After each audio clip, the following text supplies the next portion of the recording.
Alors ces 4600 personnes, ils travaillent où? Ils font quoi? Mais vous l'avez imaginé, il y a un peu de tout. Il y a des gens qui ont fait des études dans toutes les spécialités que vous pourrez imaginer. Même plus que les spécialités qui sont représentées dans cette salle. Et qui travaillent dans l'exploration de l'espace, mais aussi dans l'utilisation de l'espace pour le bénéfice des humains sur Terre. Dans la conception, la construction, le lancement, l'opération de satellites ou de vaisseaux spatiaux qui nous servent à mieux comprendre comment marche la planète, à mieux comprendre des phénomènes comme le changement climatique et à nous aider à améliorer les conditions de vie sur Terre, que ce soit avec des systèmes de télécommunication, de prévision météorologique, de navigation et positionnement. Et vous pouvez imaginer toutes les applications de la technologie spatiale. Je vais vous donner quelques exemples, puisque Manuel ne m'a pas donné le temps de vous présenter les 4600 anciens élèves. Je vais vous en présenter 4 ou 5. Ceux qui travaillent dans des projets qui sont liés à ce que vous allez faire cette semaine. Donc l'architecture pour les milieux extrêmes. Et nous avons vu déjà, sans aller plus loin que la Lune, combien d'extrêmes les conditions peuvent être sur la Lune. Imaginez sur Mars, et Emmanuel l'a évoqué. Il y a une société privée dont vous avez entendu parler, qui s'appelle SpaceX, dont le patron est un entrepreneur d'origine sud-africaine, aujourd'hui nord-américain, qui s'appelle Elon Musk. Et sa vision, c'est que l'humanité deviendra multiplanétaire. Donc un jour, il y aura des habitants sur Mars, en centaines, voire des milliers. Et voilà, une des personnes qui travaille pour Elon Musk à SpaceX s'appelle Stéphanie Bednarek. Elle a fait ses études à l'ISU il n'y a pas longtemps. Elle s'occupe de la promotion commerciale des activités de SpaceX. Un autre exemple, c'est celui d'un autre entrepreneur. Je pense que si je demande de lever la main à tous ceux qui ont déjà utilisé les services de Amazon au moins une fois, qui c'est qui a utilisé Amazon au moins une fois? Pratiquement tout le monde. Eh bien, vous reconnaissez peut-être sur cette photo le patron de Amazon, qui s'appelle Jeff Bezos. Et un de ses intérêts, c'est aussi l'expansion de l'humanité en dehors de la Terre. Et lui, contrairement à Elon Musk, il n'investit pas dans Mars, il investit dans la Lune. On va écouter sa vision de comment il envisage que l'humanité aille s'installer sur la Lune. Et il explique ça à une école de primaire. On va écouter, et je remercie Nicolas pour son soutien. Sans Nicolas, on serait muet.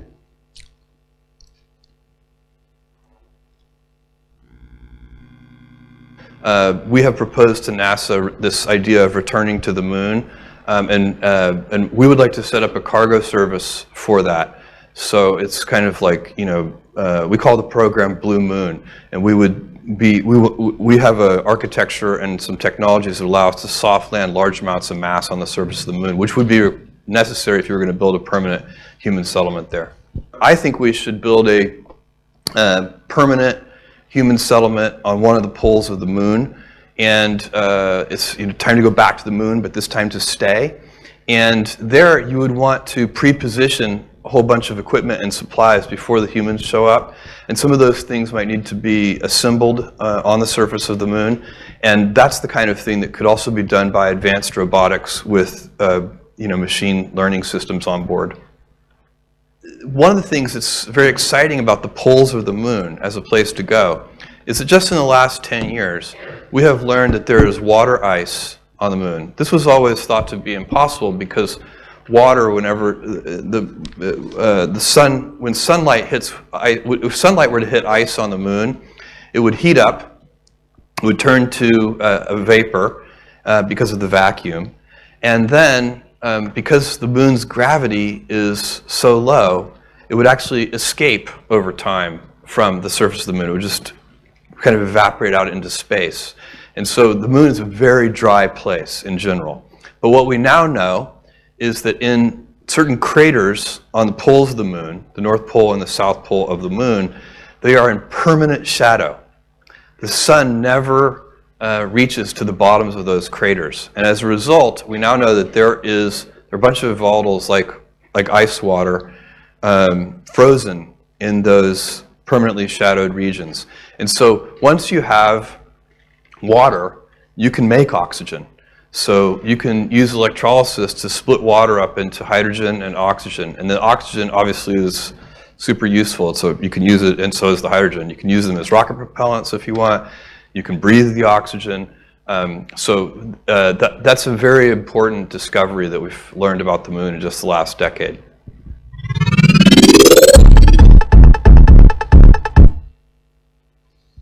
Donc, vous avez entendu, on peut exploiter sur la Lune le fait qu'il y ait des endroits où le soleil n'arrive jamais, où on peut trouver de l'eau glacée.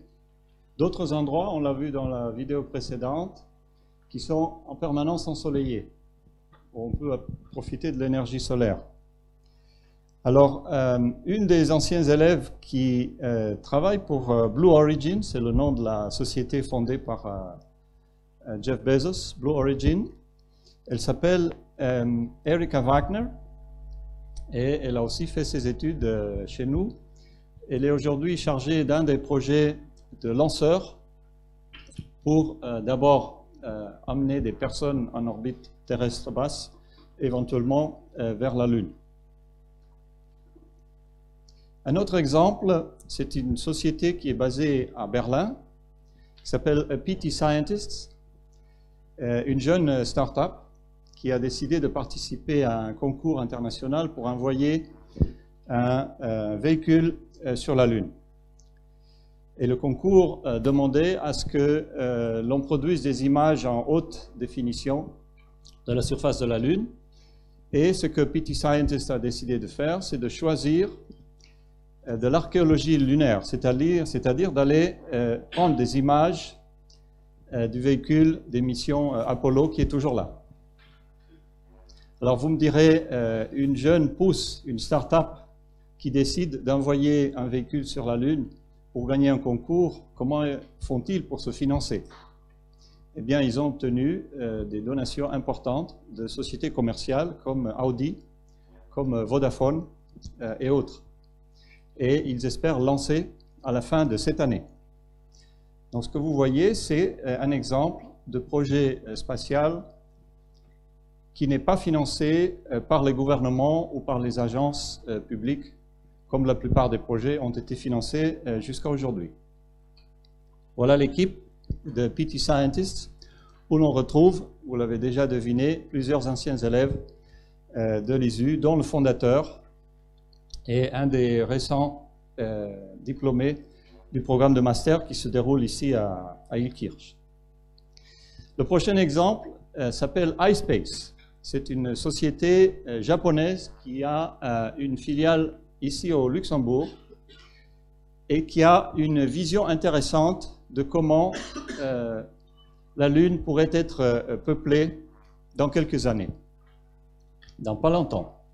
Écoutons la vision de la société iSpace. Je pense que ça va vous inspirer aussi dans vos travaux sur comment faire ou peut-être sur comment ne pas faire nos projets de civilisation lunaire.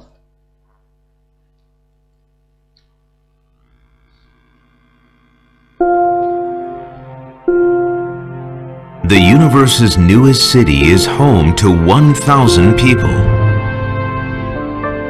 And every year, over 10,000 come to visit.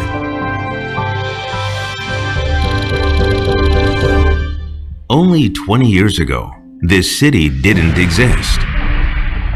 It's the result of pioneers sending rovers, then discovering water. The hydrogen and oxygen separated from water becomes energy, creating the foundation for a fuel station.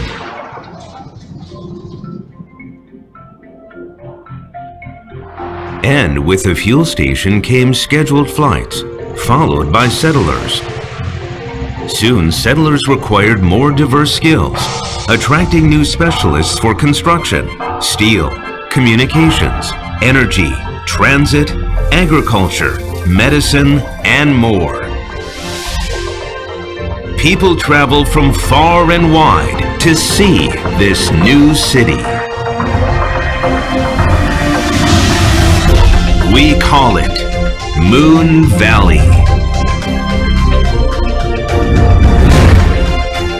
The moon is the new staging ground for your next level business.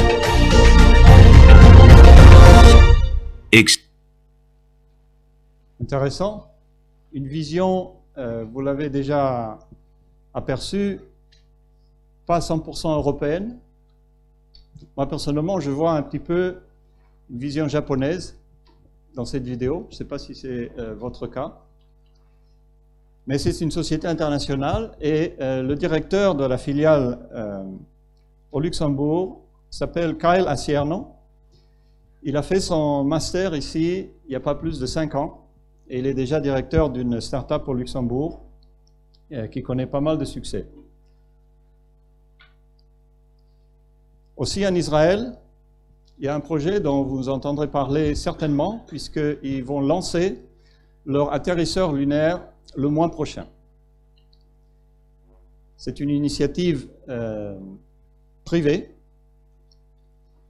qui s'appelle Space IL, IL comme Israël, et dont un des 3 fondateurs est aussi un ancien élève de l'International Space University, s'appelle Jonathan Weintraub. Je pense que André doit le connaître.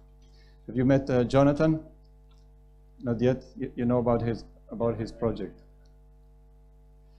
Et là, c'est intéressant, le projet d'atterrisseur lunaire, encore une fois, il n'est pas financé par des gouvernements, mais cette fois-ci par des familles bien aisées qui ont fait des donations pour un total d'environ 100 millions d'euros. C'est incroyable où les passionnés d'espace et d'environnement extrême arrivent à trouver leur source de financement. Au niveau des agences, bien sûr, il y a aussi des projets pour aller sur la Lune, l'Agence spatiale européenne. Et le chef de projet de l'atterrisseur lunaire de l'ESA s'appelle Bérengère Oudou, une Française, qui a aussi fait ses études chez nous. Et vous allez peut-être reconnaître ici, c'est Erika Wagner. Vous voyez, ils ont étudié ensemble. Et c'est là la force du réseau des étudiants qui ont la même passion et qui utilisent le réseau pendant leur carrière professionnelle. Emmanuel a mentionné tout à l'heure Barbara Imhoff, architecte spatial qui vient d'Autriche. C'est intéressant d'observer ce qui se passe en Autriche. Il y a maintenant une tradition d'exploration spatiale, d'architecture, aussi d'opérations dans ce qu'on appelle les analogues spatiaux, c'est-à-dire des bases comme celle de l'Antarctique, dans lesquelles on peut simuler et tester et apprendre sur comment seront les futures missions habitées vers la Lune ou vers Mars. Donc Barbara, vous la rencontrerez en fin d'après-midi, je pense. Et pour illustrer le dynamisme des professionnels de l'architecture spatiale en Autriche, vous pourrez trouver tout à l'heure une copie des travaux qui ont été faits l'été dernier à Vienne, qui s'appelle Moon Village, et la plupart sont des architectes. Vous le trouverez tout à l'heure dans la bibliothèque qui est juste au-dessus de nos têtes. Je vous invite, si vous avez une pause, de monter au 2e étage où se trouve la bibliothèque. Il y a vraiment de quoi apprendre là. Et puisque vous êtes dans un bâtiment public, vous pourrez revenir quand vous voudrez utiliser la bibliothèque si cela vous intéresse. Ah, il est aussi en ligne sur le réseau ARCHES. Merci beaucoup, Emmanuel. Un autre architecte qui a déjà été présenté, qui s'appelle André, et qui va nous parler de ses expériences d'architecture spatiale. Il va aussi, j'espère, vous montrer un des projets qui se trouve ici dans le bâtiment. Je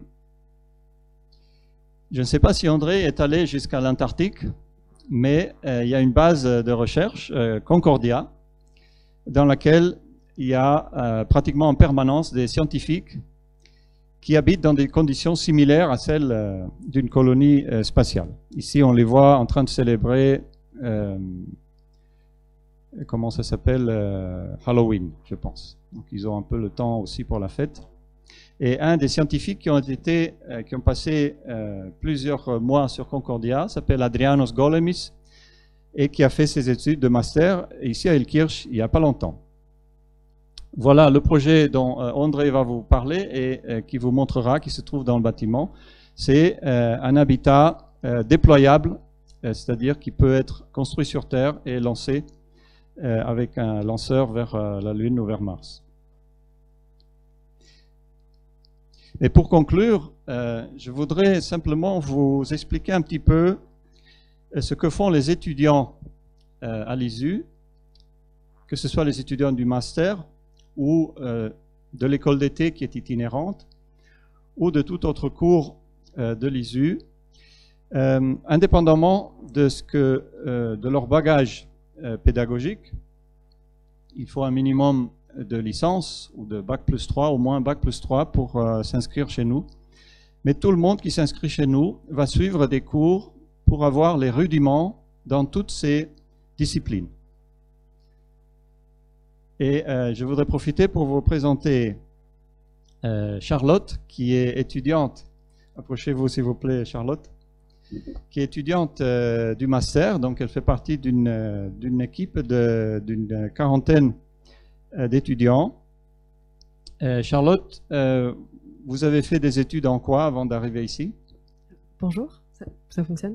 Alors moi j'ai un parcours un peu différent. J'ai fait des études de droit avant de venir ici. Mais j'étais déjà dans le domaine spatial, j'ai fait une spécialisation en droit spatial, du coup. En droit spatial. Ouais.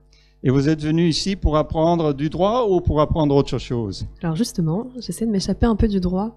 Donc je suis surtout venue ici pour étudier tout le reste du panel qu'on voit à l'ISU. Donc un peu d'ingénierie, d'applications spatiales, mais aussi de la médecine. Donc c'est vraiment une toute nouvelle expérience, assez difficile en venant d'un parcours juridique, mais c'est vraiment super. Donc on espère que vous deviendrez une meilleure juriste du spatial puisque vous aurez appris à travailler avec des jeunes professionnels qui viennent d'autres horizons, d'autres pays. Est-ce que vous pouvez nous dire quelque chose sur l'aspect international de votre classe? Il y a combien de pays et lesquels? Alors combien de pays, je ne saurais pas dire exactement, mais je pense que je ne me trompe pas en disant peut-être près d'une vingtaine. On est vraiment assez bien représentés. Il y a 4 Français, donc c'est pas mal aussi. Et on a vraiment des étudiants qui viennent de backgrounds très différents. On a notamment une architecte dans la classe et il me semble que vous allez voir un peu sur quoi elle travaille cette année. D'accord. Je vais vous repasser la parole dans un instant. Charlotte, merci de rester avec nous. Donc, si ça vous inspire le travail que vous allez faire cette semaine, vous pourrez revenir chez nous. Par exemple, vous pourrez choisir l'école d'été, qui normalement se déroule ailleurs, mais qui, cette année, pour marquer les 30 ans de la première école d'été ISU à Strasbourg, on va la faire ici. Il s'agit de 9 semaines, du 24 juin au 23 août. Il y a des bourses à disposition, donc ne soyez pas effrayés par le coût de l'immatriculation, il y a des bourses. Vous pourrez aussi revenir, si vous le souhaitez, pour le master, comme Charlotte, qui dure 1 an ou 2 ans. On peut choisir le master 1 ou le master 2. Et c'est toujours de début septembre à fin août. Donc c'est vraiment intense, ça dure 12 mois et ça comprend un stage en entreprise ou en agence spatiale à l'extérieur d'Ilkirch. Par exemple, Charlotte, votre rêve de stage, c'est d'aller où? Alors si tout se passe bien, j'irai en Californie à la NASA pour faire mon stage de fin d'année. On vous souhaite du succès. Et puis pour conclure, je vais repasser la parole à Charlotte qui va vous présenter une autre activité que vous allez pouvoir venir faire ici. Et avec ça, je conclue. Je vous remercie d'être venu chez nous. Merci. Charlotte. Alors j'en ai juste pour 2 petites minutes. J'aimerais vous inviter à une conférence qu'on organise bientôt à l'ISU, le 23 et le 24 février prochain. Donc c'est une conférence sur le thème du spatial. Peut-être que certains d'entre vous connaissent le concept du Space Up. C'est pas une conférence classique où les gens se placent devant vous pour parler pendant 1 heure d'un sujet qui vous intéresse pas forcément. C'est une conférence où vous venez le samedi matin, donc c'est un week-end, samedi-dimanche, et avec les autres participants, vous allez déterminer le programme du reste du week-end. C'est des gens de tous horizons, donc on a des professionnels du spatial, mais on a aussi des étudiants, des curieux, parfois des enfants. Il y a aussi plein d'activités en parallèle, une exposition notamment de street art de l'Agence spatiale européenne. Et c'est vraiment quelque chose de participatif, c'est une belle expérience, et ça se passe ici à l'ISU. Donc si vous aimez votre expérience cette semaine, et je suis sûre que ça sera le cas, n'hésitez pas à nous rejoindre pour cette conférence. Je vais vous distribuer quelques petits flyers, et profitez vraiment de cette semaine. Vous avez vraiment des intervenants de qualité, et ça va vraiment être une super expérience. N'hésitez pas à parler aux étudiants d'ailleurs aujourd'hui que vous croisez à l'ISU. Ils seront ravis de vous parler un peu du master. Et comme Rohan l'a dit, si jamais le master vous intéresse, il y a des bourses et les agences spatiales soutiennent vraiment les étudiants qui sont intéressés par ces cursus. Donc n'hésitez pas à regarder sérieusement cette école. Merci beaucoup et j'espère qu'on vous verra à la conférence. Bonne journée.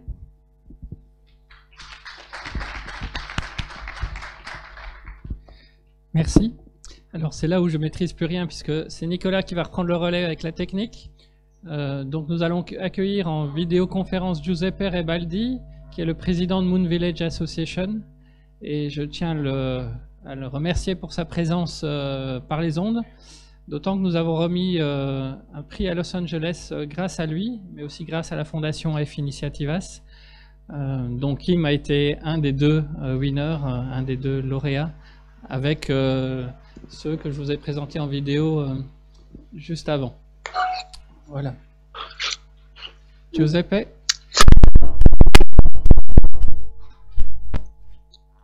Allô? Allô, Est-ce Giuseppe. que m'entendez? Oui, on t'entend très bien. Ok. Mais écoutez, bonjour à tous. On te voit pas, juste 30 secondes. Pour le moment, on t'entend, mais on ne te voit pas, ça va arriver. Mais on n'est pas censé de me voir. On n'est pas censé te voir. Bon. C'est ça qu'ils m'ont dit. Alors voilà. Tu avais une présentation, je crois. Oui, je suis censé de voir à vous. Maintenant, j'ai pas plus de vidéos. Mais enfin, je pense, première chose, j'ai écouté les introductions des différentes présentations. Voilà. Alors, il a déjà parlé pas mal de qu'est-ce que ça va passer sous la Lune. Alors, comme je disais, je vais faire la présentation de qu'est-ce que c'est le Moon Village en première partie de la présentation. Et ma deuxième partie de la présentation va expliquer un peu qu'est-ce que l'association il fait. Voilà. Alors, si je peux demander d'avoir la vidéo à Nicolas. Moi, je vois plus rien du tout, Nicolas. Alors, je peux pas voir qu'est-ce que tu montres. Désolé, j'avais la vidéo jusqu'à quelques secondes à l'avant. La vidéo est partie. Ok, voilà, ok.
OK.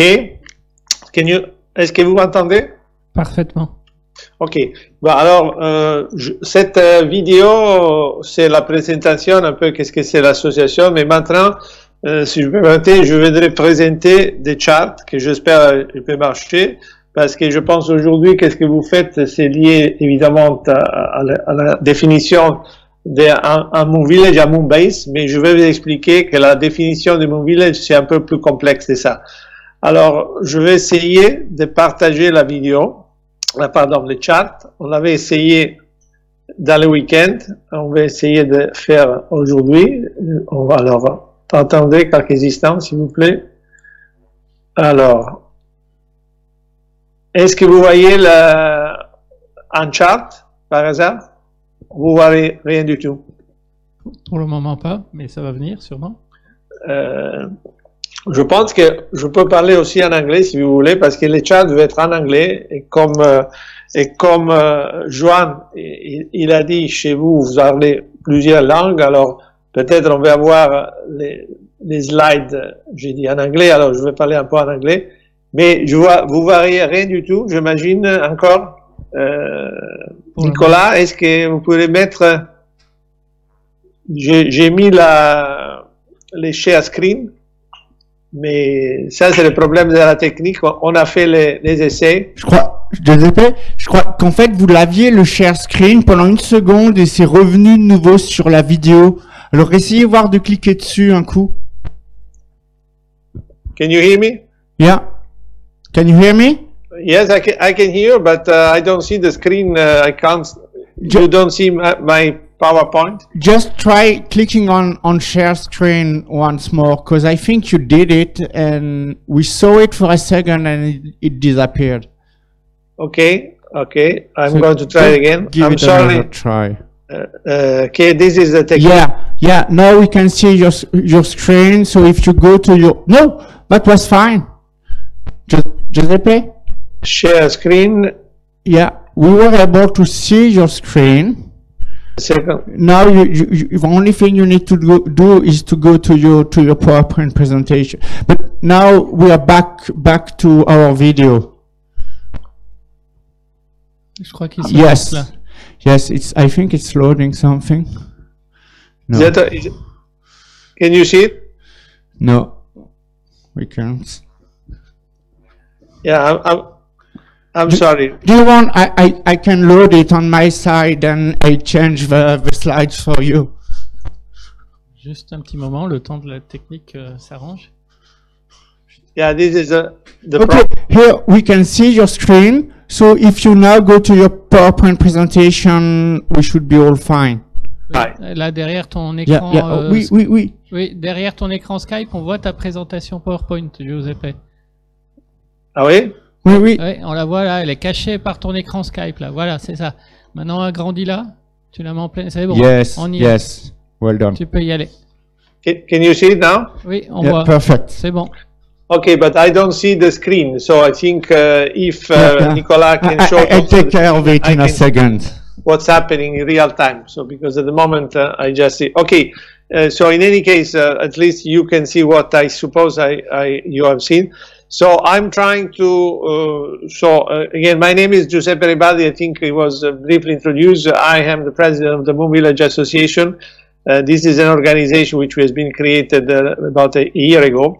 And what I will try to do is first to try to explain what is the Moon Village. There has been several definitions, so I think we want to try to be hopefully on the same line.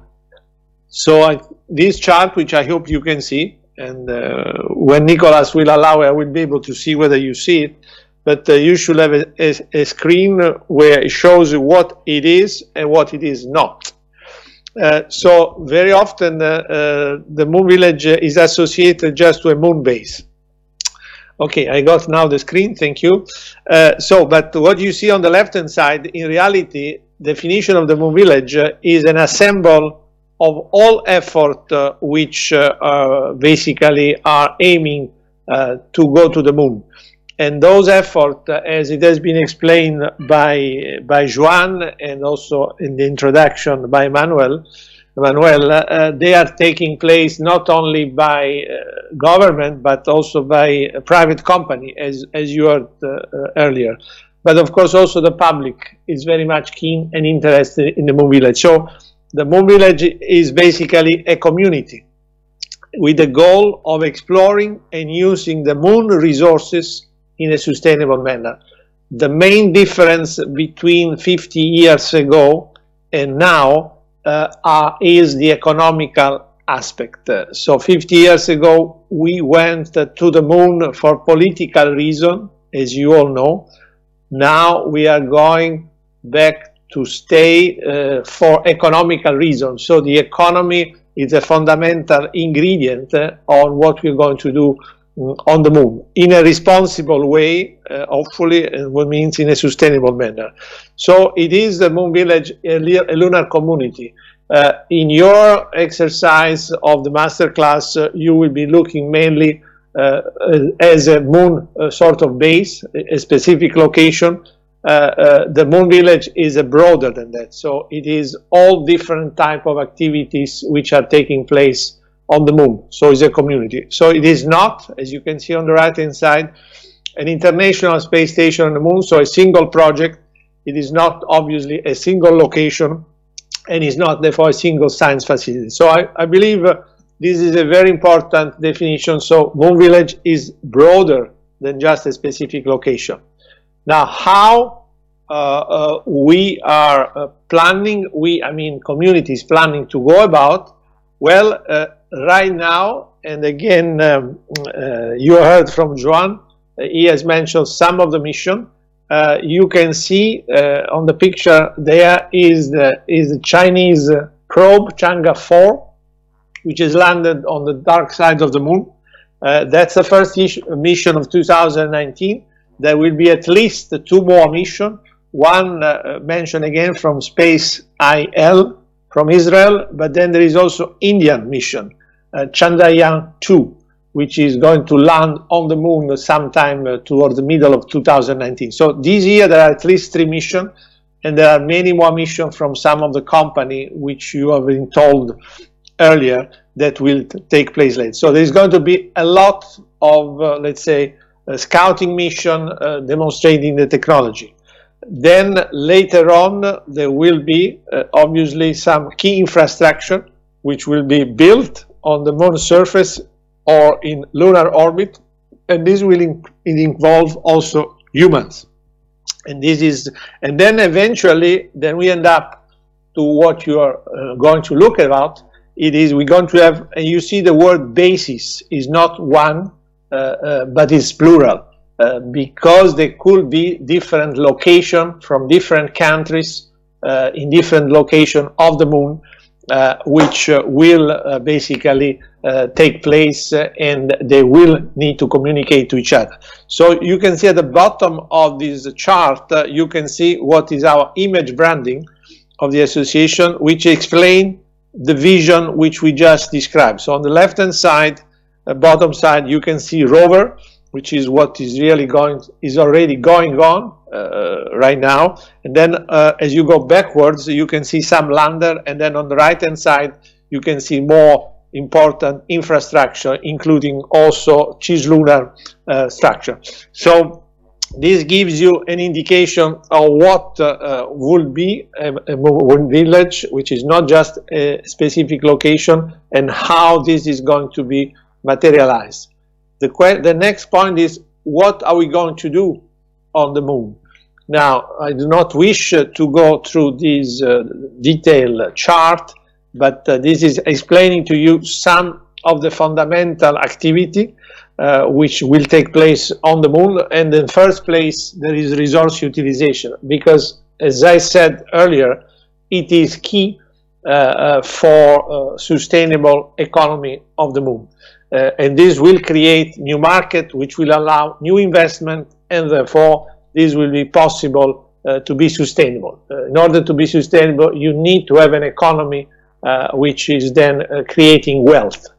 Then you, of course, you have a science part, you have technology development, you have space surveillance, entertainment. You know that the moon is defined as the 8th continent, of Earth. So I think the limit is not any longer the limit of the imagination is not any longer the sky, is not even the moon. So all the activity that you see taking place on Earth, many of them, they will take place on the moon, and this will involve a number of non-space industry which is going to get involved.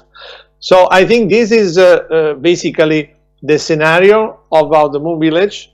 Then what is our organization, which has been just created about less than a year ago, what is trying to do? Well, in light of what I just described, what we are doing, we are basically creating a platform. We are a platform which is trying to connect industry, space agency, international organization, and NGO.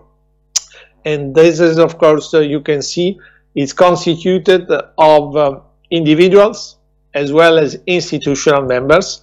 And by the way, there is a number of students in the organization. There are, as far as I recall, about 20%, 20-25% of the 200 plus people of different countries which are, let's say, which have joined the organization. And as you will see later on, you can visit the website. And of course, we are very pleased to have a partner quite soon, actually, with ARCHES. In fact, already since middle of last year, we are working with them. What is the feature of the association? Well, you can see some of the feature. One of the important elements is to be neutral.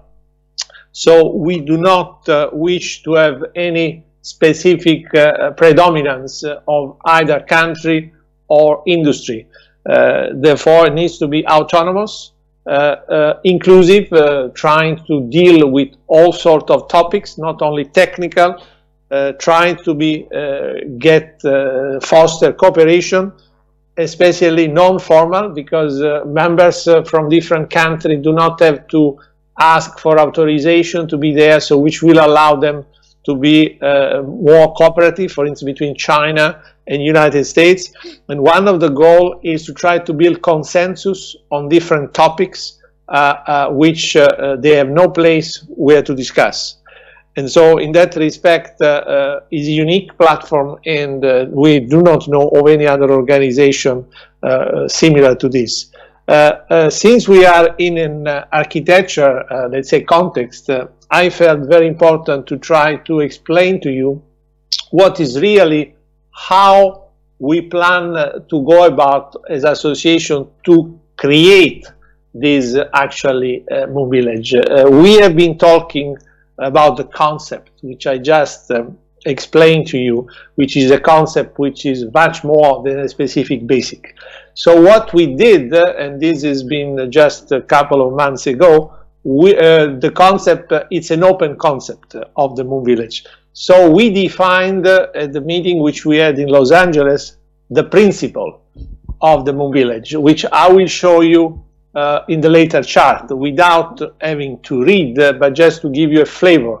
So those principles which we have defined are basically the boundary of the concept of the Moon Village. So that is basically the second, the main building blocks. But then once you have defined and therefore the principle, and as a consequence the boundary, then you need to find out mission and activity which are in line with those principles. And so this will populate, therefore, what is inside the boundary which the principle have defined, and this is what is actually going to be actual mission and activity. So we are going to announce in March for the first time in Paris, we will see later on, what are the mission and activity which are in line with those principles, so that the people, public, as well as other organizations, can start to see for the first time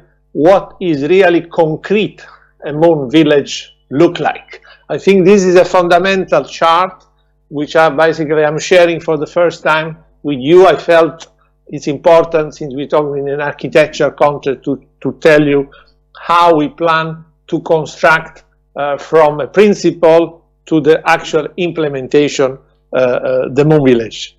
So now I just show you this principle. You're not supposed to read it. You will get certainly a copy of this, and you can see them on the website. These are general principles, but which are, of course, making reference to some of the treaty, which are presently valid.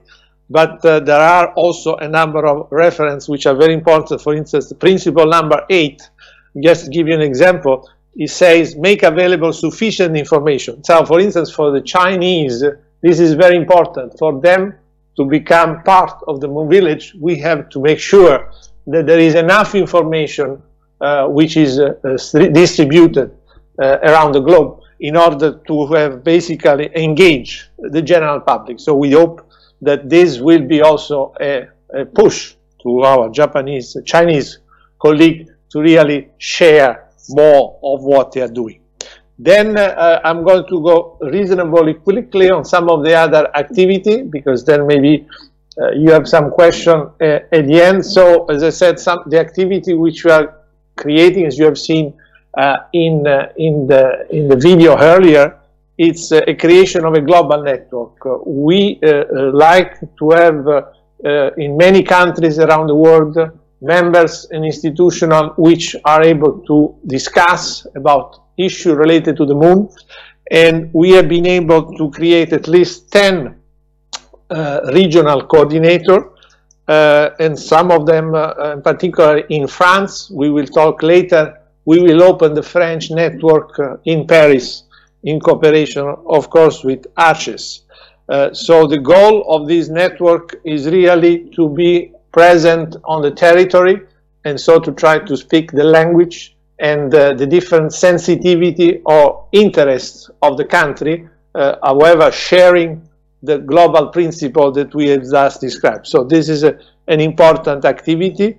Then we have the working groups you have seen in the video. We are not going to go through this, but you can see there are at least quite a number of working groups with people of different countries working in different areas. So obviously in your case you have architecture, concept and consideration, which have got all standards and human factors. That's to give you an indication. And by the way, on the bottom side you can see cultural as well as outreach and education, because those are extremely important elements. This is not only a technical association made out of engineers, it's made also of other, we have a number of anthropologists as well as artists in the organization, just because it's a multicultural.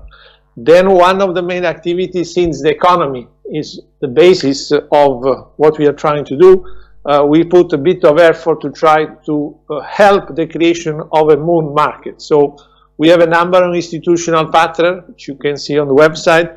We try to let them interact, and we understand that some of cooperation has been established following this contact, and you know, they can participate in trying to help us defining some of the common position. Some of the activity which we have made has already been mentioned earlier from Emmanuel. There has been some competition, and you have seen earlier, I saw the video, which indeed is one of the prizes which was awarded in Los Angeles last year, and which has been made in cooperation with ARCHES. Of course, we are very pleased with that, and so we will plan to do it again. This is helping new startup, new, let's say, individuals to make proposals which then can be seen by a number of other stakeholders.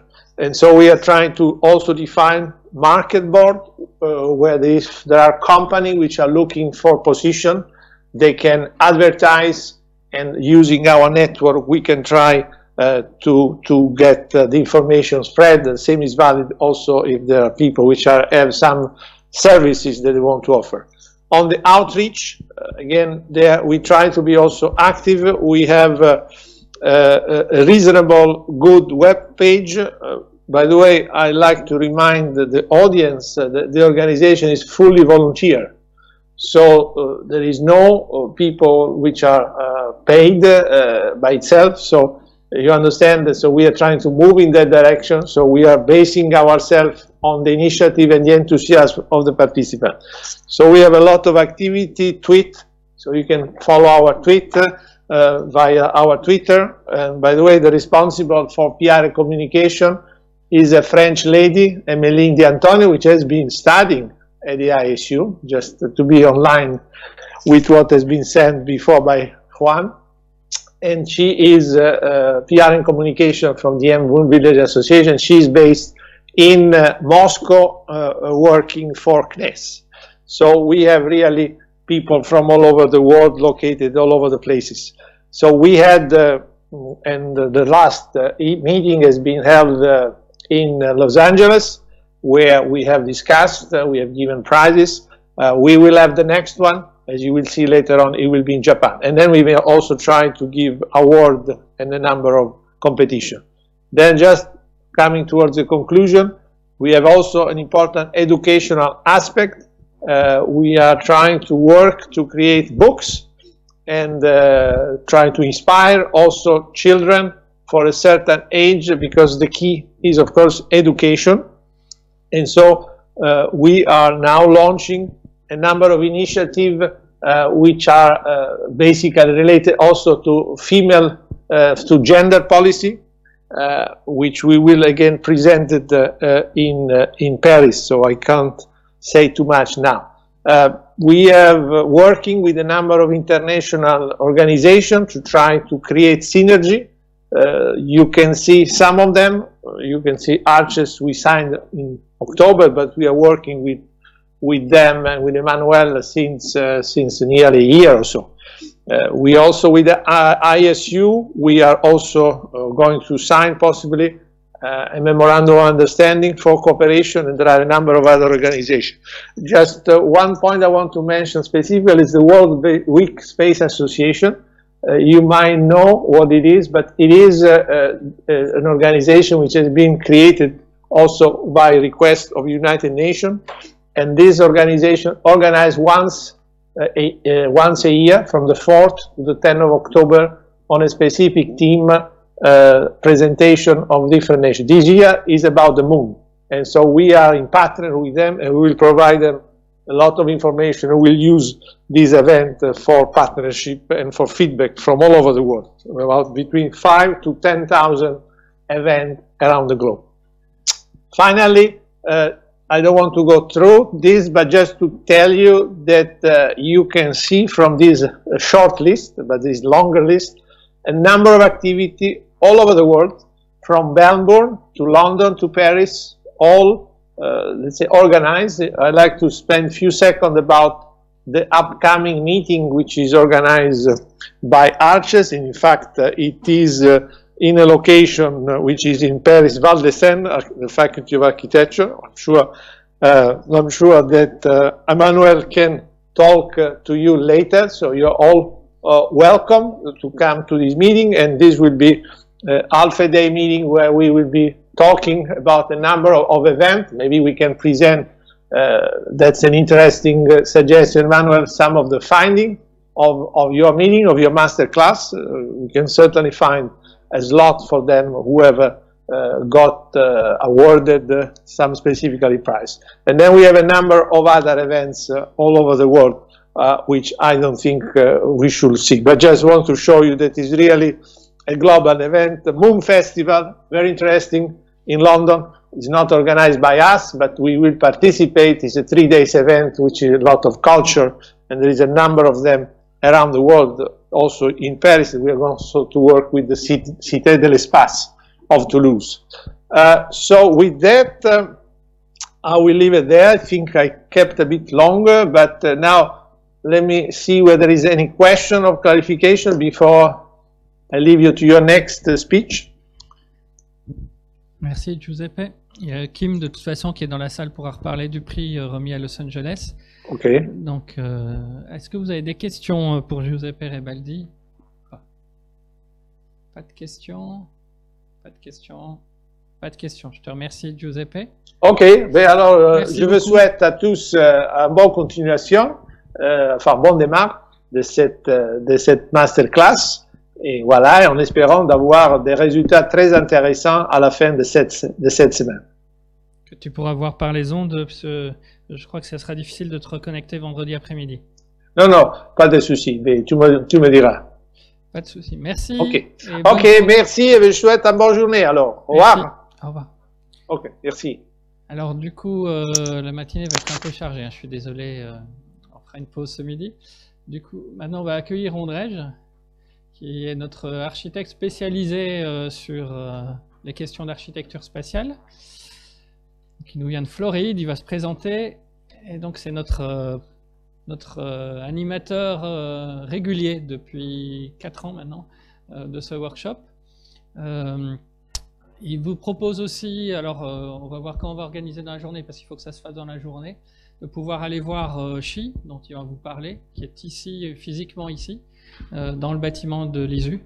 Et on va essayer d'organiser ça pendant la journée pour aller voir physiquement Chi. André, je te laisse la parole, puisque... Alors, par contre, pour te connecter... That's good. I'll do it. That's fine. Okay, I'll continue in English.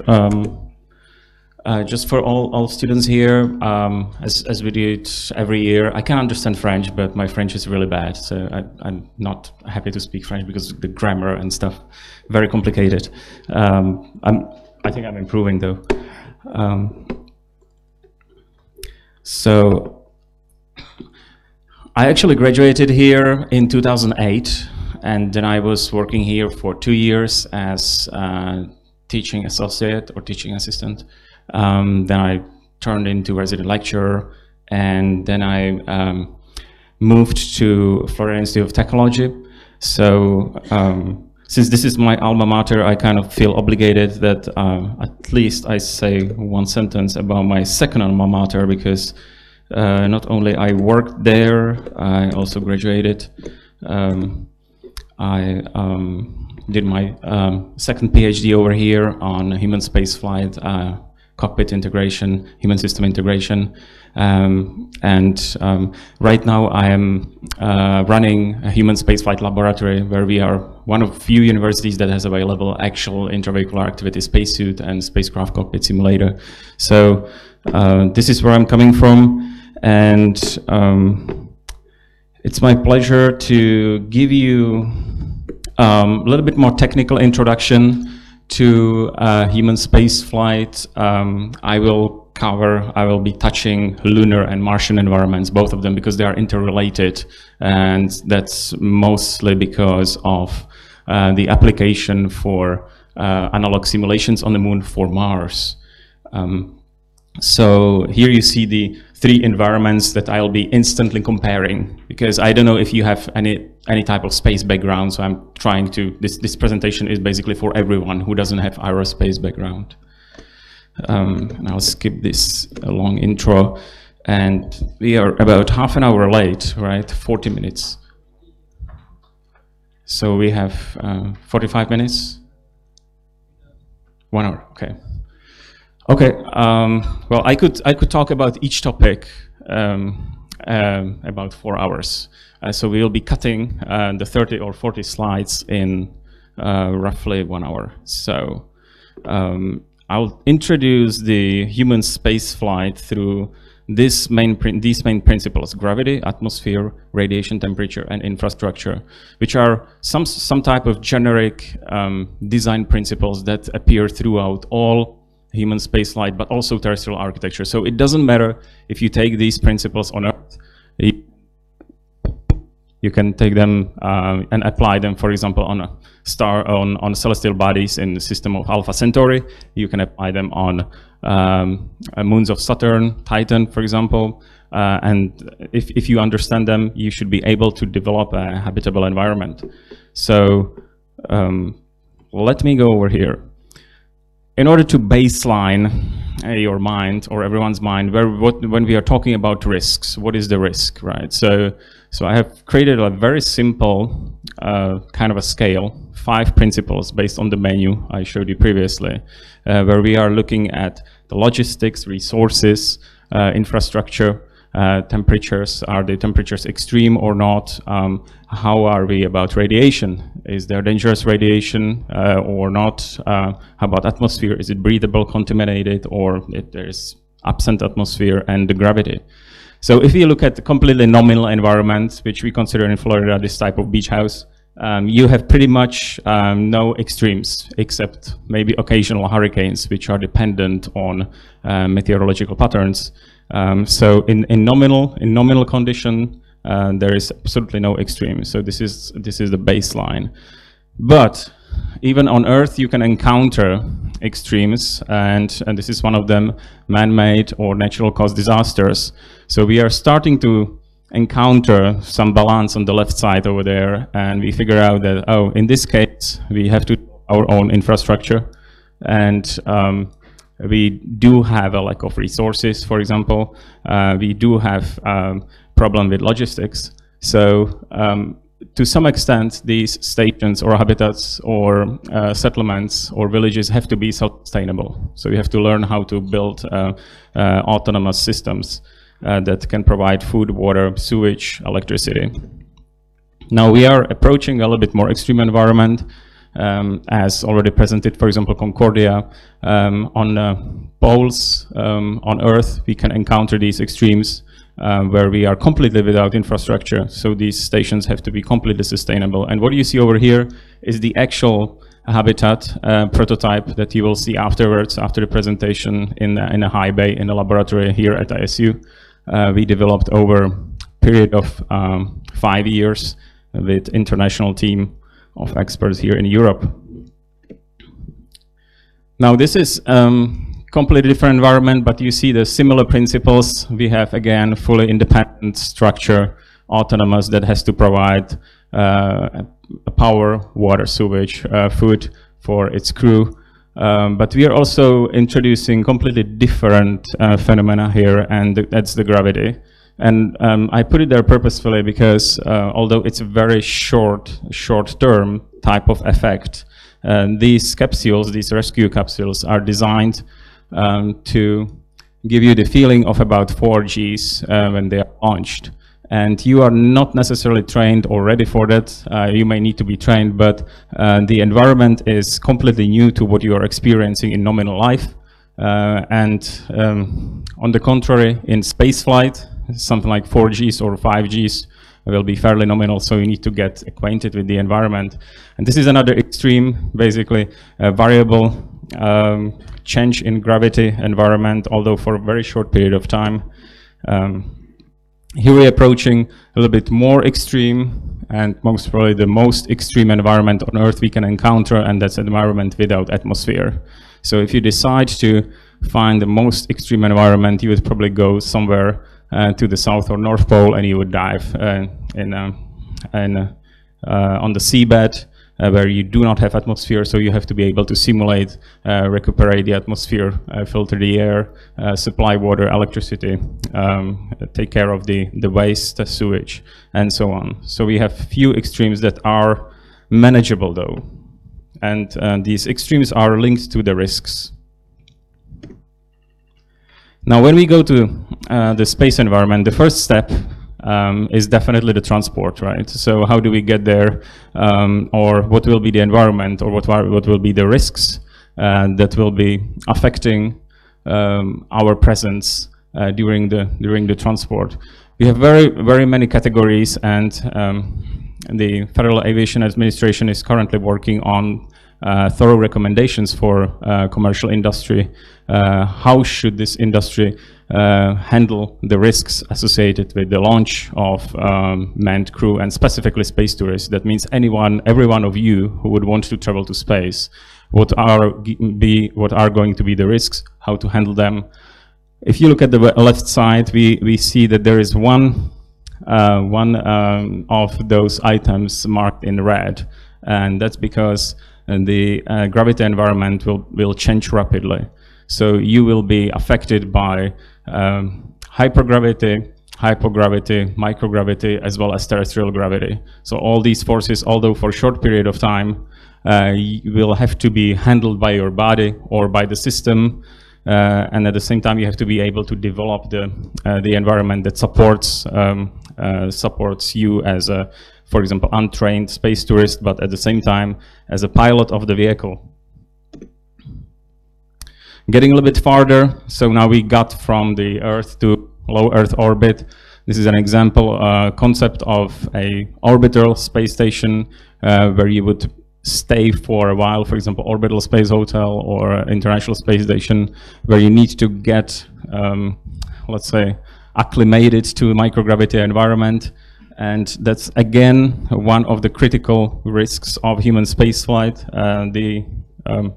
the gravity, the 0.5, but also radiation. So now we are encountering completely new concept here, which we are not concerned about on Earth. That's the dangerous ionizing radiation.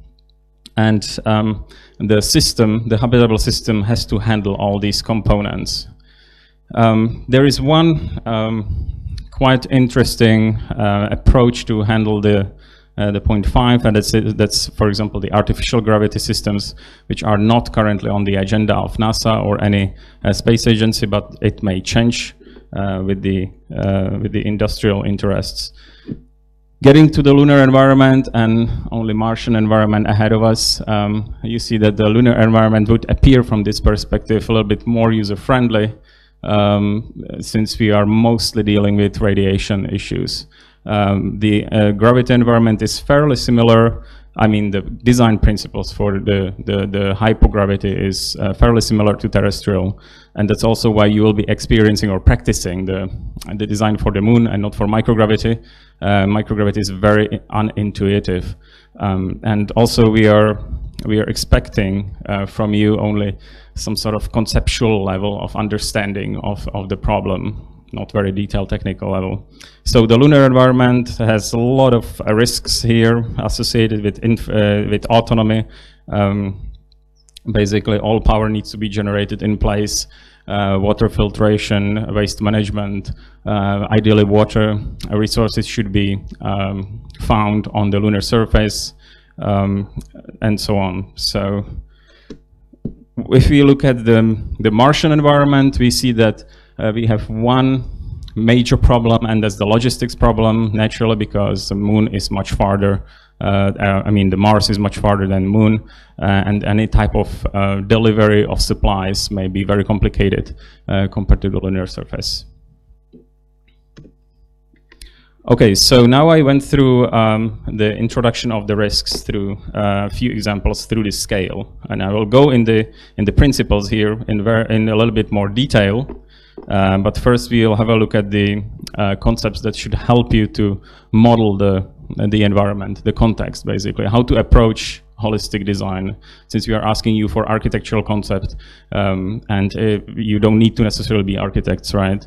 So we are talking about 5 components. This theory was developed by Dr. Gyandra Boy, who was actually the director of human-centered design at FIT for quite a time.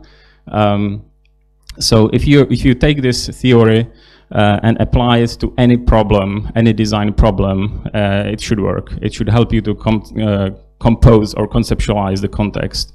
There are 2 main principles, and that is that you need to work with interdisciplinary experts. Otherwise, you naturally omit some of the aspects of the problem. And the second is that the user needs to be in the first place in terms of decision making for example, technical solutions.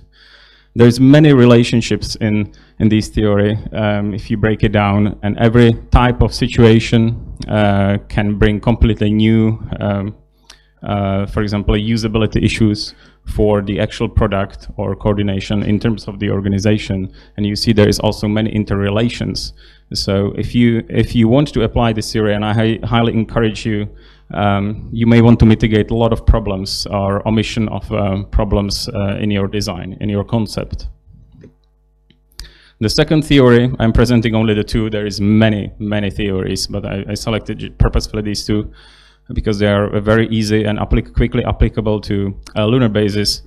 This theory was actually developed here by my interdisciplinary team of students, ISU students. We were 20 students from 20 countries roughly, and we were trying to figure out how to replace human on a lunar surface in order to mitigate any risks or injuries, because naturally the astronauts are working in a vacuum and they are affected by radiation. So if you are out there on the lunar surface, it's not a very safe environment, and therefore this concept came out as a replacement of human workforce by robotic system. So it's a simple decision tree you can run through that can advise you what should be done by what type of robot, which I think is pretty cool and straightforward. Okay, so we are getting to the first concept, that is the gravity, and with a particular focus on hypogravity. So from architectural standpoint or system standpoint, we are talking about 5 types of gravities. So you have the terrestrial gravity we are very familiar with, then microgravity, which is in principle free fall, and hypogravity, that is less than terrestrial gravity, hypergravity, which is the much higher acceleration we experience, for example, during the launch, or on celestial bodies like Titan, where we have 1.4 of terrestrial gravity, and variable gravity. That's the gravity environment that affects you, for example, during the launch, where the forces are changing and the vectors are changing all the time, so you can't stabilize the environment easily. You can't respond. We'll be focusing on the hypogravity environment, the lunar hypogravity environment particularly. And here you see study by University of Houston, Sosakawa University of Houston, that analyzed motion of a human on a lunar surface in comparison on the left side on Earth, on the lunar surface is on the right side. You can see that slow running is much more effective, for example, on the moon, which is very counterintuitive. So there are these discrepancies you may want to consider when you are conceptualizing the lunar system. We don't expect that you would discover new principles, but you may want to consider it. And most of these ergonomics principles will be discovered by astronauts when they are operating the lunar base, actually. So they have to be, they will be emergent, they will be discovered in place. Few principles of the lunar surface system design or engineering that are linked to hypogravity. The first one is related to lower atmospheric pressure. Specifically on the moon, we are talking about close to vacuum atmosphere, but there is very thin atmosphere, so it's not completely empty space. The motion of the human, I already mentioned, will be fairly different. You will be moving differently than on Earth. Structures may be much lighter, but still they have to be strong enough to sustain moonquakes, so-called moonquakes, or any type of shocks from launching or landing. And also the taking off and landing is much easier due to the lower gravity, so we burn much less propellant. We have few rules of thumb here when we talk about atmosphere. Now, the new topic, atmosphere. And First is that, and that has been already mentioned, that we account for resources on a lunar surface in permanently shadowed craters, specifically water, and that the lunar poles may be illuminated in some locations up to 80–85% of a year, so we can utilize the photovoltaic power fairly well. But we have to account for micrometeorites. That means that you are basically building a bunker always when you are constructing anything on the moon. We have to account for the dust, we have to account for the radiation, and of course the moonquake I already mentioned, and volcanic activity on the moon. Now, there are also some benefits of going to the moon. It's not only that there are just risky and bad stuff on the surface, and why would we go there? And there are a few goals. Your station has to be always linked with the functions you are developing the station for. It's quite clear. So what are the functions? Is the station for space tourism? Is it a space hotel, or is it a simulation base, or any type of mining station, or research? You may want to specify this in the concept description, in the mission goals in the first place. So it's like designing a business plan almost. Now, if you look at the Martian environment, as I mentioned, it's slightly user-friendly or human-friendly because Mars has atmosphere, although it's 1/100th of the terrestrial atmosphere, there is atmosphere, and there is a climate on the other hand. So the scientific experiments in terms of astrophysics or astronomy might be more complicated than on the lunar surface. But we do have the same problems with micrometeorites, the dust, the radiation, and underground activity, as well with potential astrobiological findings. We still do not know whether there is life on Mars or on the surface. There is still possibility there is. So we need to be concerned about forward and backward contamination of anything that you would develop there. We don't have this problem on the Moon, most probably. The surface is environment is sterile. On the contrary, while the lunar day is long, 29 days, Martian day is almost perfect compared to the terrestrial 24 hours. Now, in terms of atmosphere, those are historical data I'm providing you with. This is how space agencies or industry is calculating the consumption of resources for a human. And there is few historical examples from Mirror Station, from ISS. By 2010, you see the decomposition here in oxygen, water, food, and potable water. And the outcomes through the human subsystems, you see that the numbers are always the same. So this is what you need to account for.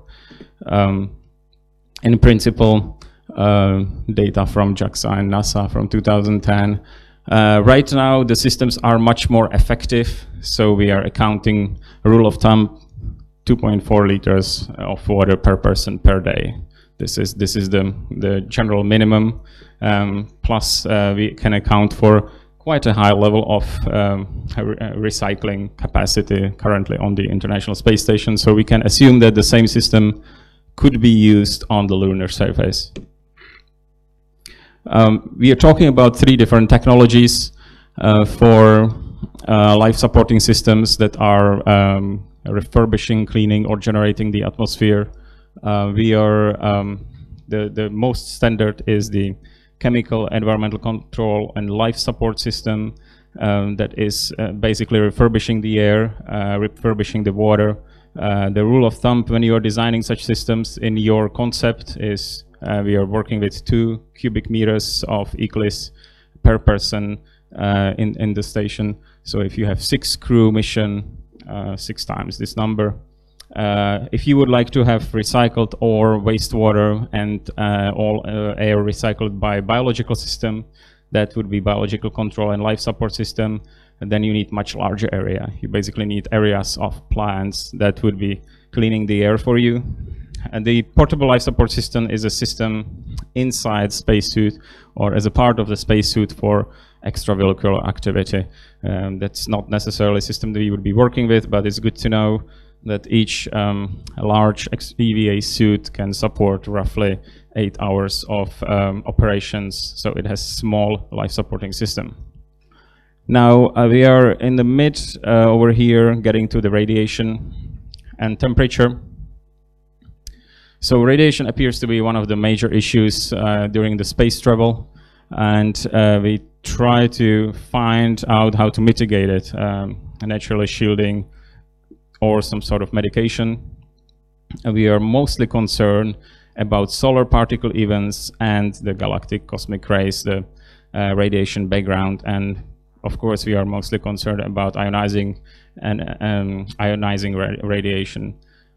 We have 2 rules of thumb here, and they keep changing, but I chose those because we used to use them the most. Now the layers of the regolith or the shielding is of course dependent on the density of the material.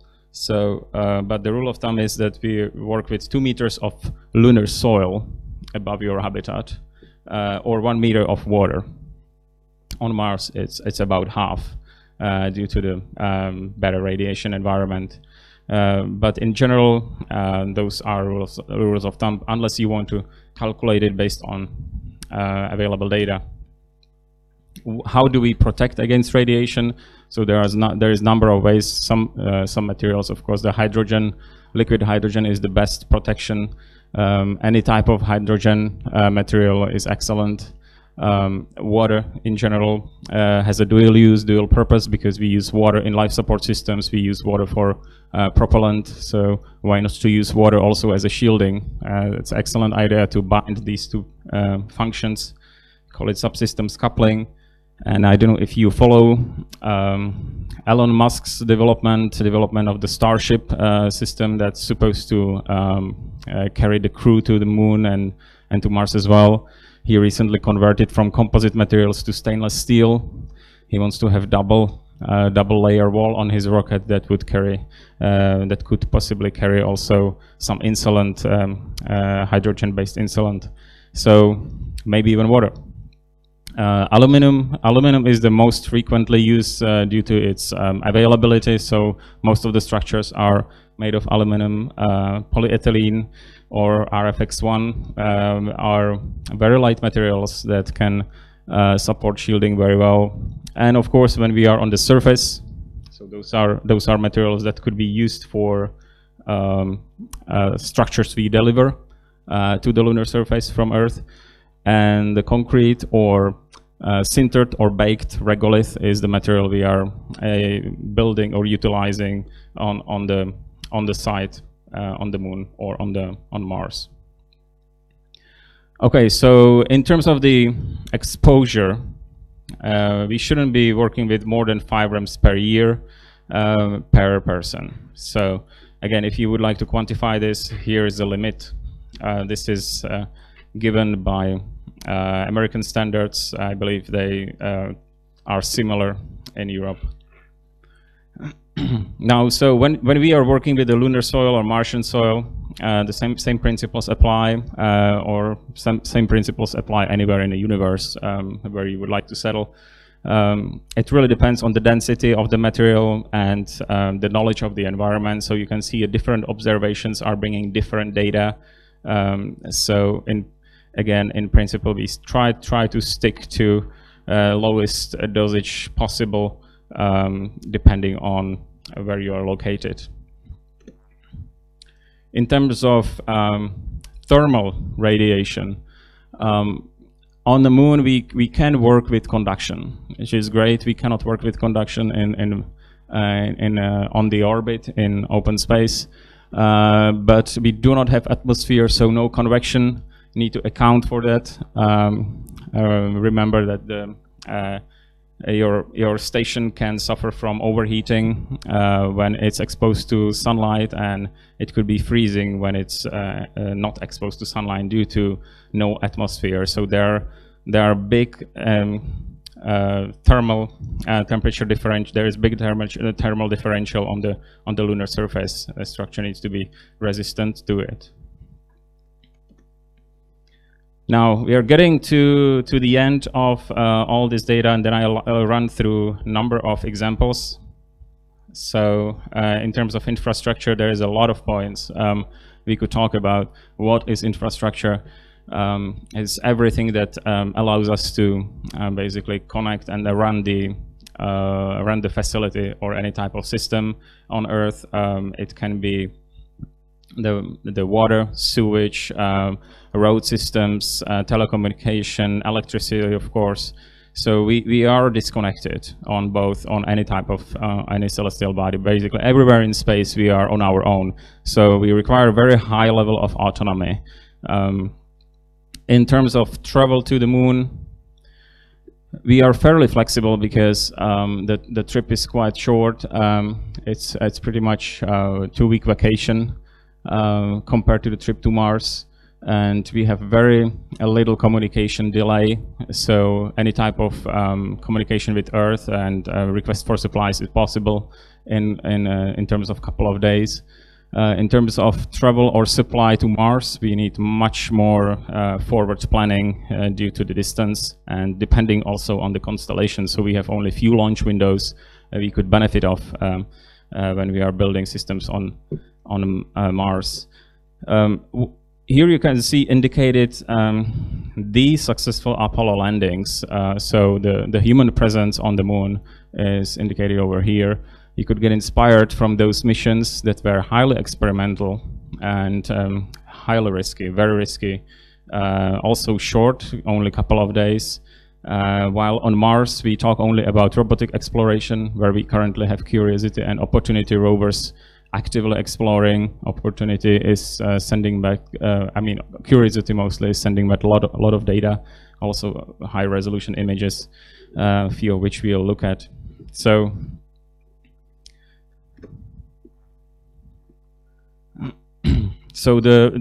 now a little bit more data about the lunar surface.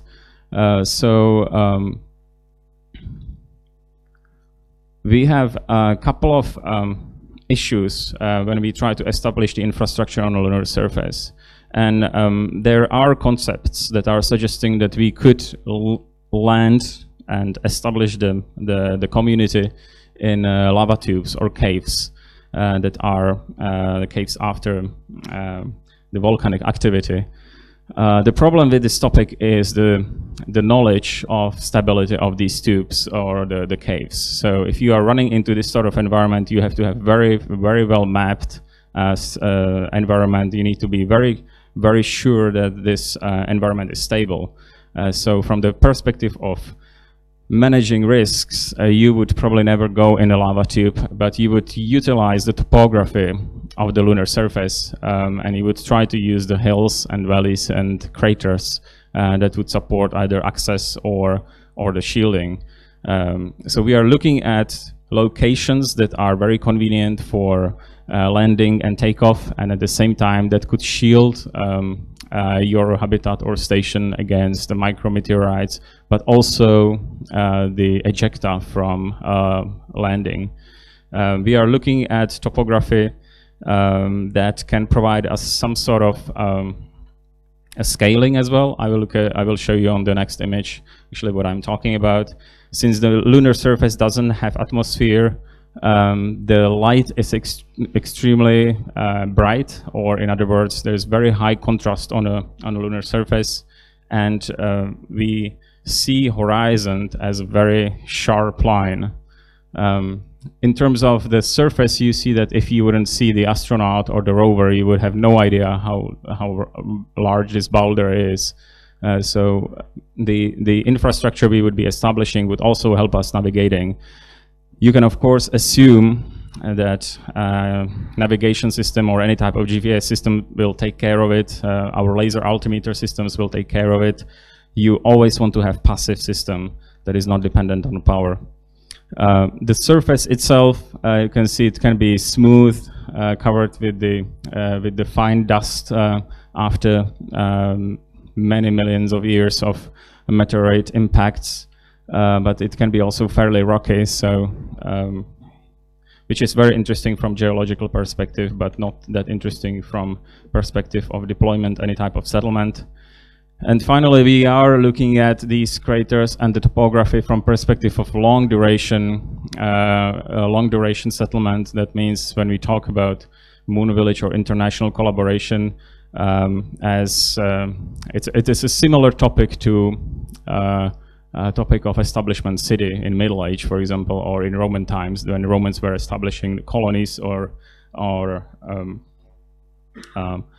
military camps. So we are looking at the environment from perspective of where would be ideally placed any type of launch pad, where would be ideally placed some mining station due to its resources. Now the proximity is very important. We want to minimize the distances traveling across this lunar environment that is very dangerous from radiation perspective, and also from perspective of any type of injuries, since you may want to think of any illness, sickness or injury, how you handle any type of trauma on a lunar surface, since there is no hospital, which is a part of the infrastructure again. Now, if you look at the surface of Mars, this is the actual selfie of the Martian rover, and there is many of those on the Martian surface. The surface looks very, I would say, much more user-friendly, much more as terrestrial surface. We are looking at the same topics in terms of the location of the lunar or Martian base. So that is topography. It should help us with the radiation protection, orbital access, resources. We are looking either we are looking for mining or in situ resource utilization. And in case of Mars, there is this particular point about astrobiology. So we talk about so-called special regions we are trying to avoid, which do consist or do have abundance of liquid water, where we can expect that there could be microbial life on Mars. Of course, it is highly dependent on international agreement whether these rules would be followed or not. So this is a beautiful image that indicates actually distance and something that you may not be, for example, able to perceive on Earth due to our very dense atmosphere. You could perceive on the Moon. You could see this far. Without any scale, you are unable to distinguish the distances, the dimensions, and any type of navigation is almost impossible.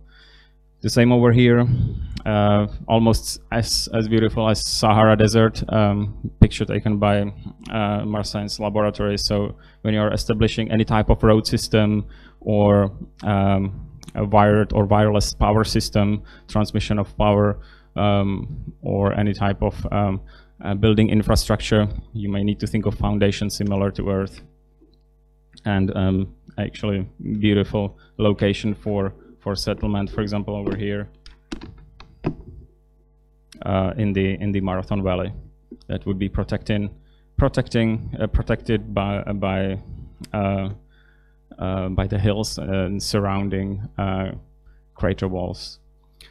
In terms of moonrise and sunrise on the Martian surface, there's one interesting phenomenon I just wanted to mention because it's quite unique. The sunrises are with the blue haze, and the daylight is more into orange color, which is the opposite to terrestrial. So that's just a fun fact.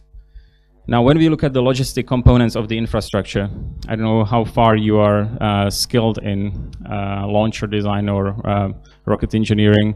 So here is a very simplified scheme of a rocket launcher. So most of the launcher is as a propellant and power systems and motors. Our concern is the top of the rocket, where we are placing the habitat, equipment, supplies, people, and so on. So we want to work with this area. Standard is that a standard launcher can carry about 20 tons to low Earth orbit, which is roughly 300 kilometers, where also the International Space Station is placed. We are talking about very simple orbital mechanics here. How do we get to the Moon? We are not concerned about the design of the orbits. We consider that we do have this handled. We are just talking about how do we integrate the cargo inside this, let's say, capsule or cargo space. We need to be concerned about a few things as well. This system would most probably land and deploy itself autonomously. So when you are designing this sort of structure, which is either semi-robotic, inflatable, or rigid type of habitat or station, or a component or supply, it needs to have the capability to land. So it needs to have some sort of lander, propelled lander, and then it needs to have the capability to deploy, or you have to have the capability on a lunar surface that would support the deployment. So this is another way try to develop this sort of a deployment strategy, or almost a colonization strategy. What's going to be the first thing that you deploy? Is it going to be the nuclear generator? Is it going to be launch pad, or is it going to be a bulldozer that will scrape the surface and build the roads and launch pad for you? What's going to be next? How do you go step by step? So that's why we are talking about high level of autonomy and automation. Now, when we are looking at the cargo space, there are two examples here. And we are not necessarily right now, we are not talking about manned vehicle. we are more concerned about the structure of the habitat. So we are not designing the spaceship that carries the astronauts, we are designing a vehicle that carries the cargo that is the station or the supply base or any type of hardware that we are requiring for the moon village.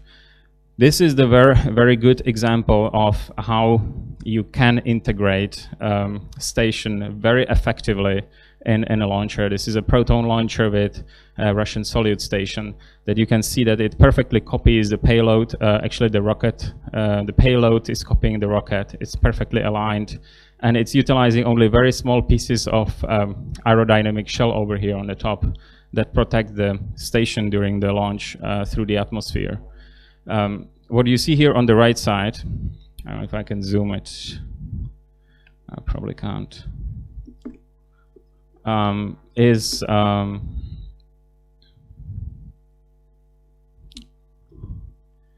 Okay, so this is the Apollo payload in the Saturn V launcher. Actual lander that after the launch had to separate, turn 180 degrees and connect with the orbiter. So the astronauts, the 3 astronauts, could utilize both and could transfer from the orbiter to the lander. Otherwise, they wouldn't be able to land, right? So fairly complicated maneuver, but the only and the easiest way for aerospace engineers to develop this system in 60s, 70s. So you see they wouldn't be able to transfer through this rocket nozzle to the module. So very complicated. Don't try to make it this complicated. Look at the orbiter and the actual command module over here. This is what we are looking for, that the payload shroud is aligned with the actual launcher as it is over here.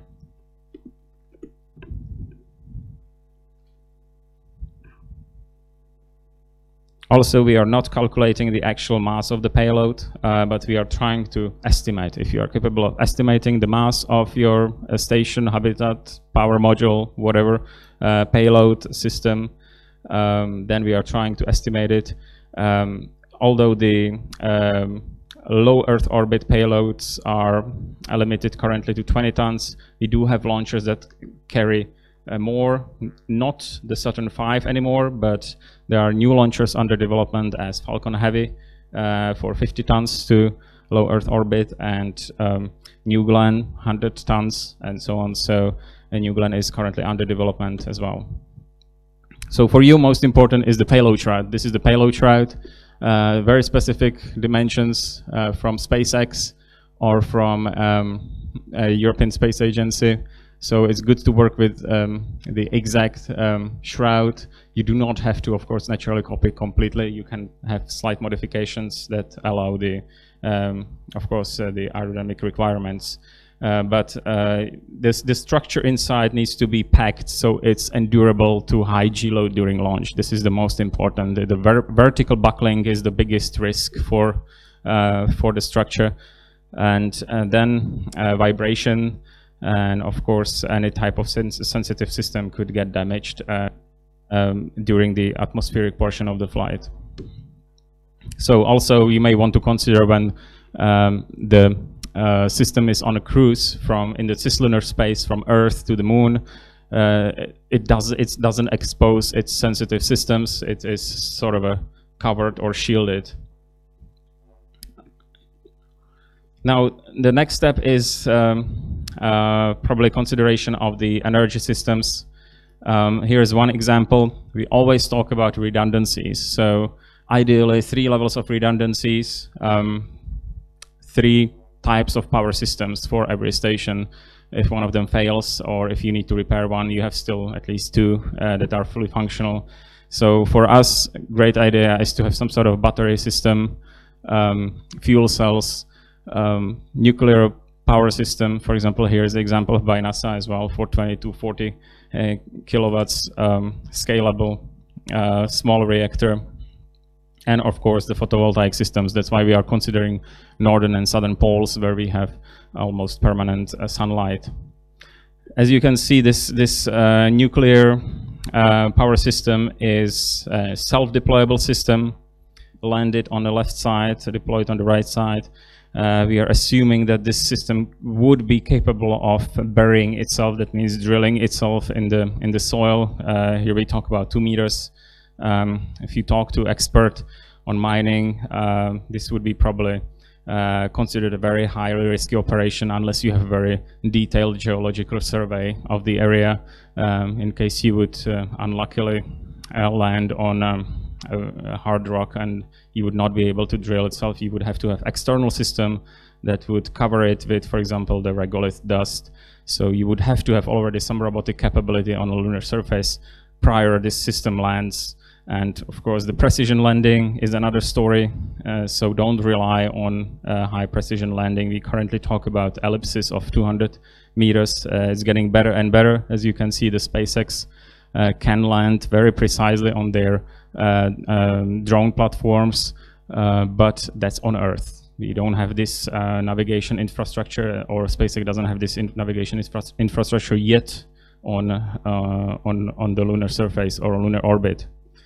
The second type of energy we talk about is photovoltaic. So this is a reference to NASA again that has developed this kind of almost encyclopedical ontology of megaflex. So it's a scalable system depending on what are your power needs.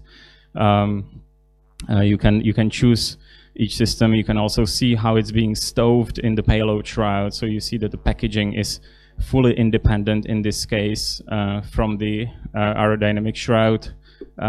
In some cases, it's more economical, effective to do it this way. And here is a breakdown, very simple breakdown with having 3 types of energies, how they are interconnected to the distribution network and to users, and what are the backup systems. Simplified scheme of life supporting system. So how do we accommodate people basically in an environment where we have no water, no atmosphere? This is, let's say, kind of a generic scheme where the red is the habitable space, water supply in blue over here, waste recycling, water recycling systems, condensate and air filtration and heating, and air filtration systems. Where you have the only external systems or supplies here are the supply of water. So either you mine the water, you filter the water on the lunar surface, or you bring it in. That means there is a supply. And the only external systems is the radiators that supply you, or that are providing the cooling of the system, and the methane exhaust as a waste component.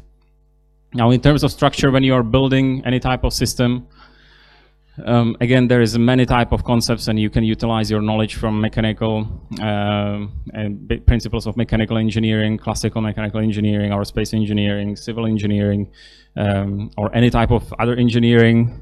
In principle, when we talk about architectural system, they are rigid, deployable, and in situ resource utilization structures.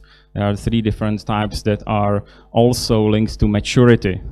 So the first one, the rigid, it's pretty much a cylindrical system that has all subsystems pre-integrated. There is nothing deployable, no movable parts, the simplest, the most reliable system.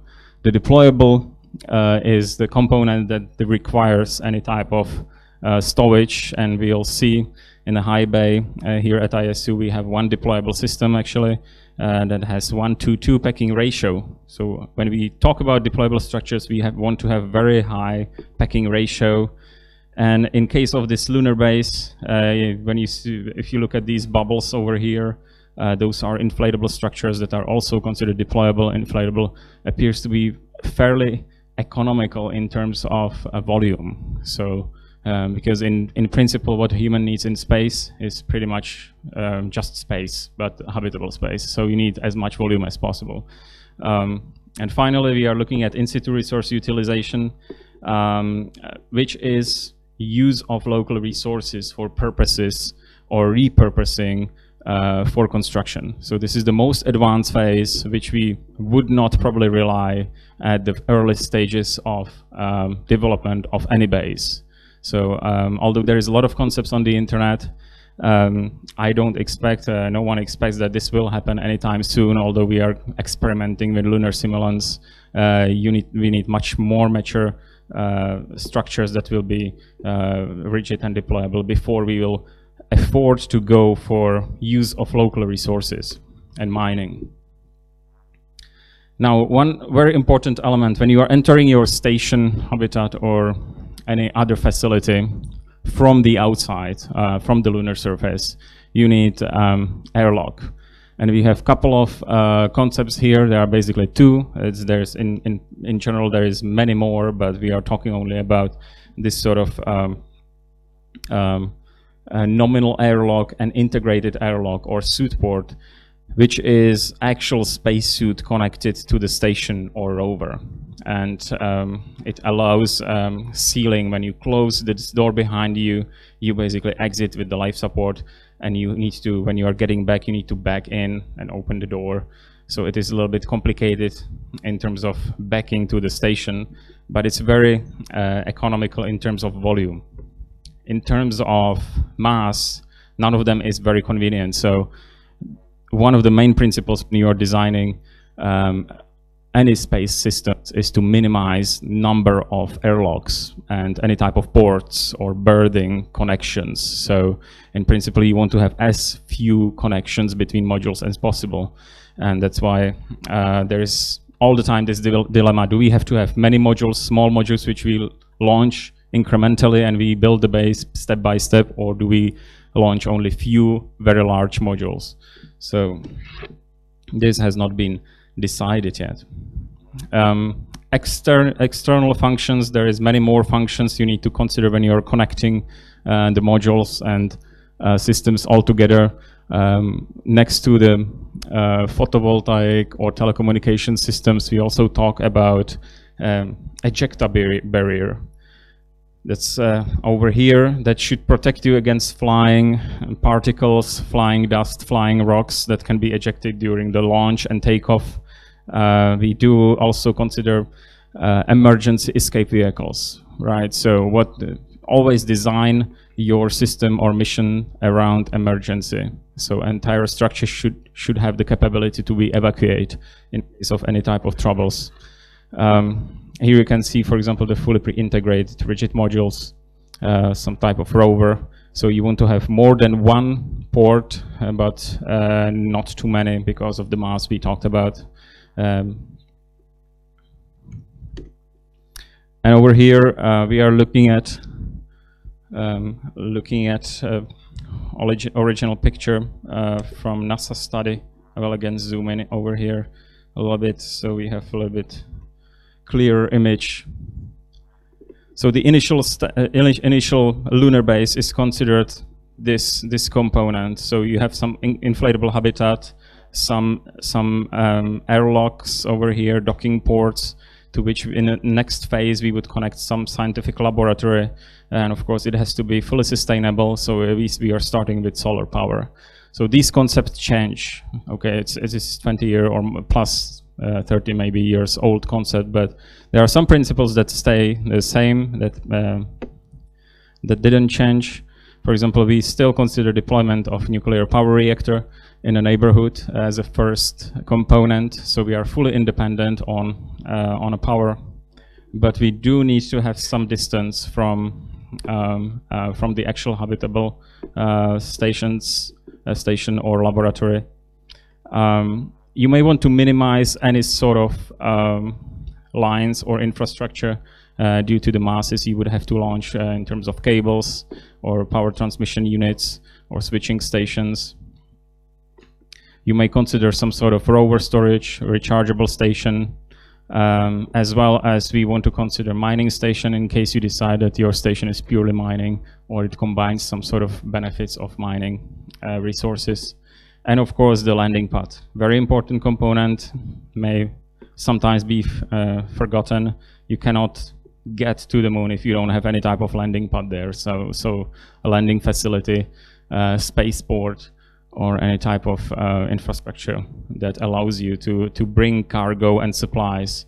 Lunar systems, lunar station will most probably be supplied from Earth. So you don't have to be that autonomous in terms of full autonomy.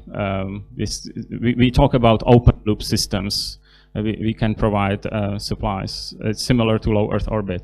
If you talk about Martian systems, that would be much more complex. We would have to have fully autonomous system of much higher redundancy than what we talk about on the Moon. Okay, so we are at the end of this, let's say, empirical architecture presentation, and we look at the case studies, and from both lunar and Martian environment, they are fairly inspirational. I think it's a great way to try to understand the complexity of lunar systems architecture. This is one of the oldest studies, most comprehensive studies, and I would say the most developed actually. And we are still coming back to this study from 1989. A lot of concepts are inspired by this architecture. Why? Because already at that time, NASA scientists came out with the idea of inflatable habitat, covering it with regolith. And what you see over here is a semi-autonomous rover that has the capacity to collect the lunar dust or lunar regolith and fill this sort of continuous bag with the regolith and place it around the inflatable structure. So it's actually protecting the inflatable structure, and it's also kind of engineering system that doesn't damage the inflatable structure. So it's I would say almost brilliant system that works together in tandem with this bulldozer, of course. And we presume that both of them would be either operated from the lunar surface or from the lunar orbit, or theoretically maybe even from the Earth. Here you can see another component that is already covered with the regolith, and with just radiation shielding or this sort of Nomex blanket protects against micrometeorite and additional protection. Radiator to dissipate heat during the solar activity, photovoltaic panels, some sort of storage, more panels over here, more over here, and only one airlock, actually two airlocks. There is one covered, one tunnel connected with this station. Another concept, a little newer. Here you can see the concept of the lander. So this is pretty much, you can see a short duration habitat on a lander that allows you, the astronauts, to take off later on, most probably, or the transport shuttle placed over here. We don't know if there is another one over here above the actual habitat. So the lander with its propellant system and photovoltaic panels over here is carrying this habitat with airlock located over here and the radiator on the top. Very simple system, a very long ladder. You can expect a lot of injuries over here. It's not the best way to place the habitat that high. Another concept, also a little bit more in the kind of Apollo style, again lander, that is already much lower. The tanks with propellant are placed radially around the habitat, and with pre-landed transport shuttle that enables the astronauts' departure. So we can expect this is short duration habitat for, let's say, 1 week lunar surface exploration. So the duration, the capacity, and the mission, the function, what are you going to do on the lunar surface, are very important to define before you start with the design. Here we see a little bit more advanced, more complex system composed of cylinders. Again, those are all rigid structures with deployable components. You see no use of regolith. So if I go back and you see this visionary concept from '89 and that we are trying to replicate right now, the next steps, immediate next steps, were obviously much smaller because NASA saw that there is no capacity to fund such a large project of a lunar colony. So most of these concepts are much smaller, composed of rigid systems. also using the robotic platforms like Athlete, a very convenient universal system. And again, a little bit more advanced, using already inflatable structures or deployable structures, concept from 2008. And last one, not last one, this is the last but one, a simulator. This is probably the most sophisticated simulator we currently have, ran by NASA, currently at Johnson Space Center in Houston. It's called HERA. They renamed it a couple of times depending on the mission, which is composed of individual modules for research of specific human functions. So you can see hygiene module, separated airlock, habitat, and sleeping crew quarters. So research is happening over here most of the time. And it's transportable as well. So for us, for our European team, this station was main inspiration. So the She habitat you will see in a high bay is derived from this. And one of concepts from my workshop is this lunar base 10, that is a concept of permanent settlement on the moon for 10 astronauts located on a North Pole, not on a South Pole, but on a North Pole. We did analysis of the surface, developed our own topography maps, and we figure out that North Pole is much more suitable in terms of the inclination of the crater walls. They are much more accessible on the North Pole, but I don't advise you to choose either or. Look at the references yourself and make your own decision. The concept is also fully sustainable, powered by a nuclear reactor, by photovoltaic concentrators, having its own battery system. It's multi-layer, multi-level, including biological life supporting system. And here we see one of very early concepts of a Martian base, where you can see also the distributed functions to be distributed in the actual distributed structures. So here's a module for departure from Mars. Here's the actual habitat completely separated from greenhouse for production of food, and a rover. That time not even interconnected with any type of tunnels. Everything has been operated by astronauts and EVA suits.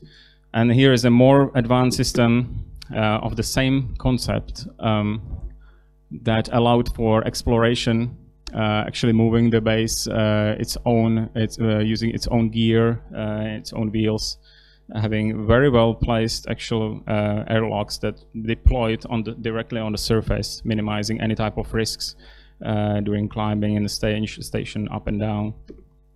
More advanced from 2007, already having this inflatable composite on the top as a habitat, and having capacity of docking the rover directly to the station, so it could function as additional module.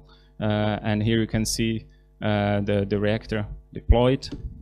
And a last example from, again, my workshop that integrates all these functions in one habitat, having also available 2 large greenhouses on the left and right side, having its own photovoltaic panels that can track sun, its own radiation shielding in a mid-level, inflatable tanks, water tanks on the ceiling, and a deployable airlock up front over here.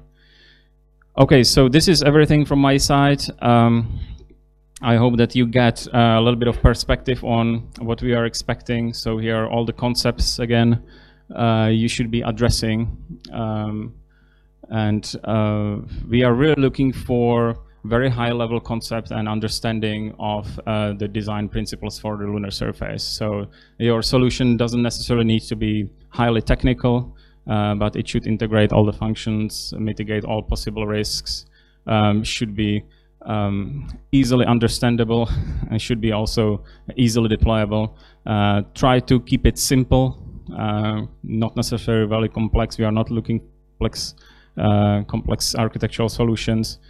And well, I wish you best luck, and I'll be around hopefully to consult your progress. So Dr. Dufran, I don't know what are the next steps. If we are taking the break, I think it would be good to probably take a break because we are already on the stage for quite a time. Emmanuel?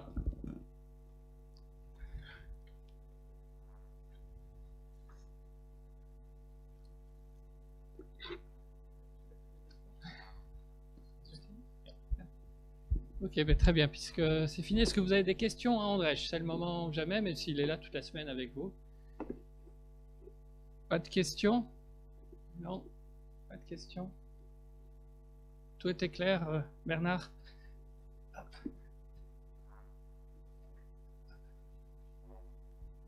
You don't mention a very big difficulty for Mars landing, and it's not true for Moon landing, is the propellant. You have to position before you. We are not able, and I don't think that within the next 50 years we will be able to load and to land at the same time the necessary propellant to come back. And for example, so in fact you have to preposition the necessary propellant very near from the landing site and the area from where your vehicle will start. And it's a big difficulty. Up to now, we have succeeded to land only 1 ton, 1 metric ton. If you look in detail, in fact, you have to land in several time, more than each time around between 15 and 25 tons. And it's really a challenge, that. And we are far to find and to have a good solution for that. Is to my opinion, is for the Mars mission, is the most difficult problem issue to solve before to send man on the surface.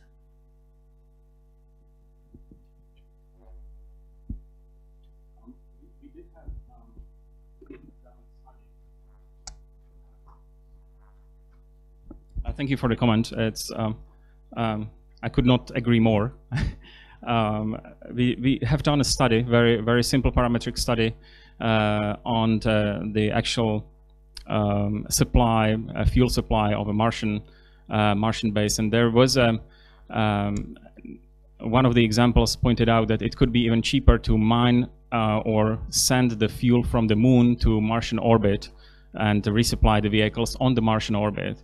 So the systems that would be landing on the Martian surface would have already the propellant for taking off to the Martian low orbit, and there we would have another depot that would be supplied from elsewhere than Mars. So this is quite complex. I agree, this is a very complex topic, and we don't expect students to quantify the propellant, but it will be actually, it's a very good point. So for everyone, if you could account for your mass budget, that would be great. That's very important for the lunar mission, since we are focusing on a lunar surface. We'll be consulting your mass budget, so we'll see how it goes, and we'll try to direct you towards minimum mass. That means, for example, systems that weigh only 1 ton. Or maybe maximum 10 tons. So we'll be then discussing how you want to land that system on a lunar surface. Thank you. Allô? Oui. Donc, merci à tous. D'autres questions? Non? Alors, oui, Kim?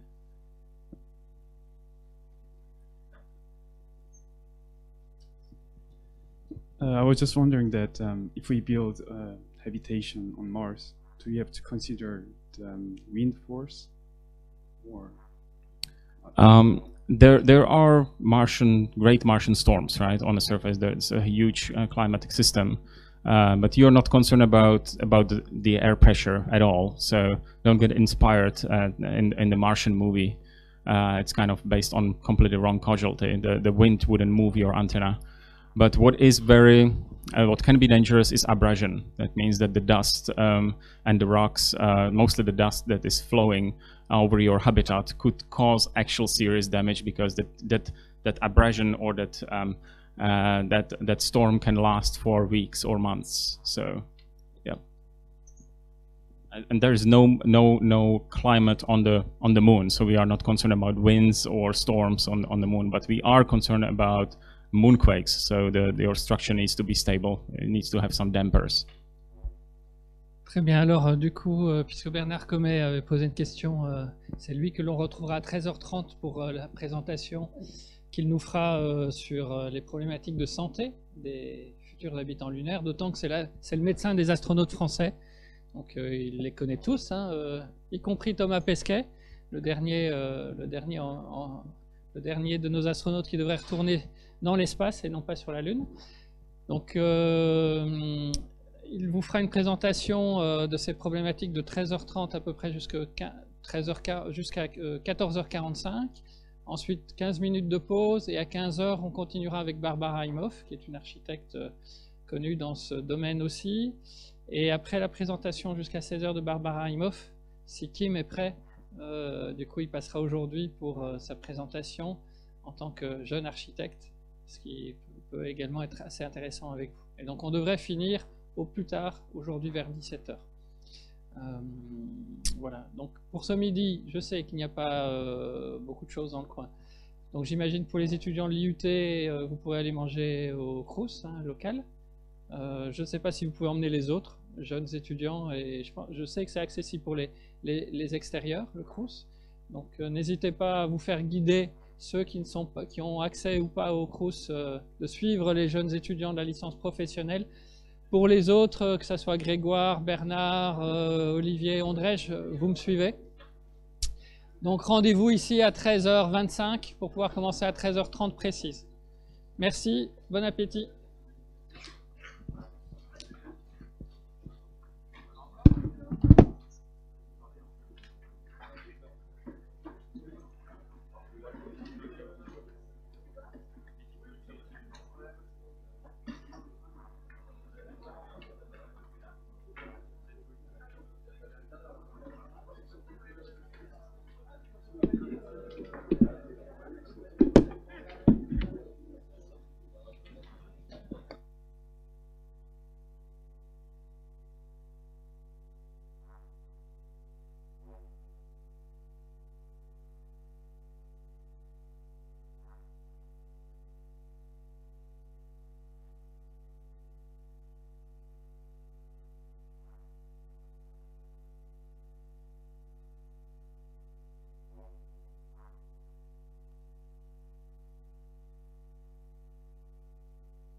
Voilà, là il fonctionne. Allô. Pour le niveau sonore, voilà.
Oui,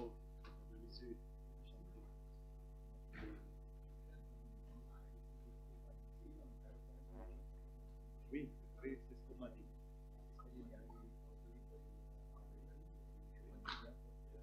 D'accord, oui, c'est ton cœur qui m'a parlé. Je vais aller le voir. Oui, c'est votre cœur.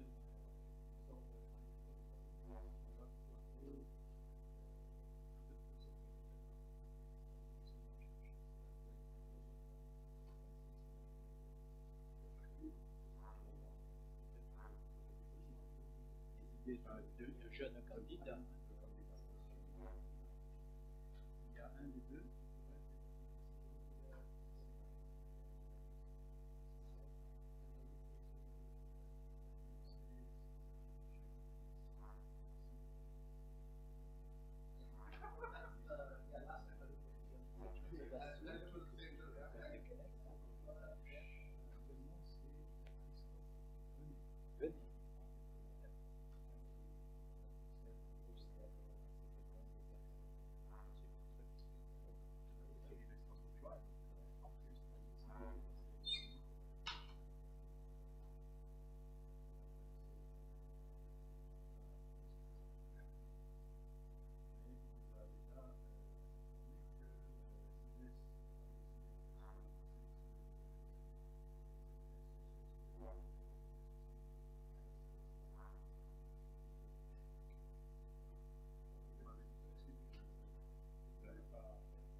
Oui, oui.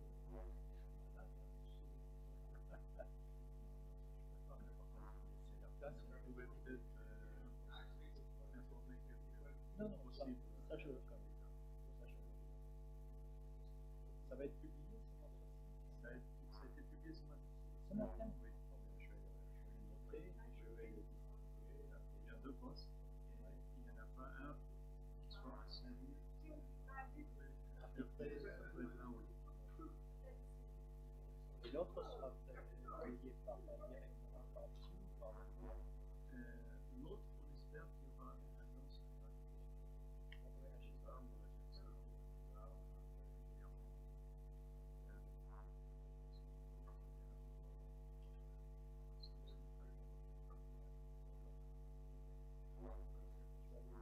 Dès que j'ai fait comme vous avez dit, dès que j'ai fini. Très bien. Moi, j'essaie de mettre un moment pour quelqu'un expliquer. Bon.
This is a multitasking person. He's working and walking.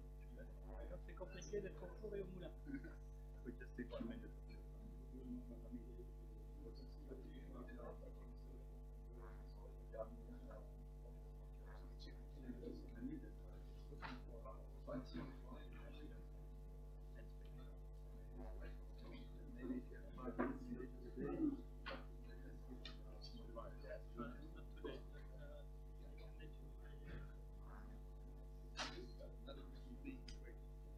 I can give you.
Emmanuel, il faut commencer là.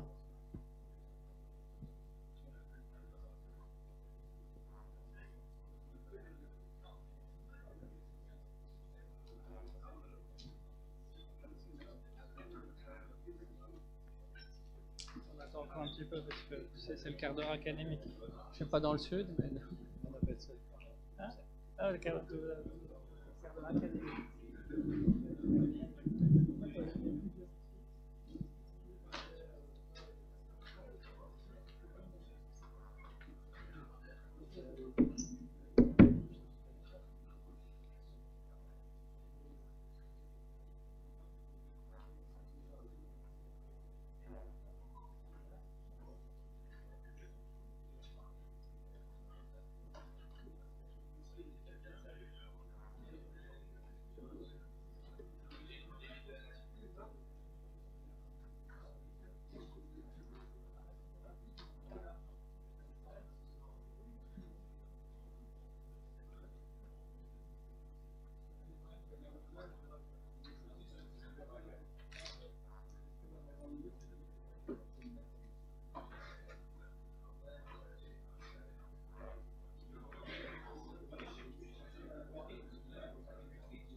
si jamais je suis pas revenu de ma réunion, ce qui se peut, bah, tu leur dis qu'ils font une... C'est Alexandra.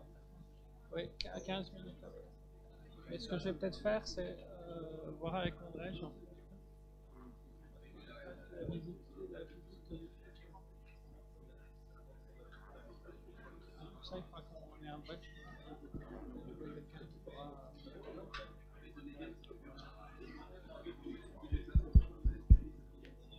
1, 2, 3. Oui. Donc bonjour à tous. On va reprendre s'il vous plaît. Alors, pour le programme de cet après-midi, donc je suis vraiment très honoré en fait de recevoir, je ne l'ai pas dit, mais en fait je suis très honoré de recevoir Bernard Comet pour deux raisons. Une première raison, c'est qu'il connaît très bien le monde de l'aérospatiale et de l'astronautique. Et pour une deuxième raison, c'est que c'est vraiment l'exemple de ce que je veux faire dans ce workshop, c'est d'ouvrir à d'autres domaines de compétences que le nôtre, qui sommes celui du bâtiment.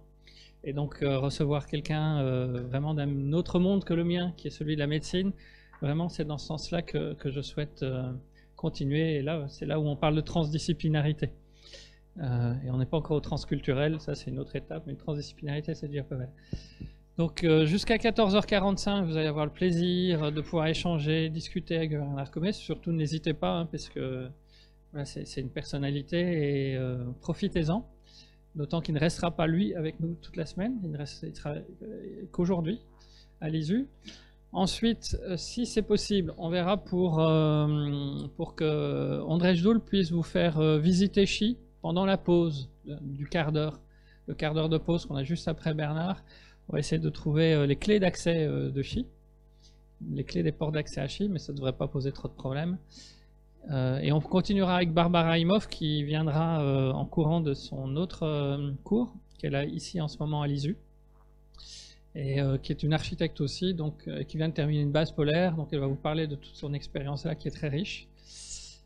Jusqu'à 16h et in fine on terminera pendant 30 minutes à peu près avec Kim qui est un ancien étudiant en architecture de l'école d'architecture de Paris La Villette, et qui vous parlera de son expérience en tant que jeune architecte et étudiant dans ces domaines-là.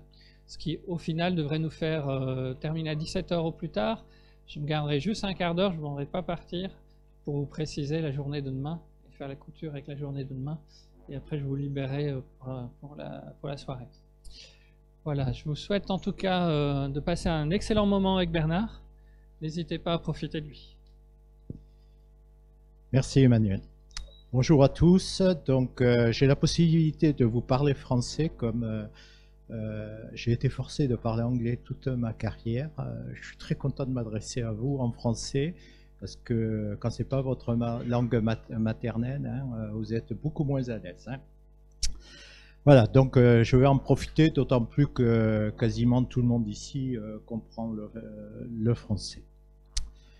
Donc je vais vous parler des impacts humains, des habitats. Alors comme vous allez le voir sur ma diapo suivante, si je revenais un peu sur le titre, je préférerais qu'on l'appelle dans les habitats extraterrestres. Pourquoi? Je vous le dis tout de suite, j'ai du mal à me convaincre que aller sur la Lune, c'est une étape nécessaire avant d'aller sur Mars. Voilà. Bon, je ne suis pas le seul qui parle de ces problèmes-là. Il y a tellement de validations à faire qui sont spécifiques à Mars, on ne les fera pas sur la Lune, parce que ce n'est pas du tout le même environnement. Il n'y a pas d'atmosphère, c'est beaucoup moins loin, les précisions d'atterrissage, ce n'est pas du tout la même problématique. Poser 20 tonnes au lieu d'une tonne, c'est très facile sur la Lune, ça l'est beaucoup moins sur Mars. Donc, je fais partie des gens qui le disent, donc je vous le dis, hein, que l'étape du Moon Village n'est pas une étape nécessaire.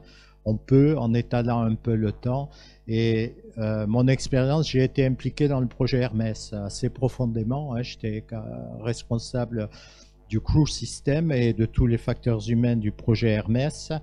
Et à un moment, on a tué le projet quand on a dit qu'on allait faire un vol simulé autour de la Terre avec retour sur Terre complètement automatique. Immédiatement, tous nos ennemis nous sont tombés dessus. C'est plus la peine de mettre l'homme à bord. Vous prenez des risques pour rien et pof, ça a tué le projet. Voilà. Donc, j'aime pas beaucoup les étapes intermédiaires. Voilà. Alors, je vais vous parler, bien que ça vous a été pas mal exposé, ce sera un peu une redite sur le risque de radiation, en particulier pour toutes ces missions, vous allez vite le comprendre. C'est un des risques à contrôler qui est le plus sérieux et qui posera un problème aux ingénieurs et aux concepteurs pour faire des habitats corrects et acceptables sur le plan humain. Je vous montrerai, ça vous a été montré aussi ce matin, comment on fait une analyse du risque et quels sont les enjeux qui restent à résoudre sur ce problème de radiation. Alors, je ferai deux petites incartades. L'aspect de la poussière lunaire sur un plan toxicologique, sur un plan humain, risque humain, il est réel. Il y a des expériences en cours à bord de la station internationale en ce moment. Et je vous donnerai alors quelque chose de beaucoup plus ingénieur. C'est comment peut-on concevoir un système médical de contrôle des risques de santé pour un habitat lunaire comme on le fait à bord d'un véhicule spatial habité.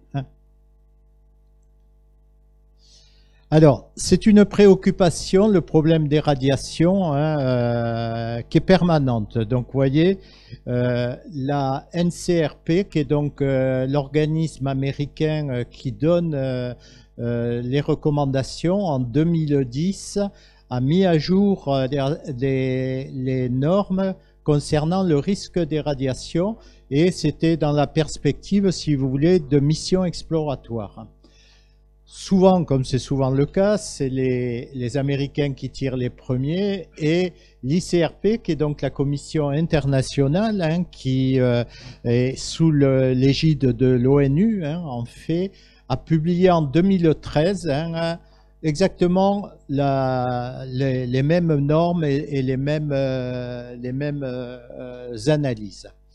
Alors, il faut savoir que dans l'espace, comme dans les activités humaines sur Terre, on accepte d'accroître de 3% le risque d'avoir un cancer radio-induit. Vous savez qu'il y a des cancers, il y en a qu'on sait qui sont, par exemple, les lymphomes. Les lymphomes sont très sensibles aux radiations. Vous pouvez, en augmentant les doses de radiation, vous créer des lymphomes dans une population de façon évidente. Et comme sur Terre, pour les manips radio dans les hôpitaux ou les travailleurs du nucléaire, la norme accepte un risque d'augmentation de 3% et pas plus. Il faut le démontrer, que vous ne vous faites pas prendre de risques aux gens qui seront exposés. Alors, ces deux rapports ont confirmé que la population des astronautes garde un statut un peu particulier, et en particulier pour les travailleurs sur Terre, on limite l'exposition annuelle à 20 millisieverts, mais comme un astronaute, lui, n'est pas soumis durant 40 ans, puisqu'il ne vole pas tous les ans et de façon significative, ils ont accepté qu'on dépasse annuellement cette dose. Et c'est vrai, quand on fait le bilan des astronautes qui ont volé le plus longtemps possible, sur toute leur carrière, en dose cumulée, ils sont à 65 millisieverts. Donc, si vous voulez, on est loin des 200 millisieverts qu'on accepte pour une carrière de 40 ans.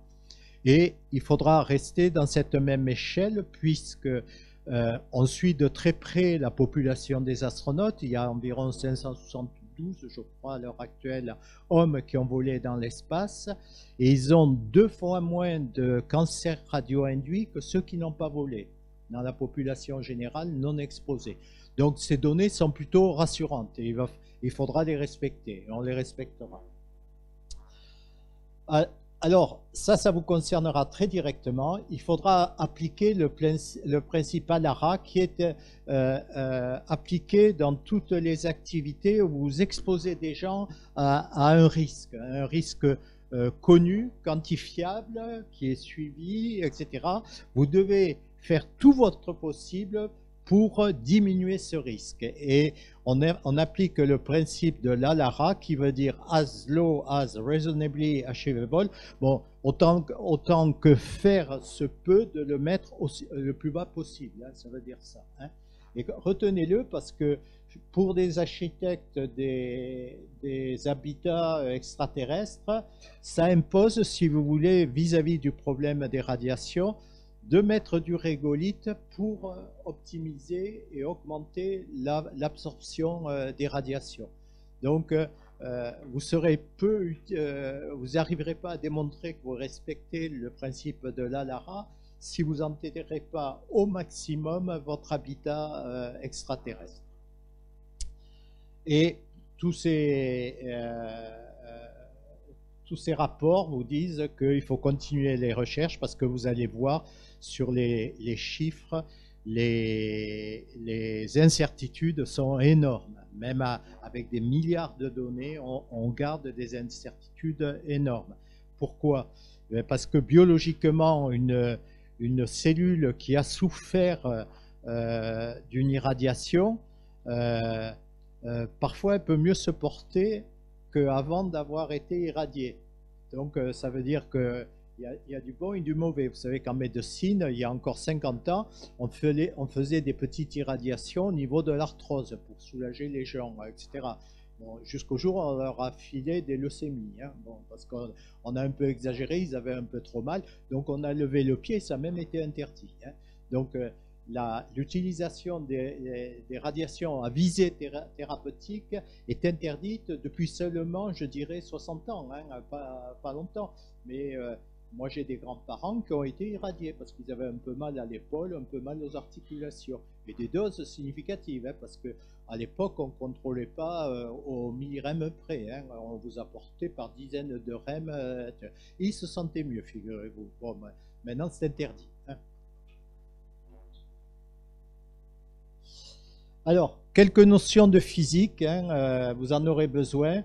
Donc, quand on parle d'énergie déposée, on parle de rad. Et 100 rad, ça fait un gré, G-R-A-Y. Hein. Il y a le facteur de qualité. Et en particulier, les commissions, pendant très longtemps, vous voyez, de 63 à 91, ont fait évaluer ce facteur de qualité. Alors, le facteur de qualité, c'est la dose équivalente qui, elle, est exprimée en REM ou en sievert, hein, qui fait 100 REM, que multiplie la dose physique déposée qui, elle, en gré ou en rad, et multipliée par le facteur de qualité. Alors, c'est quoi ça? Eh bien, on sait qu'il y a des radiations qui, biologiquement, font plus d'effets que d'autres. Et ça, on le mesure sur des tissus, des cultures cellulaires. Et on peut voir, si vous voulez, le nombre de dégâts et le nombre de... Alors, à l'heure actuelle, c'est la courbe verte qui est alors, par exemple, le facteur de qualité pour les rayons X et les gamma, il vaut 1, tout simplement. Hein, pour les radiologies que vous passez, il vaut 1.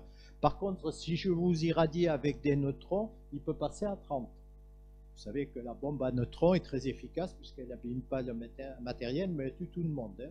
Hein, donc, c'est pour ça. Et on en reparlera des neutrons parce que vous allez voir dans l'espace. Alors là, je vous ai mis une courbe pour vous sensibiliser à quelque chose.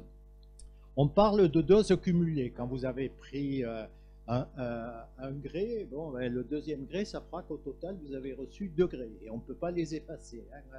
C'est des doses cumulées qui s'additionnent. Toutefois, depuis longtemps en radiothérapie, on sait qu'on est beaucoup plus néfaste quand on apporte la même dose totale, par exemple 3000 rad en une fois. Là, vous êtes extrêmement nocif. Par contre, si vous la fractionnez en 30 séances, ce que font les radiothérapeutes, que vous ciblez bien pour pas trop avoir de dégâts aux alentours. Vous êtes efficace effectivement au milieu, mais vous êtes beaucoup moins nocif autour. Donc, il faut fractionner les doses. Alors, vous avez pu voir dans la presse, je crois que c'était sorti il y a environ 3 ans, c'est sorti dans le Times, donc pas n'importe quel journal, où il disait que la NASA s'apprête à créer des Alzheimer précoces chez ses astronautes.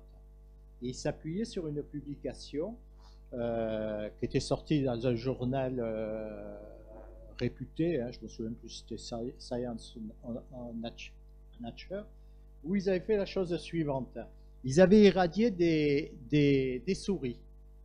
Donc, ils leur faisaient le test du labyrinthe. Donc, on chronomètre le temps, vous savez, qu'elles mettent pour en sortir, etc. Ils avaient pris un groupe de 200 souris avant l'irradiation. Ils avaient évalué leur performance. Ils leur avaient filé un PET de 250 REM, histoire en une fois. Et ils avaient dit, ah ben regardez, là, il y a une perte de vitesse là, de 5%, c'est significatif, etc. Enfin, tous les calculs statistiques étaient bien faits. Toutefois, il disait, il faut considérer que le risque, puisqu'ils avaient pris la dose globale qu'on attendait sur un astronaute durant une mission martienne de 1000 jours, il disait donc, il faut que la NASA s'intéresse au problème, continue les études, etc. Le Times a repris ça, la NASA s'apprête à faire des Alzheimer précoces sur le critère du temps de sortie du labyrinthe pour aller manger la graine, etc. Ça, je vous en parle, mais c'est typiquement la fake news. On parle de science, le papier est juste, mais il a été interprété. Et vous ne pouvez pas savoir le nombre de gens qui m'ont demandé, est-ce vrai que vous créez des Alzheimer précoces? Tant et si bien que pendant 3 ans, mes astronautes, quand je les rencontrais, lui disent, dis donc, il faudra éclaircir le problème là, pour l'Alzheimer précoce, vous ne m'en aviez pas parlé encore. Voilà, typiquement, un fait de société qui est dû à un excès d'interprétation, et le papier est sorti, il a été repris dans Sciences et Vie, tout le soin, avec un point d'interrogation, parce qu'ils se disent peut-être qu'on va laisser un point d'interrogation. Donc en fait, ils n'ont pas du tout pris en compte ce phénomène, et là vous voyez, vous avez un rapport d'efficacité de 1 à 3. C'est-à-dire, quand vous fractionnez la dose, vous divisez par 3 son efficacité par rapport à une dose unique. Donc il faut le prendre en compte. Pourquoi? Parce que vous laissez à l'organisme le temps de réparer toutes les fractures des chromosomes qui ont été faites. Malheureusement, on sait qu'il y en a qui resteront et qui auront un cancer. Alors maintenant, vous donnez des ordres de grandeur de radiation. Alors vous voyez, pour les missions Apollo, ils recevaient environ 1,1 REM. Souvenez-vous que la dose maximale admissible pour un travailleur du nucléaire qui est exposé tous les jours pendant 40 ans, c'est 2 REM donc, par an.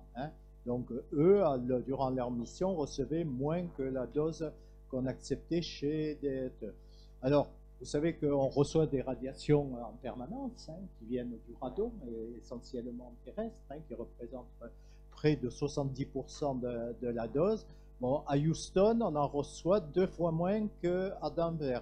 Alors, pour rester un peu plus franchouillard, dans le Limousin et la Bretagne, vous en recevez 2 fois plus qu'à Strasbourg ou à Toulouse. Et sur Terre, il y a des zones où on en reçoit, mais nettement plus. On en reçoit par an autant qu'un astronaute.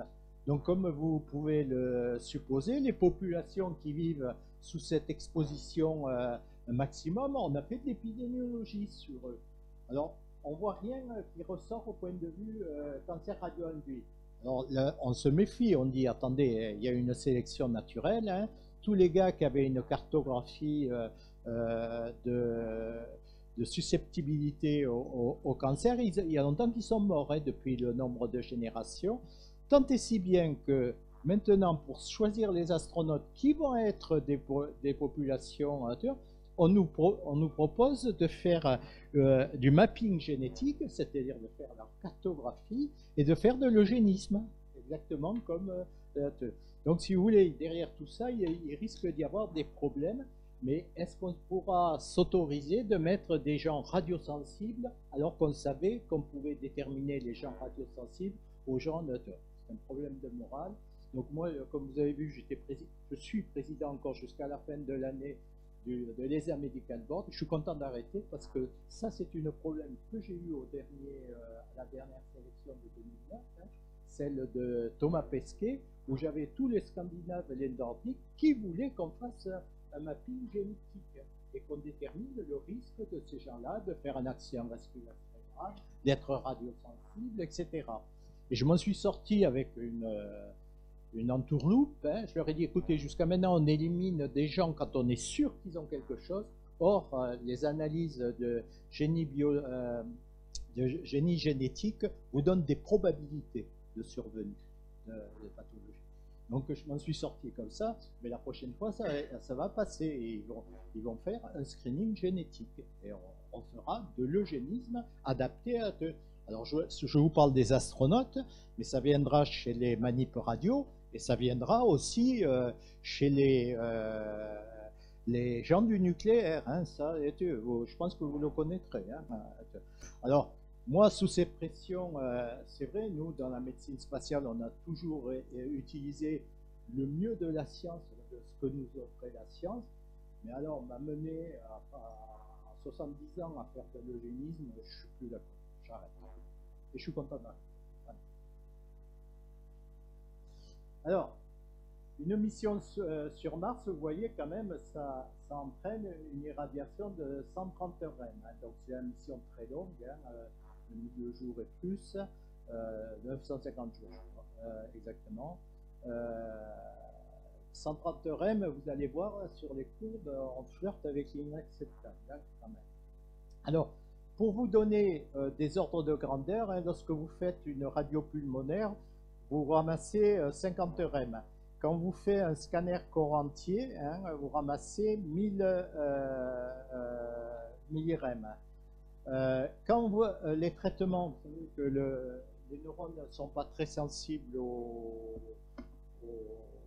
radiations, hein, pour essayer de tuer des tumeurs cancéreuses, on amène jusqu'à 5000, plus de 5000 REM, hein, qui sont reçus par le cerveau, et on voit rien. Hein. Bon, généralement, les gens meurent d'autre chose, ils meurent de leur cancer. Et vous savez qu'à l'heure actuelle, en médecine, on fait les greffes de moelle, donc on prélève de la moelle, votre moelle osseuse, on trie les cellules cancéreuses, hein, ça prend une quinzaine de jours, on fait pousser les cellules saines, on vous irradie pour vous stériliser, et on vous réensemence vos propres cellules. C'est les autogreffes qui marchent assez bien maintenant. Et quand on fait une autogreffe, eh bien, on expose la personne corps entier à 800 REM en 5 ou 10 fois en fonction de sa tolérance. Voilà, ça vous donne des ordres de grandeur. Alors je vous rappelle, hein, qu'en Inde, hein, là, c'est pas le pire. Hein. Vous allez voir, je vous vais vous en donner un autre en Iran où ils reçoivent encore 10 fois plus chaque année. Donc c'est des choses qui existent de manière, je dirais, naturelle. Alors j'aime bien cette courbe. Bon, elle est un peu compliquée, mais ça donne toutes les échelles des expositions. Donc là, vous voyez, on va jusqu'à 1000 sieverts. Hein. Je le donne, hein, mon cours, hein, vous pourrez les avoir. Donc la station internationale, on est là, hein, on est à une dizaine de REM. Hein. Là, vous avez les gens en Iran, vous voyez, qui reçoivent chaque année la même dose que quelqu'un qui a volé à bord de la station internationale. Et donc cette population est très suivie par l'ONU, hein, au point de vue épidémiologique, et on n'a pas mis en évidence de cancer radio-induit. Est-ce un phénomène de sélection naturelle ou passé? Peu importe. Vous retrouvez là Kerala là, en Inde, vous voyez, qui a un facteur 10 hein, par rapport à cela. Vous avez la limite de 20 millisieverts par an pour les professions exposées, qui est ici. Et puis là, vous retrouvez les radios pulmonaires, etc. Bon, vous avez toutes les deux. On vous rappelle les unités, hein, là, ce que j'ai fait auparavant. Et là, donc, la mission martienne, vous voyez, il y a un facteur 10 quand même de doses cumulées. Et vous allez voir, je pense qu'on arrivera à le baisser en appliquant le principe à l'ARA pour revenir à des doses plus proches de ce qu'on pratique en ce moment à bord de la station internationale. Alors ça sera toujours, je vous parlerai de la mission martienne longue, hein, celle qui fait 900 jours et plus. Hein. Bon, et tout le reste, c'est un peu des redites de ce que je vous ai dit sur les diapos d'avant. Alors, après, les agences, en accord avec la NCRP et l'ICRP, publient des tables de limites pour ces astronautes et ils essaient d'être au plus juste pour ça. Alors pourquoi, quand on a 30 ans, on est moins tolérant que quand on a 55 ans? Tout simplement, c'est qu'au moment où vous recevez la dose, c'est votre espérance de vie. Si vous restez 50 ans, vous avez beaucoup plus de probabilité de développer votre cancer radio-induit que si vous recevez les 100 REM la veille. Hein. Voilà, c'est dû à ça. Et ce qui fait que vous avez une échelle quand même relativement étendue, hein, puisque vous voyez que pour un homme, on peut aller de 0,6 à 1,5 en fonction de leur âge. Alors les femmes, vous voyez, sont un peu plus sensibles. Ceci est dû aux ovaires. Les ovaires sont source de cancer radio-induit, même après la ménopause, de manière nettement plus accentuée. C'est dû uniquement à ça. Hein. Le reste est assez égalitaire. C'est dû aux ovaires. Alors, pour vous amuser un peu, hein, la NASA s'est fait attaquer par les Women's Lib aux États-Unis parce qu'ils ont publié des normes différenciées. Et chaque année, ils donnent environ 10 000 $ par un jugement en justice aux Women's Lib parce qu'en 84, au lieu de publier la norme la plus exigeante, c'est-à-dire la norme qu'on applique aux femmes, ils ont publié les deux. Ils ont fait une discrimination sexuelle. Et depuis, donc, la NASA paie, je crois que maintenant c'est 12 000 $ par an au Women's Lib uniquement pour cette indélicatesse. C'est une réalité scientifique. Hein. Vous voyez que la science, on en fait un peu ce qu'on veut. Alors, sur les badges et sur les dosimètres, on mesure, si vous voulez, par mission, combien ils reçoivent. Alors là, c'est des millisieverts ou c'est des milligrés, hein, ça dépend de l'âge. À l'heure actuelle, on mesure toujours des millisieverts, hein, l'effectif dose, mais autrefois, on mesurait essentiellement les grés.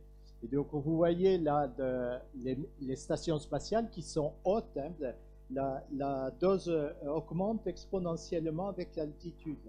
Hein, elles sont à 450 degrés et c'est là, si vous voulez, qu'on reçoit là les doses les plus importantes. Hein. Et vous avez là le nombre d'astronautes en hauteur. Alors, comme on vous l'a montré là sur un été, on fait toujours une analyse du risque et il faut démontrer qu'on est dans la zone permissible, hein, c'est-à-dire il faut que vous montriez. Alors là, je vous ai donné un exemple tel qu'on le suit à l'heure actuelle à bord de la station internationale. Hein. Ici, vous avez la dose qui était prévue. Là, c'est l'intervalle de confiance. Et ça, c'est la dose mesurée. Et on voit à chaque fois qu'ils font une VA, ils sortent d'un abri qui interpose plus de matière que le scaphandre. Et ils ont une petite augmentation de la dose. Et à chaque fois qu'on rebooste la station, vous savez, souvent les progrès avant de se désarimer poussent la station pour lui refaire prendre de l'altitude. Et on les voit aussi sur ces courbes de suivi. On voit, tiens, là, il y a un reboost. On peut même vous dire de combien de kilomètres en regardant précisément. Donc, vous voyez quand même les radiations à bord des véhicules spatio-habités sont très sensibles quand on reste en orbite terrestre, de l'altitude. Il faut savoir que quand on se met sur une orbite polaire, vous avez les cornets polaires que vous traversez, et là vous êtes à poil devant les radiations qui viennent d'une part du Soleil et du fond galactique cosmique, hein, qui vous font prendre beaucoup plus de radiation, hein, puisque vous ne restez pas dans la protection de la magnétosphère. C'est pour ça qu'on prend des inclinaisons de 51,5 degrés, parce qu'en fait, ça met tout le monde d'accord, les Russes et les Américains, hein, pour les lancements, et on ne quitte pas la protection de la magnétosphère.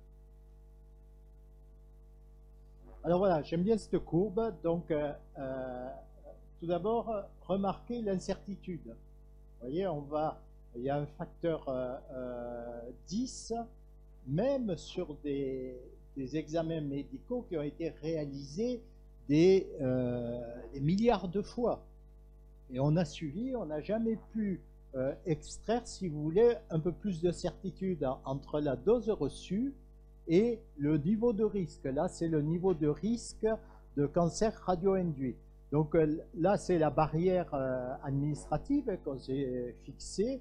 Donc, un scanner, si vous voulez, est centré ici avec un risque à 0,02% de une mission à bord d'ISS, c'est 0,3%. Hein, faites attention, c'est en pourcentage. Hein, d'augmentation donc pour l'instant on voit rien, hein, sur notre population. Une colonie lunaire, ce sera déjà un peu plus juste, puisque vous voyez, on chevauchera à la Terre. La mission martienne, elle devient difficile. Alors ça, c'est calculé pour un homme de 40 ans, un mâle, hein, donc de 40 ans, qui est resté durant 1000 jours en mission. Hein, alors, vous pouvez faire la même chose pour quelqu'un de 30 ans. Vous avez le risque là, et là, vous voyez que même pour ce jeune, la mission lunaire, donc elle est de 1000 jours, hein, ce qui n'est pas prévu à l'heure actuelle dans les scénarios de mission lunaire, mais vous voyez que même la mission lunaire et même la mission sur la station internationale est limite. Hein. Mais pour être franc, on a peu d'astronautes. Hein. L'âge moyen de l'astronaute qui vole pour la première fois, c'est 40 ans. Hein. On n'en a pas parce qu'il leur faut du temps pour être sélectionné, pour s'entraîner, pour être assigné, et ce qui fait que souvent c'est des gens de 40 ans et plus. Alors par contre, lorsqu'on prend un vieux, 55 ans et plus, et bien là, même la mission martienne passe. Toujours pour la même raison. Donc je vous ai mis cette diapo de synthèse. Hein. À 30 ans, ça passe à peine pour la station internationale. C'est un peu juste pour la mission lunaire. Par contre, c'est quasiment impossible pour la mission martienne. Pour quelqu'un de 40 ans, c'est toujours la mission de 1000 jours. Hein, ça. Et pour un 55 ans plus, ça passerait même pour la mission martienne. Ça vous permet, si vous voulez, de situer le problème. Alors, oui, on a quand même, je ne voulais pas citer, mais sur Curiosity, hein, il y a l'expérience RAD qui a mesuré pendant tout le transfert et qui mesure à bord de Curiosity les débits de dose. Et on est tombé sur des chiffres proches de cela. C'est-à-dire, bon, il y a de l'incertitude, hein, bien sûr, mais en fait, donc, on devrait arriver, en optimisant le blindage, à une centaine de REM pour une mission de 1000 jours. Alors, qu'est-ce qu'on a appris sur Curiosity? Sur Curiosity, on a appris deux choses. Avant Curiosity, on disait le risque, c'est 50 de la dose qui viendra des cosmiques galactiques, donc de l'espace profond, et moitié qui viendront des éruptions solaires. Or, pendant la mission martienne, le transfert Terre-Mars, il y a eu 4 éruptions solaires, dont une majeure, vraiment quasiment équivalente à celle de 72. Vous savez, on a des éruptions plus fortes que d'autres, etc. Et malgré ça, eh ben, il y a seulement 5% de la dose mesurée qui vient des éruptions solaires. Alors ça a été une bonne nouvelle. Pas tout à fait, parce que les cosmiques galactiques, on les arrête beaucoup moins facilement que les éruptions solaires, qui sont essentiellement des éruptions à protons. Hein. Et si on met du métal en interface du métal, ça va faire des neutrons. Donc derrière, il faut mettre des substances riches en oxygène, comme le polyéthylène, l'eau, etc., pour arrêter les neutrons, parce que les neutrons ont une efficacité biologique.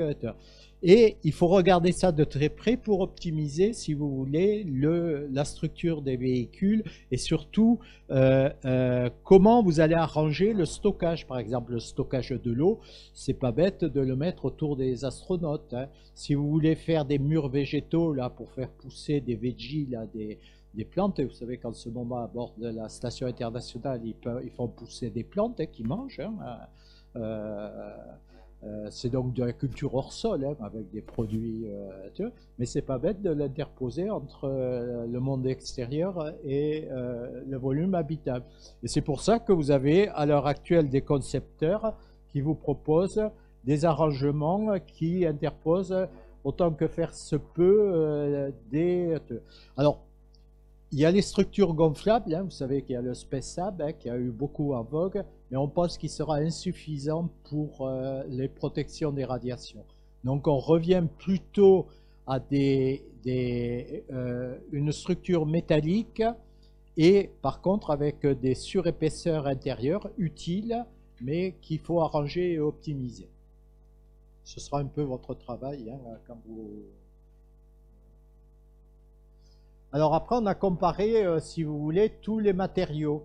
Et donc on voit par exemple l'hydrogène, c'est très bien, mais en fait il y a un problème, hein, c'est que autant c'est facile de mettre 27 grammes par centimètre carré d'aluminium, hein, ça correspond environ. Par contre, si vous voulez mettre 27 grammes par centimètre carré d'hydrogène liquide, il vous faut 4 mètres.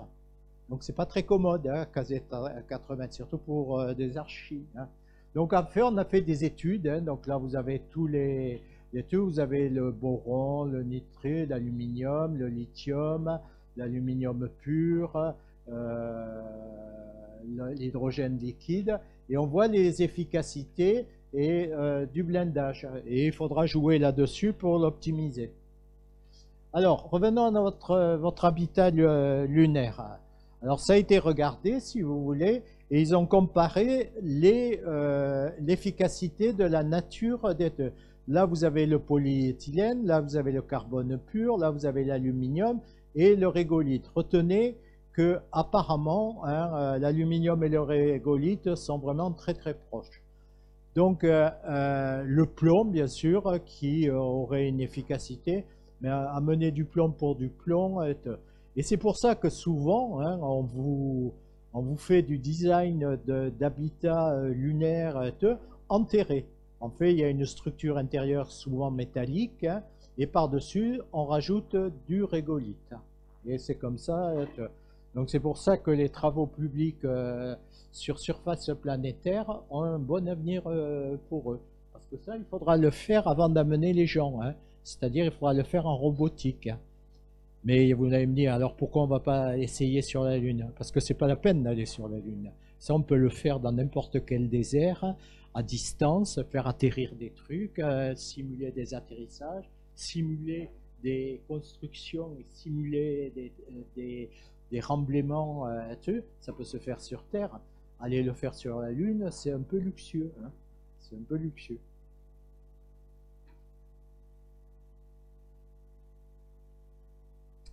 Voilà, donc là c'est un peu la même chose, hein, ça vous donne un peu là dans ce projet qui est plus ancien je crois, et on vous montre donc l'efficacité de différents matériaux hein, pour donc servir de blindage complémentaire.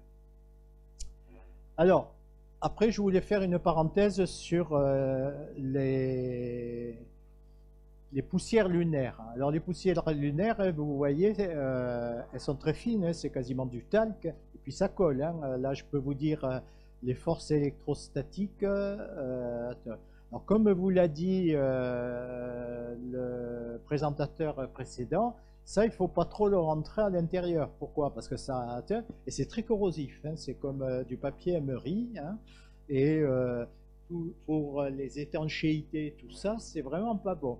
Donc, on pense beaucoup là à ce qu'on vous a montré, le sas scaphandre, où le gars plonge dans le scaphandre, mais il n'y aura pas de contact direct, en tous les cas avec la partie basse du corps et l'intérieur. Bon, là, vous l'avez, il est tombé, là, il est couvert de poussière. Hein, donc, il est tombé, il a fait exprès, je crois, de tomber, il est couvert de poussière. Alors, quelles sont leurs particularités de ces poussières? C'est qu'elles sont très, très petites. Hein, elles font 5 à 10 microns. Hein, Quand on regarde sur le plan toxicologique et médical, ça peut donner des symptômes respiratoires tels que l'asthme.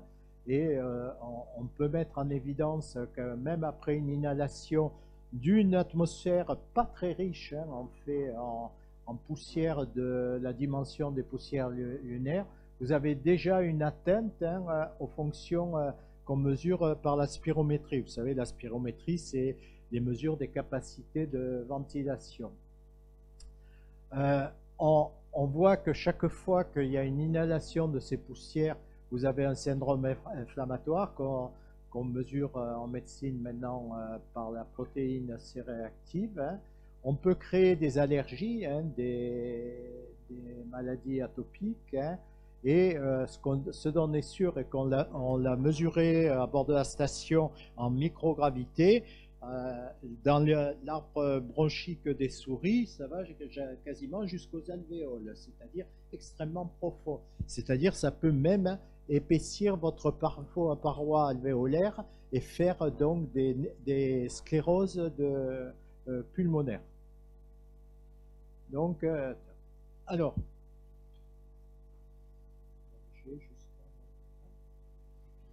ça c'est un peu plus hard à comprendre. Ouais, je vais garder le micro. Alors, comment fait-on pour concevoir un système médical? Alors, je vous ai mis un nota bene qui est très important. Hein. À l'heure actuelle, à bord de la station, on fait faire, vous savez, très régulièrement de l'exercice aux astronautes, hein, 1 heure le matin, 1 heure le soir. Et ils ont 3 équipements, le CVIS, le TVIS et le ARCHES. Vous irez voir sur Google, hein, vous aurez de belles vidéos qui vous montreront. Alors, sur une station lunaire, je pense que c'est quand même souhaitable, je vous le dirai, formulerai de cette façon, que vous leur mettiez à bord de l'habitat de quoi faire de l'exercice. Parce que vous me direz, mais quand ils vont sortir en extra-habitat, ils vont faire de l'exercice. Oui, ils ne vont pas sortir 2 fois par jour ou même 3 fois par semaine. Hein. Ils vont minimiser le nombre d'interventions, d'autant plus, comme je vous l'ai dit, il y aura beaucoup de robotique autour de l'habitat. Et on essaiera toujours en premier lieu de faire tout par robotique sans exposer de manière supplémentaire les astronautes. On essaiera de résoudre d'abord avec les robots. Ils ne sortiront que quand on ne réussira pas à résoudre par les robots. Donc, pour qu'ils se maintiennent en force physique, parce qu'un scaphandre, c'est pénible. Hein. Il y a un effet de gonflage, si vous voulez, ce que j'appelle un effet bibendum, hein, c'est que la pression intérieure étant au minimum 0,3 atmosphères, hein, à l'extérieur vous avez 0, vous avez un effet de gonflage. Hein, et quand vous laissez vos bras, hein, c'est comme ça. Quand vous laissez les gants, ils se mettent comme ça. Et puis après, il faut faire de l'effort. C'est pour ça que les astronautes sont très musclés des avant-bras, parce qu'on les a entraînés à manipuler le gant et pas se fatiguer, puisqu'ils font ça pendant 8 heures, hein, rien que pour se tenir. Voilà, donc je ferme la parenthèse. Hein, donc je pense qu'il faut que vous mettiez une salle de gym, hein, dans vos habitats extraterrestres. Hein. Ce sera nécessaire. Alors maintenant, comment fait-on quand on veut dimensionner donc, les kits médicaux, hein, pour faire face aux incidents. Alors, sachez qu'il y a déjà eu 2 missions spatiales qui ont été annulées pour des pépins médicaux. Hein. Vous avez en 1985 une prostatite aiguë, le gars s'est mis en rétention urinaire, il n'a pas réussi à se sonder, il a fallu mettre fin à la mission et on l'a sondé sur le site d'atterrissage dans l'attente, vous savez que c'est 2 missions russes. Hein. Et les toubibs qui avaient géré de manière un peu fiérote, que je connaissais bien, hein, Goncharov en particulier, a fait un excès de zèle 2 ans après, où pendant une sortie extravéhiculaire, on reçoit, vous savez, l'électrocardiogramme en direct. Et le gars présentait des extrasystoles. Bon, c'est vrai, il en avait plus que d'habitude, mais en fait, elles n'avaient rien d'affolant, hein, ça ne ressemblait pas à des extrasystoles d'un infarctus, etc. Alors, je ne sais pas pourquoi, ce pauvre Yuri Goncharov a fait un pataquès avec le directeur du vol, il faut cesser le vol, le faire rentrer en urgence, etc. Donc, on annule la mission, on le fait atterrir et tout, on le met sous surveillance pendant 1 an, on lui fait des faisceaux de liste. Goncharov, je ne l'ai plus revu. Il allait soigner probablement en fond de la Sibérie, hein, dans certains goulags, hein, je pense. Mais je ne l'ai plus. Ça a été ma dernière fois où je l'ai vu, c'est avant cet incident. Voilà, donc c'est déjà arrivé 2 fois. Hein. Une fois c'était bien fondé, l'autre fois c'était mal fondé. Alors, quand on design comme ça un système complexe, hein, comme une mission d'exploration, qu'elle soit lunaire ou martienne, on se donne un objectif de sécurité. Et souvent, ce qu'on fait, c'est qu'on se compare à des activités qui existent sur Terre. Hein. Voilà. Alors, si vous êtes dans la Lune, hein, sur la Lune, vous avez une possibilité d'évacuation et de retour sur Terre en 3 jours. Bon, à bord de la station internationale, c'est 12 heures. Hein, c'est très rapide. Vous êtes moins isolé à bord de la station internationale que quand vous traversez l'Atlantique, où il faut 48 heures hein, pour vous récupérer. Donc, c'est équivalent. Donc, on va partir sur une philosophie plutôt de stabiliser le patient, l'évacuer, plutôt que de le soigner sur place. On ne pourra pas. Pour une mission martienne, on ne pourra pas. Il faudra être autonome. C'est pour ça que le kit et les kits médicaux seront nettement plus copieux. Et je pense, moi, qu'il y aura un médecin à bord. Il y aura une formation un peu spécifique. Donc, dans ces objectifs de mission, on peut vous dire que vous n'acceptez pas qu'il y ait 2 chances sur 1000 d'avoir une annulation de la mission pour raison médicale. Donc, fort de ça, vous prenez vos tables épidémiologiques et vous allez voir toutes les pathologies qui sont considérées. Vous allez essayer de modifier, parce que vous avez sélectionné vos astronautes, vous les surveillez médicalement, voir si on ne gagne pas un peu en baissant ses probabilités de survenue. Donc, c'est comme ça, on fait une cuisine et on regarde entre 30 et 60 ans, hein, de la fourchette d'âge, et on regarde les pathologies qui ont des chances de survenue supérieures à 2 millièmes. Après, vous avez des risques qui sont des risques de trauma. Hein, quand vous êtes en microgravité, les risques de trauma ne sont pas très élevés, hein, puisque vous flottez. Hein, le seul risque, c'est que vous coinciez un bras avec une charge extrêmement lourde, un double rack, etc., et qui vous fasse une contusion ou une fracture ou une luxation. Par contre, quand vous allez être à la surface de la Lune, il faut quantifier ça. Vous savez que sur Terre, les traumas, hein, c'est dans la rue, c'est dû à la gravité. Hein. Mais probablement, la gravité de votre trauma est inversement proportionnelle à la gravité que vous rencontrez sur votre planète. Donc, il faut trouver des probabilités de trauma adaptées à votre situation extraterrestre. Donc ça, c'est de la cuisine de mécanicien qui fait des statistiques. Mais enfin, bon, on arrive à sortir un chiffre, hein, grosso modo. Et enfin, il faut aussi parler du risque individuel de mort durant la mission, c'est-à-dire pour raison professionnelle. Et généralement, on admet qu'un astronaute à chaque mission, il ait 3 chances sur 100, 0,03, ce qui est énorme. Hein. Pour vous donner un ordre de grandeur, quand vous montez dans votre avion, vous avez 6 chances sur 1 million de vous casser la pipe, de mourir hein, à cause d'un accident, quel qu'il soit. Et bien pour un astronaute, vous voyez, c'est quand même un risque statistiquement, hein, puisque ça c'est le risque réel. Hein. Alors il s'est un peu amélioré depuis, c'est 2,8%, je crois, 2,8 10-2. Hein.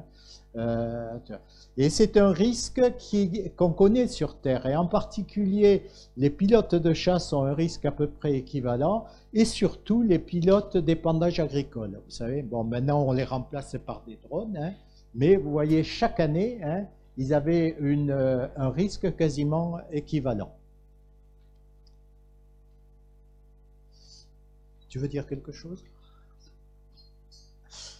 La deuxième étape, hein, ensuite, si vous avez un véhicule aller, un véhicule retour, l'habitat, il faut dire parmi les risques que vous avez choisis auparavant, combien vous en mettez pour chaque phase de la mission. Voilà.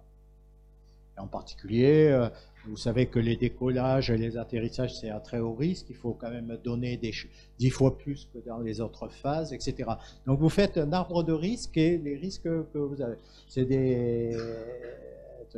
Alors, par exemple, si vous voulez dimensionner un système pour rester 1 an sur Mir, un équipage de trucs, vous pouvez opter donc pour que le risque à bord du véhicule d'aller et de retour soit de 1,6 10-2 durant l'année. Par contre, vous acceptez qu'à bord, de la surface, ce soit 2 10-2 de risque de mort, etc. Bon, tout ça c'est de la cuisine, mais c'est comme ça qu'on fait. Hein. On ne sait pas faire autrement. Hein. On s'attribue des risques et après on dimensionne tout. Après, vous regardez en fonction des probabilités de survenue, quelles sont les pathologies à évaluer. Alors, la NASA a fait l'exercice, ça s'appelle IMM, l'Integrated Medical Model, où ils ont considéré 100 pathologies qui doivent être regardées et qui sont possibles à bord d'un véhicule habité ou à bord lors d'une mission spatiale extraterrestre. Voilà, et finalement, qu'est-ce que vous faites après? Ben, vous dimensionnez les kits médicaux, vous regardez ce qu'il faut mettre à bord pour le diagnostic, pour le traitement, vous multipliez par le nombre de sujets, bien sûr. Vous regardez là tous les équipements dont vous avez besoin pour stabiliser et ramener d'urgence votre patient sur Terre. Et à l'heure actuelle, à bord de la station internationale, vous avez le Crew Medical Officer, hein, qui est un médecin, qui est un médecin, c'est lui qui est assigné à cette tâche. Sinon, c'est les commandants qui sont entraînés pour utiliser les kits et qui vont faire des stages dans les services d'urgence, hein, où ils font de la suture, ils prennent en charge. Et vous pouvez très bien, à Cologne, aller au service d'urgence de Cologne et vous tombez sur un astronaute en train de vous faire les points, bon, supervisé par un médecin, etc., parce qu'ils sont en formation. Hein. Thomas Pesquet l'avait, hein, cette truc. C'est pas grâce à moi, hein. Je m'en occupais pas moi directement, hein, de Thomas Pesquet. Bon, et pour vous donner une idée des kits, hein, des kits médicaux, donc à bord d'ISS, hein, pour 6 personnes, ils pèsent 180 kg et vous avez 350 litres. Voilà, c'est pas énorme, mais enfin bon, c'est du poids. Et vous savez que le poids, quand vous gérez des projets comme ça, on lutte contre le poids. Ben voilà, ben moi je fais partie des gens qui sont comme Tchaikovsky, qui a dit que l'homme est né sur la Terre, mais on n'est pas câblé pour y rester. Alors, je ne sais pas si vous serez d'accord avec moi. Hein. C'est vrai qu'il y a beaucoup de choses à faire sur Terre. C'est vrai, je suis le premier à le reconnaître, hein, mais je trouve que l'homme dans l'espace et l'homme explorateur du monde extraterrestre, c'est quelque chose qui séduit, qui fait rêver, qui plaît aux jeunes. Voilà. Je vous remercie pour votre attention.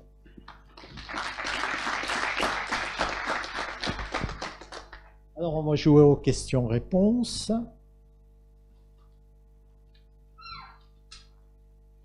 Pour être astronaute, vous ne me la posez pas celle-là, alors je me la pose.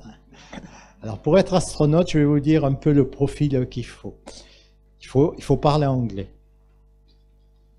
75% des Français sont éliminés pour leur bas niveau d'anglais, dont je fais partie. Je vous le dis tout de suite, je fais partie de ça.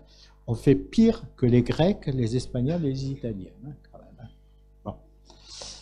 Il faut parler parfaitement anglais. Il faut avoir un background universitaire de sciences. Je n'ai pas encore vu arriver des gens des sciences humaines, etc. C'est vraiment des sciences dures ou médicales ou biologiques, etc. Pourquoi? Parce qu'on recherche ces profils pour leurs compétences. Et après, il y a un classement qui s'est fait sur des critères généraux, où on regarde si vous vous intéressez à l'espace, si vous faites de l'astrologie, astronomie, si vous faites des lectures, etc. Et tout ça, c'est compté dans une matrice et il y a un classement qui est fait. Par exemple, en 2009, là, il y avait 8417 candidats, si j'ai bonne mémoire, et j'étais sûr que à la sortie du classement des études, les 100, là, il y avait les 6 derniers. Et bien, ça a été pire que ça. C'était dans les 50 meilleurs, il y avait les 6 finalistes.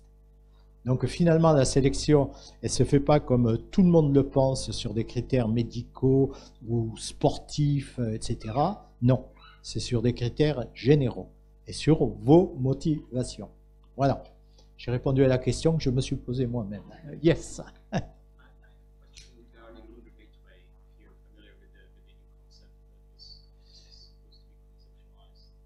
I tell you what I know, because I think I don't know the last evolution.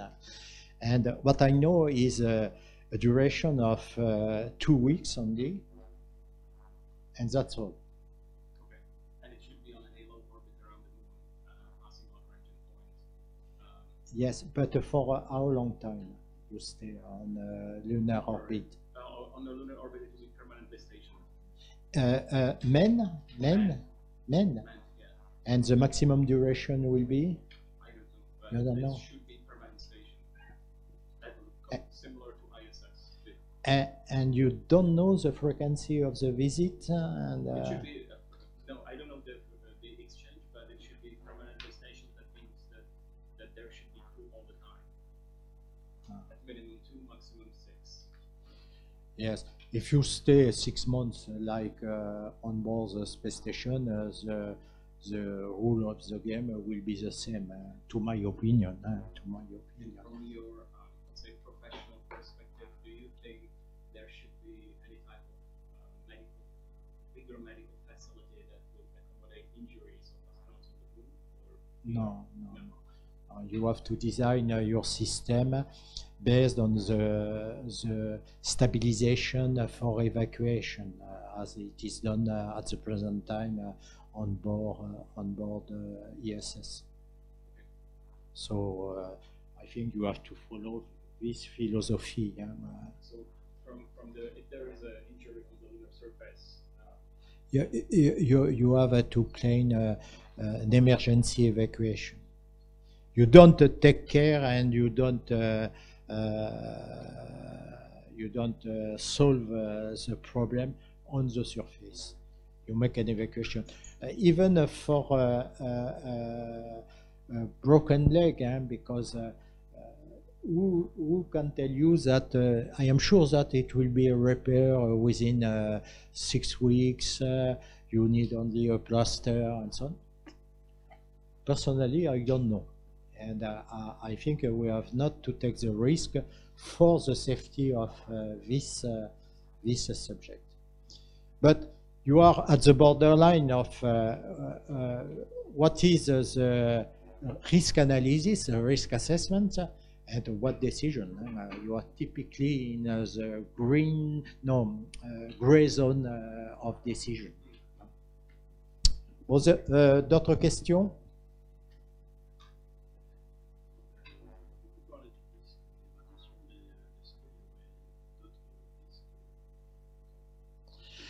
Alors la question est, on a beaucoup parlé du risque d'irradiation parce que personnellement, moi je pense que c'est le risque sur la santé, je vous ai parlé des risques sur la santé, le plus sérieux. Il ne faut pas se planter parce que vous avez le fameux ALARA, et quand vous aurez un astronaute qui aura un lymphome à 90 ans et dit vous aviez mis un blindage pas suffisant, etc., et qui vous demandera des millions, que vous appelez la NASA, vous les paierez, ça c'est sûr. Alors, je pense que tous les autres risques qu'on connaît, dus à l'exposition à la microgravité, vous avez le mal de l'espace, la fonte musculaire, le déconditionnement cardiovasculaire à l'effort, l'hypotension orthostatique, la déminéralisation osseuse, les troubles immunitaires, il y a une liste de 17. Honnêtement, c'est pas des stoppeurs pour... on ne fait pas prendre de risques majeurs au cas. Je vous donne un exemple, par exemple. Vous avez vu, là, je vous ai cité tous les appareillages d'exercice là qu'il y avait à bord de la station internationale. Vous avez le ARCHES. Vous savez, le ARCHES, c'est l'haltérophile. On a même eu 2 astronautes qui sont revenus mieux minéralisés qu'ils étaient partis. Grâce à ça. Donc on fait des progrès. Du temps de mire, on avait des déconditionnements à l'effort qui atteignaient 25%. Vous savez, on le mesure avec la VO2 max, la consommation maximale en oxygène. C'est comme ça qu'on suit les progrès des athlètes là en période d'entraînement pour les sports à effort, les sports aérobiques. Eh bien, du temps de mire, c'était environ 25%. Là, on est plutôt, depuis qu'on fait un coaching un peu sérieux, on les pousse au maximum de leur capacité durant le vol, on arrive à 8 à 12%, si vous voulez, en moyenne, au retour. Donc, on progresse. Et moi, je dis que, de toute façon, sur la Lune ou sur Mars, ils seront... soumis à une gravité, donc un retour à une situation qui sera entre 0G, la microgravité de la Space Station, et la situation 1G qu'on connaît bien, qui est la situation terrestre. Et moi j'ai toujours vu des phénomènes en continuité, et je dis, ça m'étonnerait quand même que Mars ait une pathologie bien spécifique à cause de sa gravité à 1/3. Et pareil pour la Lune. Comprenez là ce que je vous dis? Ouais.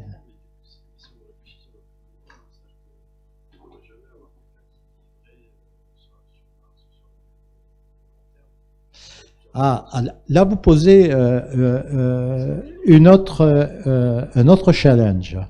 C'est l'Arche de Noé qui va partir et qui va faire un voyage plurigénérationnel. Bon, celle-là, on n'a pas trop regardé encore, on n'a pas, mais c'est certainement très intéressant. Et sur ces stations-là, il y aura de la gravité artificielle, ça obligatoirement. Et des protections contre les radiations plus que significatives, puisque vous savez que les risques de malformation, etc., dans les premiers jours de l'embryogénèse sont majeurs. Donc ça veut dire que si on envoie des gens pour se reproduire là-haut, il faudra aussi les protéger contre les radiations. Ce sera plus générationnel. Moi, je ne crois pas à la présence permanente de l'homme ni sur la Lune, ni sur Mars. Non. On explorera, on maîtrisera, on fera plein de recherches. Ça durera, allez, soyons optimistes, 100 ans. Je pense que ce sera plutôt 50 ans. faut que ce soit une mission mondiale, hein, qu'on envoie un black, un jaune, un brésilien pour qu'il danse la samba à bord de la truc. Il faut que ce soit comme ça. Et il faut trouver un financement hors État. Je vous donne des avis très personnels. Et pour ça, il faut donner en échange quelque chose. Et moi, je suis persuadé que ce qu'on donnera en échange, c'est des places pour le faire. Il y a des GAFA qui sont prêts à acheter plusieurs milliards de dollars, hein, des places pour... les coûts, hein, tels qu'on les regarde et on les analyse, c'est entre 500 milliards de dollars et 1000 milliards de dollars. La station internationale aura coûté en 2024, qui est l'âge officiel où on la donne pour $1 à l'industrie privée, si on en trouve un qui le veut, hein, qui la veuille, sera revenu à 135 milliards de dollars. Tout compris, hein, les coûts d'exploitation, etc. Donc elle était planifiée pour 20 ans, on l'aura poussé 24 ans. Je vous donne les ordres de grandeur, hein, bon, tout ça c'est ouvert à discussion, hein, comme vous pouvez. On n'arrive pas à se mettre d'accord. Là, je suis dans un club là qui s'appelle l'Académie de l'air et de l'espace. Vous avez tous les vieux cons de l'espace. On s'engueule depuis 3 ans pour écrire un position paper sur ce sujet. On a convenu que la fourchette qu'on donnait, c'était 500 à 1000 milliards. Et après, il y a 2 clans. Il y a ceux, il faut que ce soit au budget de l'État. Donc que ce soit le prélèvement, la ponction obligatoire. Non, non, on ne veut pas entendre parler des GAFA et autres qui ont envie. Mais je suis désolé, hein, moi je vois que ces gens-là, ils lèvent nettement plus d'argent que tous les autres réunis. Hein. Donc se priver, s'ils ont envie de pouvoir proposer 50 volontaires pour aller faire le voyage, sachant qu'il y en aura qu'un qui sera sélectionné, on ne doit pas lui dire non a posteriori. Mais c'est un avis très personnel. Et en tous les cas, on se chamaille là depuis la dernière version, on l'a sortie en juillet l'an dernier, et depuis on passe son temps à s'engueuler. Hein. Mais ça, c'est la vie, hein, ça veut dire que ça intéresse du monde, hein, ça. Oui. D'autres questions? Oui.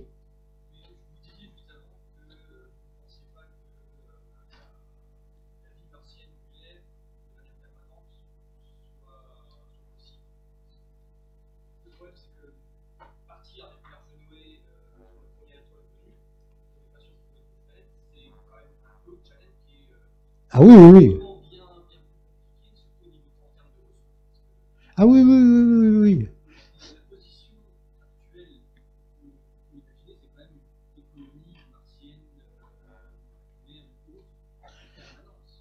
Alors là, c'est un avis personnel. Vous avez vu le spectacle lunaire, hein, vous avez vu le spectacle martien. Je pense pas qu'on va y rester très longtemps, mais bon, c'est une conviction que j'ai moi. Hein.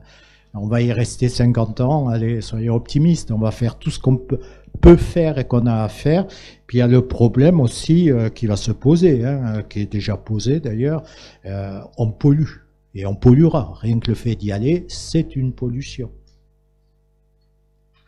Et ça, vous êtes sur... Non, moi si vous voulez, l'arche de Noé, c'est dans plusieurs centaines d'années, c'est pas pour vous. Hein. Alors, pouvoir, je comprends votre attitude, vous voudriez donner du volume et de la significance, non, comment on dit en français, avoir quelque chose de significatif à faire sur la Lune ou sur Mars. Moon Village, ça vient de ça, hein, ça vient de cette démarche. Hein. Moi, je dis que tout ce qu'on cherche à prouver sur le Moon Village, vous pouvez le faire sur Terre, à 100 fois moins cher. Voilà. Mais on m'a souvent traité de pisse vinaigre hein, aussi. Hein, bon. Ici, vous aimez beaucoup hein, Moon Village. Oui.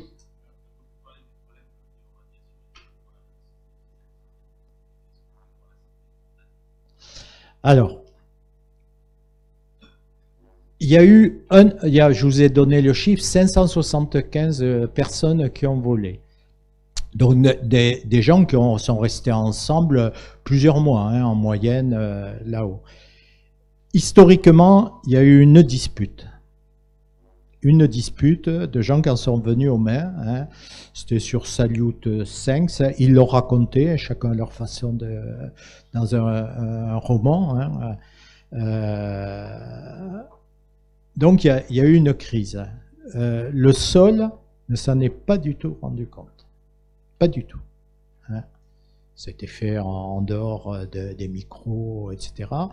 Et il rapporte dans le bouquin, quand il s'approchait de moi, je sentais son odeur et mes pulsations cardiaques montaient de 30. Il parlait de son partenaire, hein, là, de son équipier, son cosmonaute équipier, qui était son meilleur ami, avec qui ils faisaient tout ensemble, et ils se sont fâchés à mort durant leur mission, et c'est passé inaperçu. Voilà. Alors, pour répondre plus précisément à votre question, à l'heure actuelle, les astronautes, on les sélectionne bien sur un plan individuel. On a des gens vraiment retenir des chiffres, calculer très vite, à droit de leurs mains, vitesse de réaction extrêmement optimisée, etc. Ça, on sait le faire, hein, il y a la psychométrie qui sait le faire. On essaie de voir à travers toutes les consultations psychiatriques, psychologiques, etc., qui sont nombreuses, hein, à la sélection, elles sont nombreuses. Hein.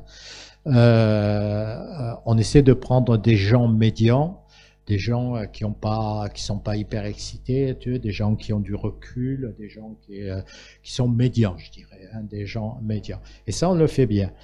Par contre, lorsqu'on nous demande aux médecins, aux gens un peu, comment fait-on l'équipage idéal, la Dream Team, hein, vous savez, des Américains? Il n'y a plus personne là pour donner des conseils. Alors vous avez ceux qui favorisent les homosexuels, ceux qui favorisent la mixité, ceux qui favorisent l'abstinence, etc. Alors entre des débats, il y a des congrès hein, là-dessus aussi. J'y suis allé dans les années 90 et puis après ça m'a fatigué parce que je trouvais qu'on n'avançait pas. En fait, il n'y avait pas de règles qui sortaient. Et par contre, toutes les manips, vous savez, qu'on fait comme Mars 500, etc., il y a beaucoup de protocoles qui sont pour comment définir des règles, parce que l'état de l'art montre qu'on manque de données, pour faire l'équipe idéale et la plus effective. Hein, voilà. Et ça, c'est un problème auquel on a. Alors, les stations polaires et les sous-marins hein, qui font des missions longues sont de bonnes sources hein, pour ça. Hein. Ils savent très bien maintenant qu'il y a des profils qu'il ne faut pas mettre ensemble. En tous les cas, pas dans la même chambre, pas dans le même quart de truc. Donc, si vous voulez, c'est des choses qui s'affinent petit à petit. Mais il y a une lacune. Honnêtement, il y a une lacune. Et nous, on fait ça, vous savez comment on fait là, à l'heure actuelle? On les met à l'entraînement. Et si on voit que ça se passe mal, comme ça, hein, les entraîneurs, là, les trainers, et vous savez, ils proposent qu'on change, qu'on le fait passer dans notre équipage. Donc on fait ça un peu au feeling durant les premiers mois de l'entraînement commun de l'équipage. Vous savez comment ça se passe? Ils sont assignés. Et parfois, vous le voyez, oh tiens, il y en a un qui a changé, on ne sait pas pourquoi. Il est passé sur le vol d'après. Ça vient souvent de ça, de ce genre de problème. D'autres questions? Je crois que... Oui, il faut que j'arrête. Hein. Où elle est, Barbara? Barbara? Bon, d'accord. Barbara? Ah. Bon, d'autres questions? Oui. Ah, Guy. Dis-nous, Guy. Non. Je ne sais pas qui c'est. Un médecin, spécialiste, qui n'est pas allé à l'école, il a dû se faire son éducation lui-même, il a dû commencer sérieusement son éducation formelle quand il est allé à l'université. Pendant qu'il faisait ses études de médecine, il a fait 700 sous à Paris. Et il a travaillé dans une clinique sur la traumatologie. Et un jour, il a vu une petite annonce de la nana qui cherchait des cosmonautes. Il a dit à son patron, voilà, je serai cosmonaute. Il a été cosmonaute? Je ne le connais pas. Un film qui s'appelle Story.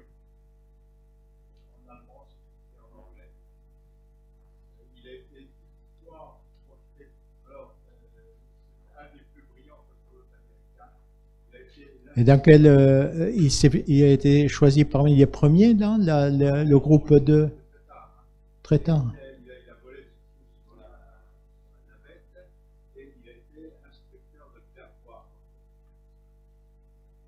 Non, je vois pas qui c'est. Je les connais pas tous, hein, moi. Moi, j'ai surtout fricoté avec les Russes, en fait. Je connais bien la Russie, je connais mieux la Cité des Étoiles que Houston. Hein.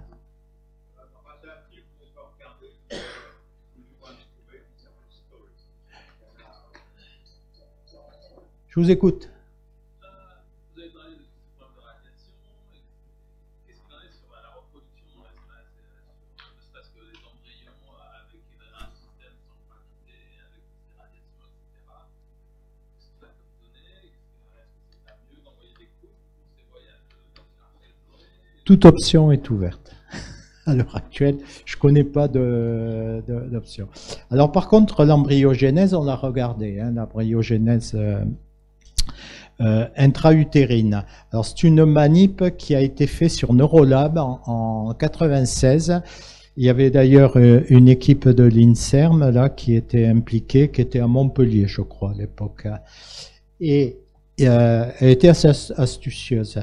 Ils ont envoyé des rates gestantes de telle sorte que, au moment du décollage, ce soit le début de l'embryogénèse de l'appareil vestibulaire, puisque l'embryogénèse dans le ventre d'un mammifère, hein, vous êtes soumis à la gravité, toujours. Hein, et ils en avaient, je crois qu'ils avaient 16 rates, donc c'est assez difficile parce que je crois que l'embryogénèse de l'appareil vestibulaire, c'est très précisément 7 jours et quelques après la fécondation jusqu'à... Donc ils avaient plein de rates prêtes à un truc, s'il y avait des reports de tir, etc. Ben, grosse gestion expérimentale. Mais figurez-vous, ils ont montré que les rats qui avaient eu la maturation de l'appareil vestibulaire là-haut, eh ben, ils n'avaient pas d'équilibre. Ils étaient incapables. Et après, à l'anatomie, ils ont fait toute l'anapathe. Ils ont vu que leur système vestibulaire était mal foutu.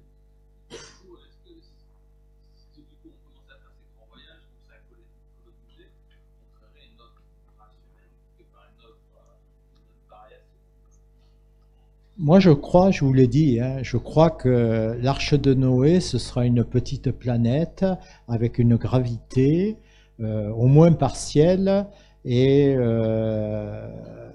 il faudra les protéger contre les radiations. Hein. Les radiations, je crois, ont prouvé qu'elles pouvaient arrêter la vie. Hein. Sur Mars, j'ai bien peur que c'est ça que l'on constate. Hein. Quand on ira faire un truc, s'il y a eu une vie, elle a été arrêtée. Ça me fait penser, là, je suis pas allé à la fin là, de ma réflexion. Alors, c'était quoi ça déjà? Oui.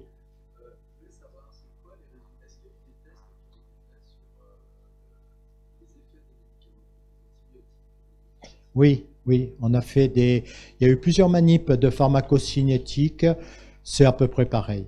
On a juste constaté que les médicaments à évacuation, tu sais, il y a les grandes familles de médicaments, les médicaments à métabolisme hépatique ne bougeaient pas, par contre un métabolisme rénal, donc élimination rénale, avait une biodisponibilité meilleure. Il y a encore des manips en ce moment à bord de la station où on fait un peu de pharmacocinétique.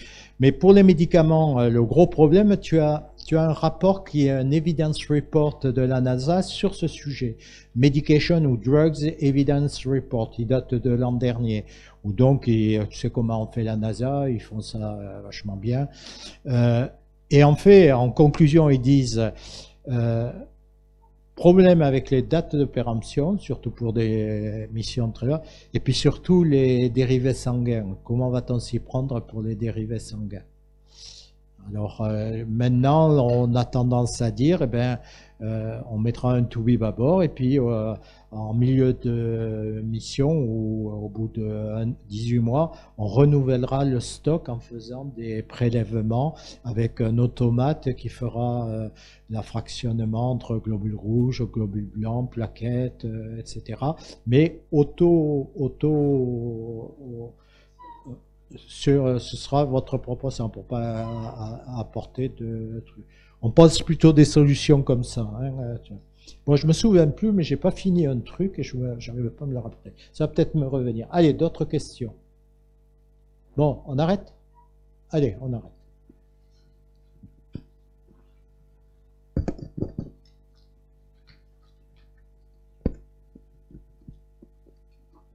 Bon, mais vous allez vous sortir, hein? Non, faut pas.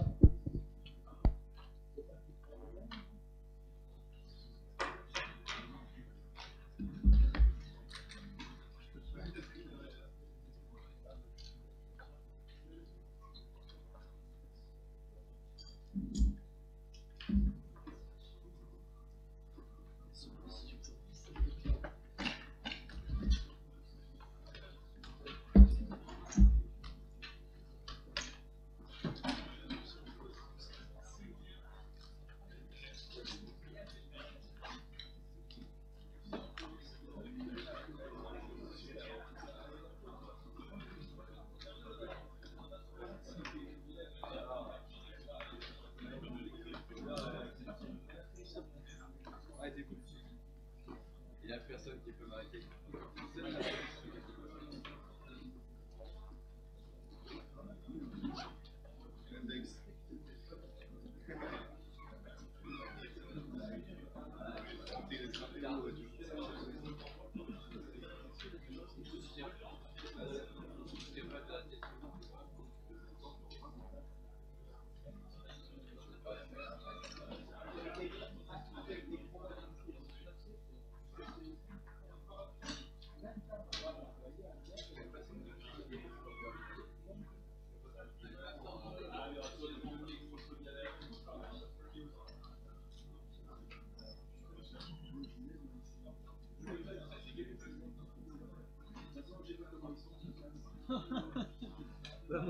J'aurais pas trop de là, donc je les aurais fait.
J'ai fait deux choses en même temps.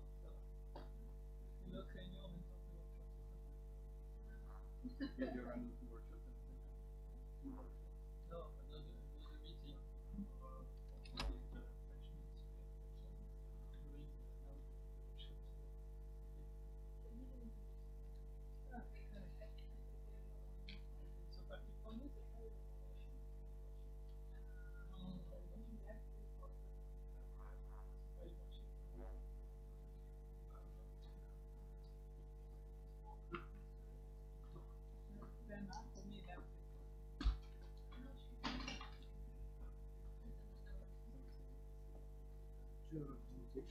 Yeah, from the computer is connected, okay. and so we can see people here comfortable.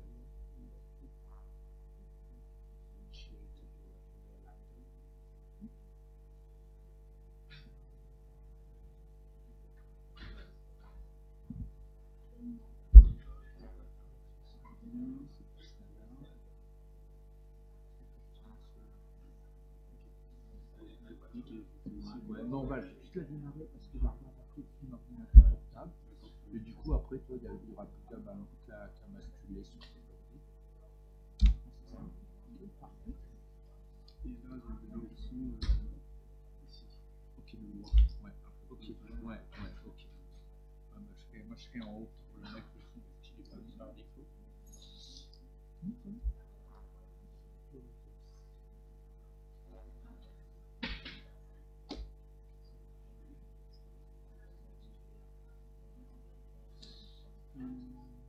Normalement,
How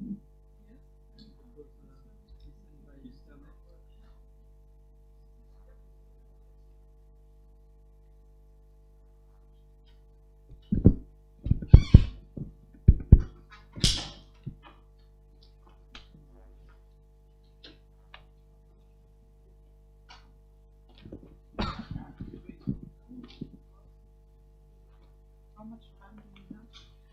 When do you start? I can start anytime, but I have some little model. So if we can finish at 4 p.m. or 4:15. But I forgot they're upstairs.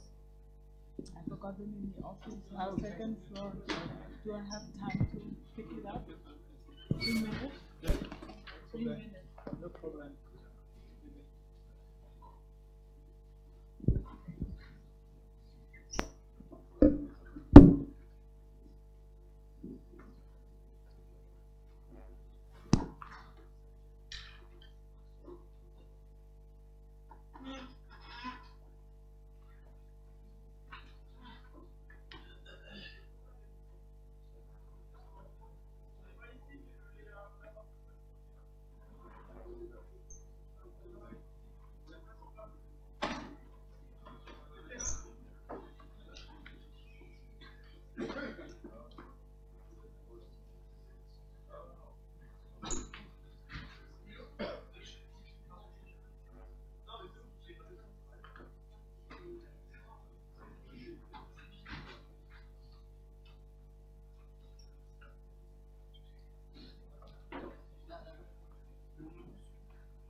It's okay for you? It's okay for you? Yes, yes, sorry. I brought this one. Yeah, this is the microphone. Yes, it's a microphone for you. Let's go. The show must go on. Bonjour à tous, on va reprendre si vous voulez bien. Alors je suis très heureux également d'accueillir Barbara Imhoff, comme nous le faisons depuis maintenant 2 ans, pour ses nombreuses qualités et sa connaissance impeccable du sujet. Donc elle va se présenter, elle va parler en anglais, elle va se présenter, parler de l'Equifair CISA Group, de ses activités sur la base polaire, sur l'impression 3D de rigolite, etc. Enfin sur ses nombreux projets extrêmement riches et passionnants. Je vais lui céder la parole pendant 1 heure, 1 hour. Good afternoon. Yes, I'm happy to be here. Emmanuel is successfully running the space architecture workshops here since a couple of years. This year again, it's about the moon. I'd like to quickly introduce our team. So Liquify Systems Group, I'm the co-managing director. We are a very small team, but we are an interdisciplinary team. So we comprise of engineers, architects, and scientists, and basically from also different places in the world. And that is what allows us to work in a lot of different research projects. We work with funding from the European Framework Program, but also from the European Space Agency, who contracts us for very specific projects. And more recently, the moon has been a focus in the European landscape, but also in the global landscape. And the new mantra of Jan Werner is forward to the moon. So what you see here is that parts of our team, we are architects, but or most of us are architects, but some are engineers and scientists. But we always have to, go somewhere where it's not our natural terrain, meaning as an architect going into laboratories, or maybe as a scientist or engineers going into art exhibitions or building up art exhibitions. And this is part of where we also, here we work with COMEX. Some of you might know COMEX. It's a quite French famous company founded by the chief engineer of Jacques Cousteau. And we have been working with them for a long time now, especially for space simulation projects, but also for projects regarding lunar bases. What is space architecture? Andre already gave this morning a very good introduction about what do we need to consider when we work in the field of space architecture. Space architecture, and this is a definition from the space architecture community. Space architecture, in its simplest definition, is the theory and practice of designing and building inhabited environments in outer space.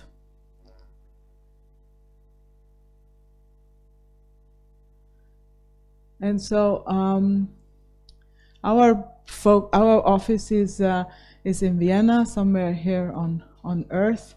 That's why there's still some German words in here, but you see, you probably also see without being able to read that the way we perceive, right now we might say, okay, we are here on ground and up there is space, but actually we are in space. Earth is a planet in our solar system, in the overall universe, and all these planets through gravitational forces are interconnected. So it's not that, here and there, but, we are the caretakers and the astronauts of our spaceship Earth. And this is the way we see it as Liquify Systems Group. There's no boundary, and our operational field just extends naturally to the International Space Station, the Moon, Mars, beyond, but also the way we think about when we think about humans, because humans are always the same, and what they need is always the same. So whether we build for Earth or for, beyond the Earth's horizon is always very similar. We need oxygen, food, water, and then when we stay longer, we also need a good environment where we can thrive. What is a spaceship? A spaceship is like a farmhouse. This is a farmhouse in the Austrian Alps. When you consider the original farmhouses, they were self-sufficient, self-sustaining. They were, they had sort of their own life support systems, animals, storage for hay and for grains. They had, the urine and feces processing. somewhere outside, or on the outer part of the wall. They had their garden and their small fields. So this could be considered as a spaceship, the farmhouse as the icon of a spaceship, of self-sustaining systems and self-sufficiently. What is more, what more for us looks like a spaceship is probably the French-Italian European South Pole station, or in the Antarctic. That's Concordia Station. It was established in 2005. It's on a very high altitudes. It's over 3,000 meters, and it's very, very far away from everything. Even when you go to Antarctica, you land on the shore or somewhere at a base, then you still have to go over 3 hours in vehicles to get there. So I mean, for me, Antarctica, having been there myself, is always, I would always consider Antarctica as the closest you can get to space on Earth, because it's very harsh. The temperatures are maybe in summer 10 degrees, in winter -50. There are extremes which were measured at the Russian Vostok station, -89 degrees Celsius, which is, it's like on Mars. On Mars you have in the closer to the surface, and on the Equatorian region, you have actually temperatures around -80 degrees. So it's very, very similar. You have strong winds on Mars. You have very strong winds here on such a pole, Antarctic station. It also needs to be completely sufficient. Concordia Station is, from an architectural point of view, not that interesting, but there are some aspects which are still worth looking at. There's a quiet building where people, live and work and sleep, and then there's a machinery building where they also have to work sometimes, but it's detached from each other. There's a power plant, there's some mobile facilities for the summer camps, there's a wind generator over here, and drilling platform, and so on and so forth. So it houses 50 people in summer, and in winter 13. And then, of course, we come to something where we think, okay, this is actually what epitomizes a spaceship or a self-sustaining base. That's a lunar base. It's a scenario, was part of the project Regolite. I brought here a couple of postcards, so if you're interested, you can take one later. And it's about solar sintering, using the natural resources and creating this this base. What we have here, we might have habitation modules, greenhouses, workshops, laboratories, communication towers, somewhere in the far distance a launch pad, maybe a garage to protect vehicles, and we also have, we can't see now in that direction, a solar power field, which we might have to enhance with other power sources for going through the lunar night. So as Liquify, we have been working for a long time, 20 years now, but also we were looking at what we need for actually building a base. So we probably need a greenhouse, as I showed. We might need a first, establishing a first base. We might need a habitat, a base camp where we start off, which could be later covered with regolith, because this is what we need on the moon. You know that the moon has no atmosphere, and we really have to protect ourselves from radiation, from the cosmic radiation, which is omnipresent in the universe, and from the solar radiation, which comes from the sun. We might also need, as you saw before, some vehicles to be more mobile. So one project of ours we did was the pressurized rover. These are all projects we worked on, which are either which bring us actually closer to the base. Some smaller robots, vehicles we worked on, EVA systems, simulator studies, so simulating we are on the moon and training for it and finding out what we actually need to do. And then we worked a lot looking at actually ISRU, in situ resource utilization. So what can we do with the materials we find at location, and how we can use them to build bases and to furbish the insides. So this is all these comprise shelter, nutrition, inhabitants, water, air, maybe animals, waste management, technology, energy. These comprise the moon-based systems. But when you look closely at it, it really is, you know, if you exchange moon-based systems with city systems, it's still the same applicability. So there's this kind of, wherever we go as humans, we will need the same systems to sustain us. And the more when we look at the recent developments here on our planet and what a lot of, especially European Union and a lot of other governments want to do, and companies, a lot of other initiatives, is to create systems where we can use our resources in a looped way, so which are very equal in its set out to spaceship systems. So when we look at architecture, that's so we have the systems level, and now we look at architecture. What elements can be considered as architectural elements? Doors, probably. So here, doors. There's some more like airlock doors on the lower part. Windows, of course. We have no windows here, just one into that technical room.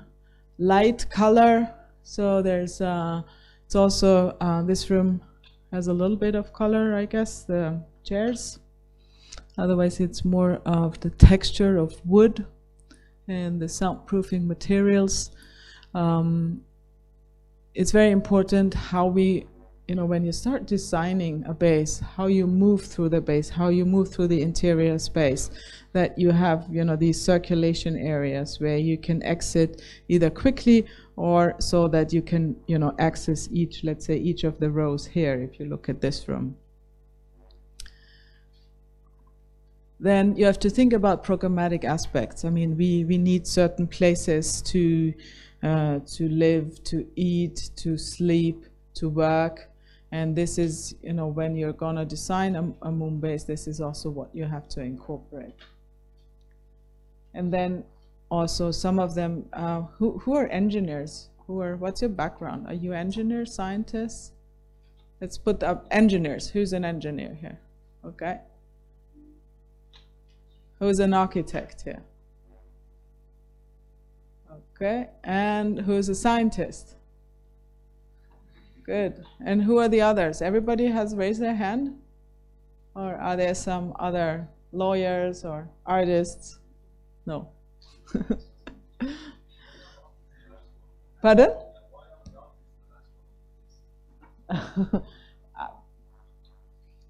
Who knows? I don't know.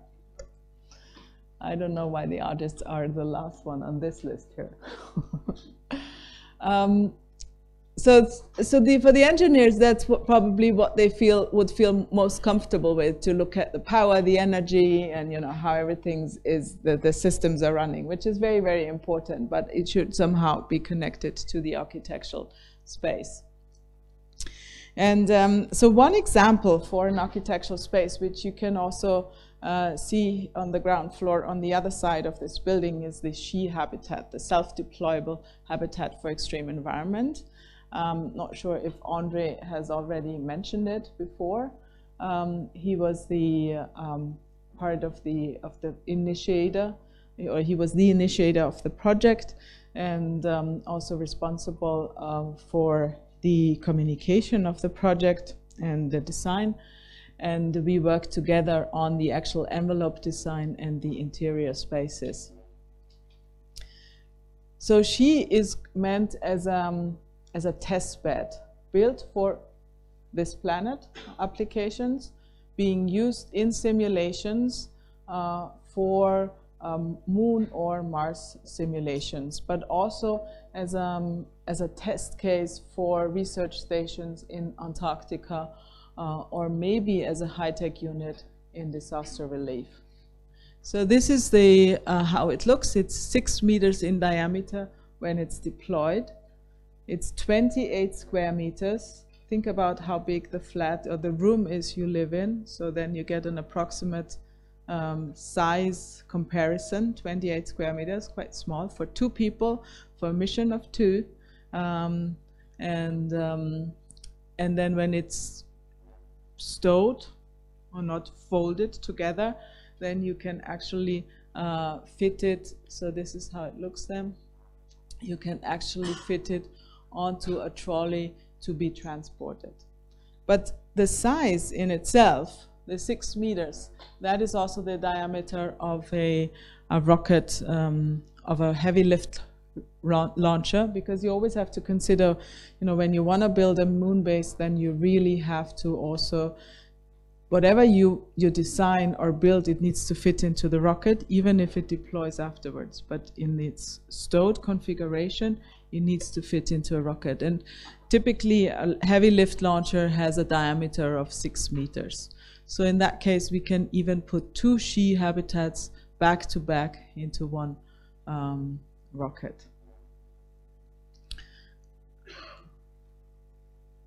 So this is an animation which shows a little bit the deployment process.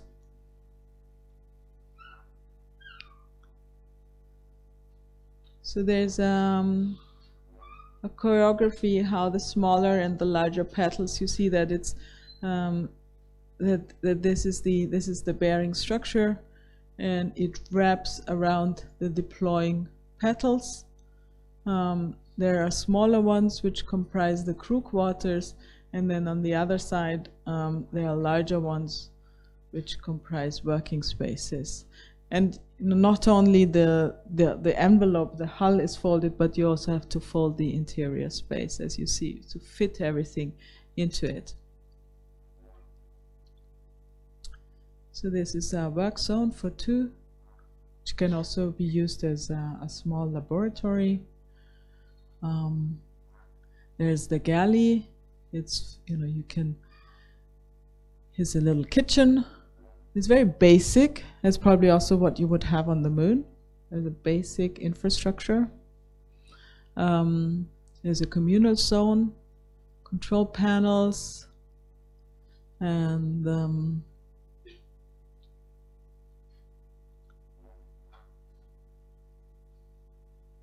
yes, and also the wet compartment or some kind of work zone, which when you don't use it as a toilet, because this is, we'll see immediately that this wall is going to fold together, so you can create this private toilet space.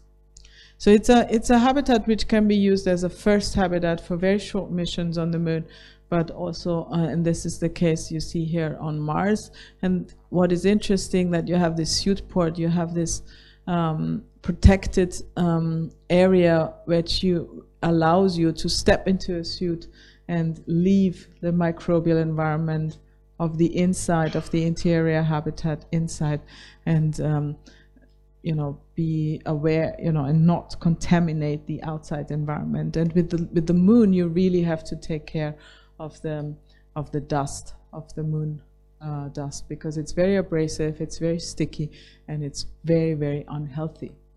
And what we saw with the Apollo astronauts is that, you know, it went through their suits, through the mechanical joints in the of their suits. It went in, you know, onto their skin. So when they would take off their helmets, they would be, you know, all dusty in their faces.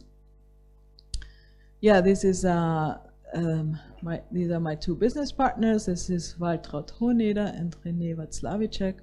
You see they're testing the habitat here. This is how it looked. It's always, when you see these architectural magazines, that's like the nice look when it's finished and done, and then you get, you know, into operations.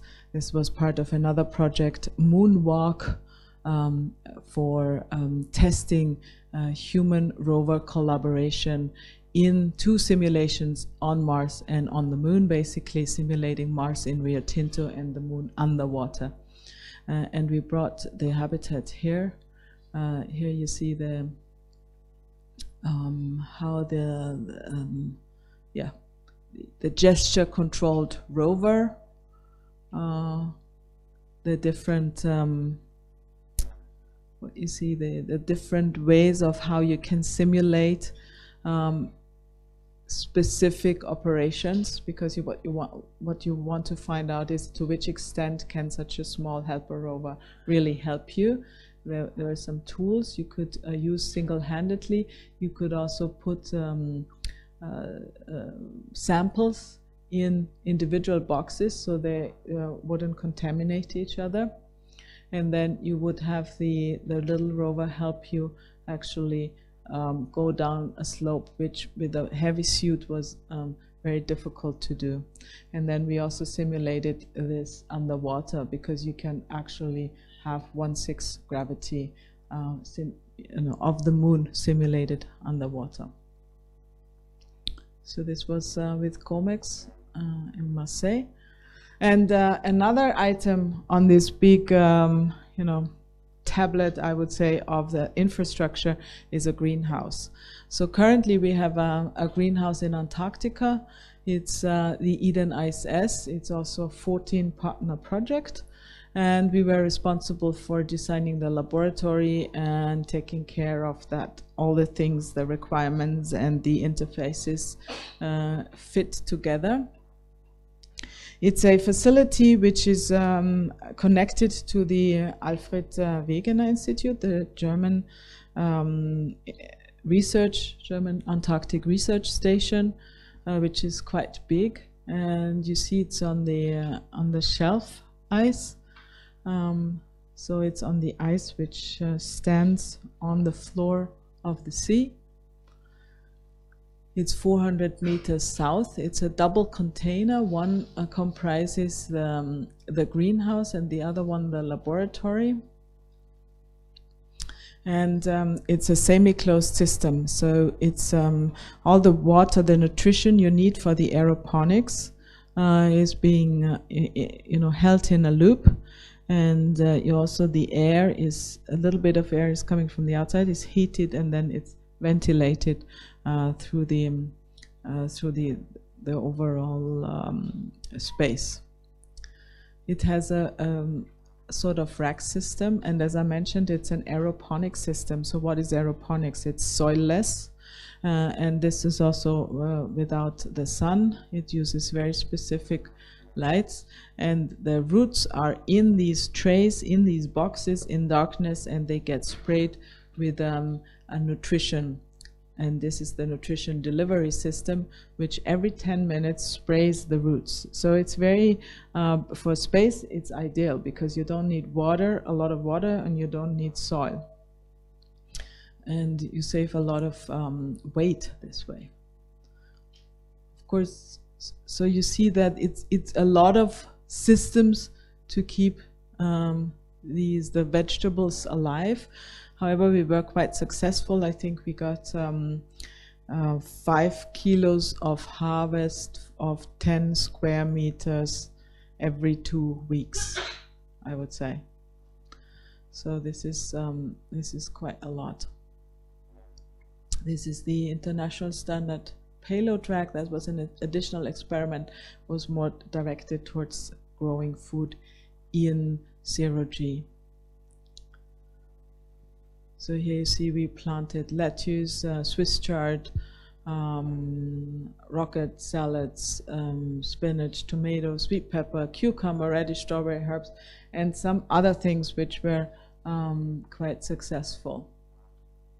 This is the lab area here, which you see, and then this is the greenhouse facilities. And here you see the cucumbers need a lot of space. So altogether we had approximately 10 square meters. Another issue is, what what we do, or when we come to a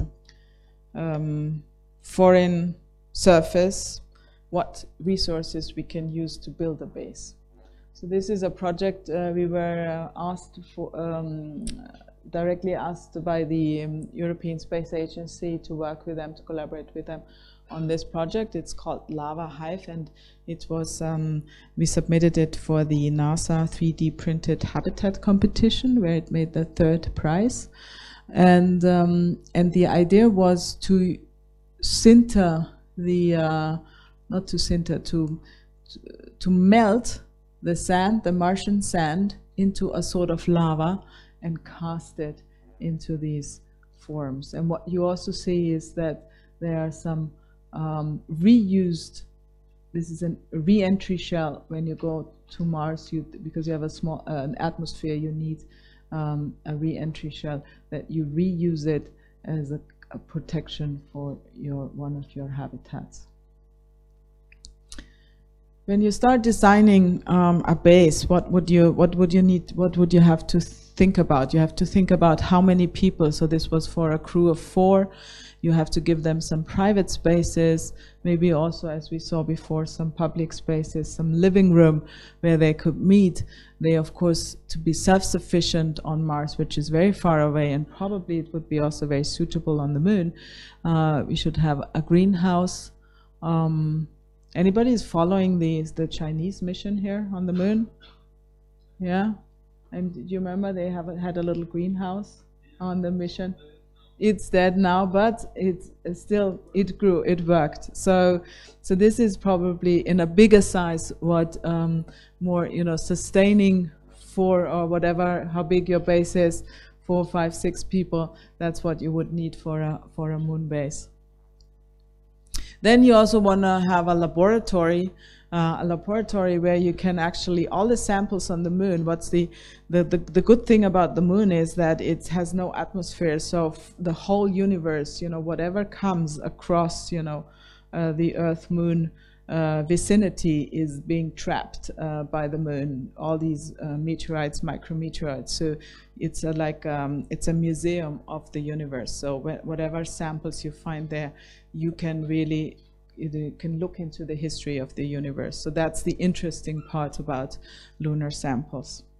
One of the interesting parts, apart from gaining water and oxygen and other stuff, helium-3. So you want to have a greenhouse, a laboratory, some habitation zone, and maybe you need a sort of airlock or maintenance workshop where you can dock a vehicle, or maybe even bring a smaller vehicle in for repair. How can this is a linear. If this one burns down, for example, you close it off here, you can still use the rest. So this is also when you start designing what you wanna look at or think about. Then there are other configurations, star 1, star 2, star 3, but you also have to think about if this has a malfunction, then you better have some connections here too. So that you don't close off all these other habitats from this one in the middle, unless you're sure it's fail-safe. So there are different options, whatever depending on your layout or your whole scenario. This is just going, starting from the lava hive concept. So here's again a visualization where you see how the overall layout. What you also see is a vehicle. This is our Rama rover for advanced mission applications, pressurized rover. And then now you get a good look at the base. This is where the rover actually docks. These are the protective shells for the so-called suit ports for the nodes, where you, as you saw in Xi, where you actually get out. This is the habitat we saw before. The laboratory, you have the cupola, so you can also take a look outside. For radiation protection, the habitat has no window, but you have this huge one in the laboratory. You have 2 airlocks for putting in samples. And this Martian base could really be, you know, you could place it in its, maybe not how it's built, but you know, in its structure, you can really place this on the moon too. So it's very similar. It's a good example. This is the dining area. You have the crew quarters.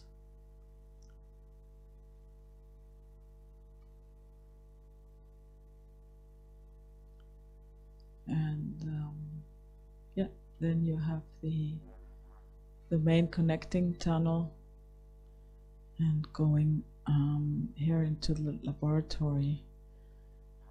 You see the autoclave system where one sample comes in, gets investigated, and also gets out if it's not further used.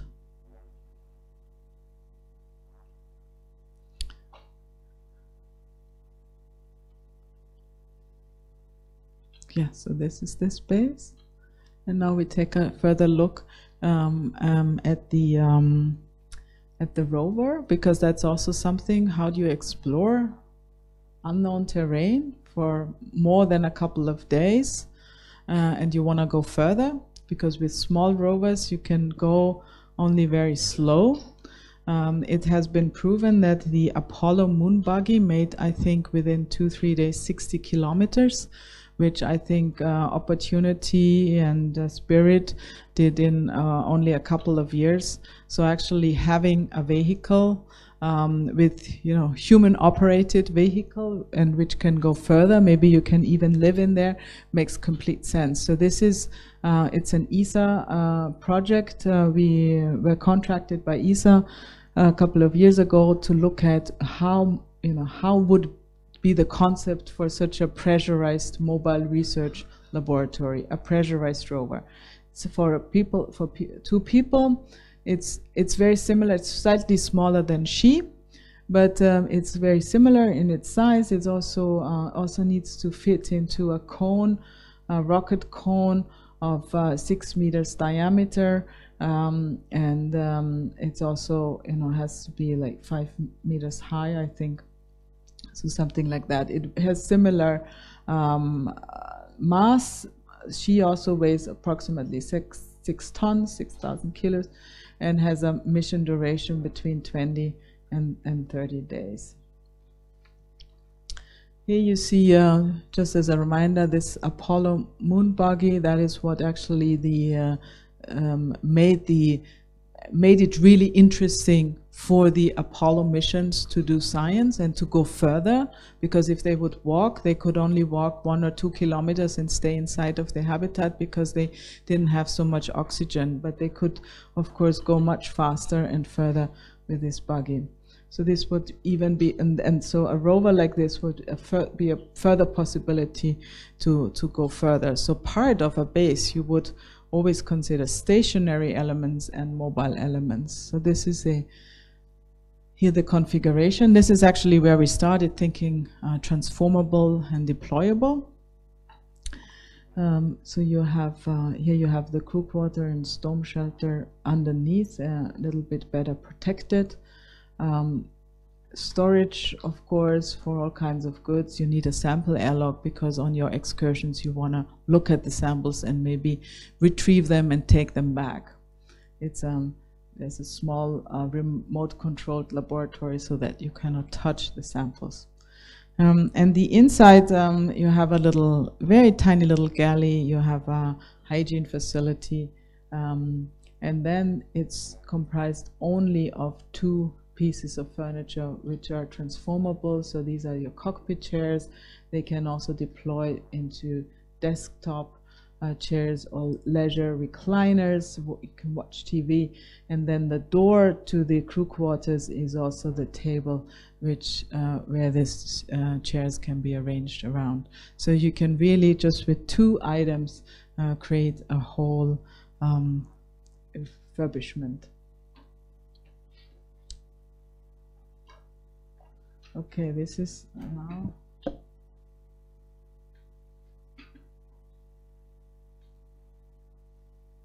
There's audio and non-audio. Huh?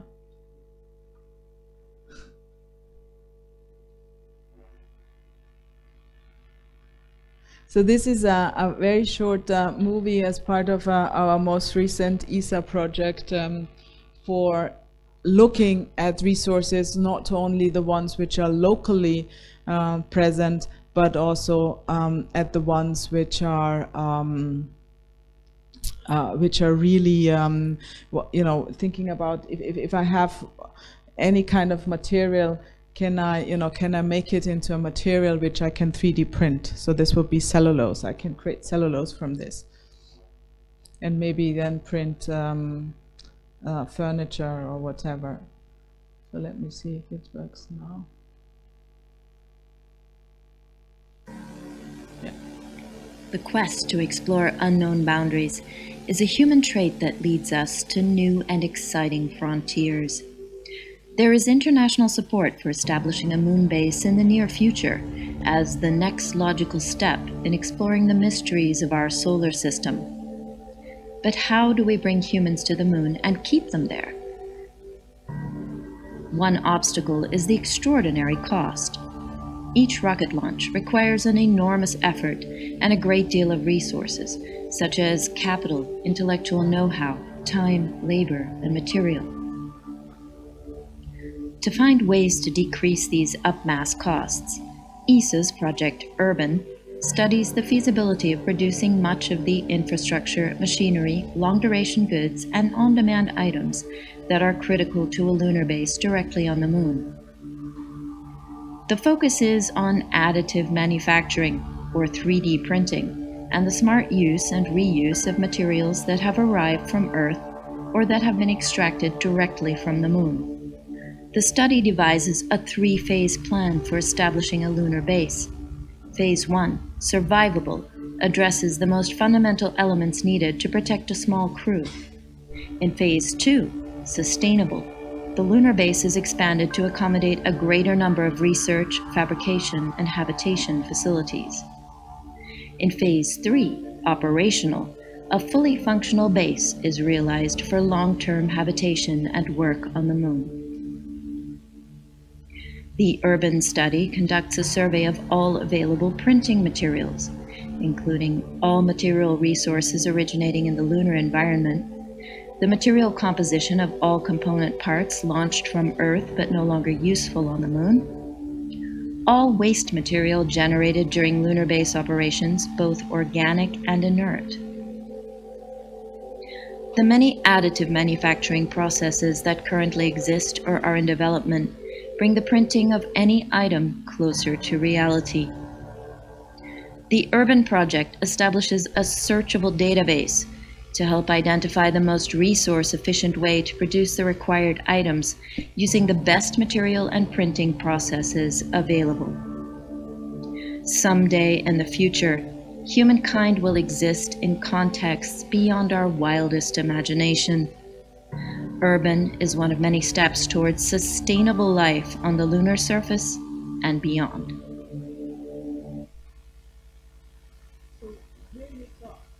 Here you saw a lot of hints that probably 3D printing has quite a potential of using whatever resources available. When we look here into the room and let's say this is our base, this is the material, then maybe, you know, since we are not so many, we might not need all the chairs. So can we reuse the chairs? Can we, in whatever manner, but can we also reuse some of the material for 3D printing? So this is the concept behind. This is another, I was telling you about the lava casting from Mars. This is something else, and this has to do with looking at lunar resources. It's the project Regolite. You saw some, you know, a couple of images about it before already, and it was Horizon 2020, so EU project with 5 partners, I believe, under the lead of the DLR, the German Aerospace Center. They have a solar oven, and this solar oven, what does it do? It concentrates the solar light and brings it onto a printing plate. It's an additive layer manufacturing process. So where you can only, with the sun and the sand, create with no binder printed elements interlocking elements which can be used as bricks. They are very special bricks in that sense. They have three-dimensional interlocking capacities, and or they are flat elements, and with them you can build these hulls for habitats and shelters or terrains. You can also use them for terrains. So this is a setup where you, which was one of the printing tests, where we used a lunar soil simulant. So it's actually a soil which is synthetic. It's comprised here on Earth, but it has the same characteristics as lunar soil in the plains, in the planar regions where the Apollo missions landed. It's the xenon lamps, and these xenon lamps, they are with a mirror, the mirror is concentrating the light, and the sand layer by layer is put on top of each other and slowly sintering that geometry. So this is what the soil simulant looks like. This is what a sintered piece looks like. And then this was all a very small part, so when you look at the habitats and the size you would need, then you would definitely need larger elements, larger interlocking elements. And so for this we created this, it's called mobile printer because it's envisioned to get onto a rover, a lunar rover. And well, now it's still static, but the interesting thing, or the difference, is what you see is that the mirror here, not the mirror, the Fresnel lens moves, whereas in the other experiment the table was an XYZ automated table. So this is a Fresnel lens automated aperture which prints. So we were looking at controlled ambient environment with an automated moving table. We were looking at this big, which you saw, the big building volume, because we had 50 centimeters by 100 by 50 centimeters. And we were also looking, because on the moon we have vacuum, we are also looking at a test. We did one test in a vacuum chamber, which was very small, and it was very difficult. You see here there was a mirror, and the light was concentrated onto the lunar soil. I brought a couple of 3D printed samples from these interlocking elements, because these are really tailored to what the current process can do. So they don't have any sharp angles, all is obtuse, because this is what the printer can, they cannot sinter sharp angles. And it's also tuned in a way that they are omnidirectional, so you can set them together in all directions basically.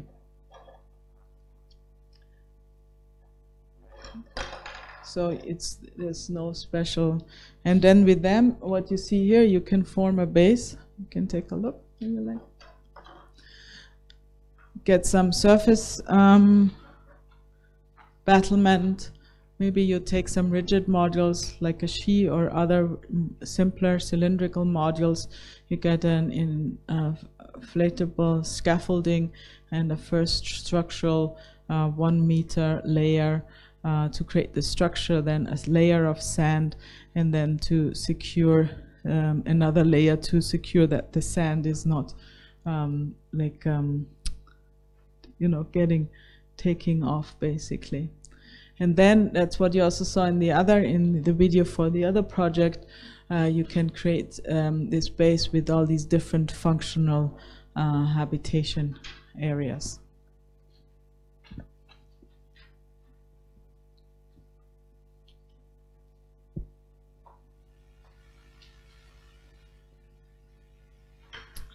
And then what is really nice from the surface of the moon, of course, is to look back at Earth. And this is also what a couple of Apollo astronauts reported as the most, or one of the most remarkable sights or viewings they experiences they had from there, because they can really just, you know, like go like this, or the Earth is like, as a friend of mine said, that the thumb as big as a thumb when you stand on the moon. Thank you.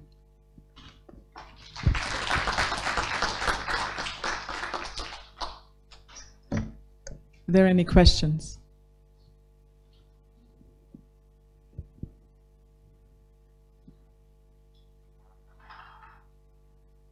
Yes. How many times does it take?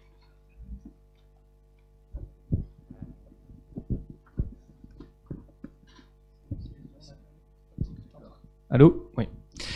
How many times does it takes to print this type of building on theoretically on Moon?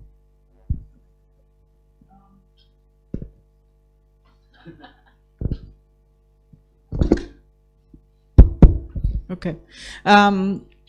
Yeah, that's a good question. We recently calculated this. So I think what we should consider is, let's say, if one of these envelopes has, like, let's say 1,000 elements, then, and we have 3 to 5 printers which work simultaneously, and then we should consider that one of these building elements of this size should be printed within 1 day. Then we could print, you know, one envelope, one shelter or habitation area within, you know, like under a year or so, something like that.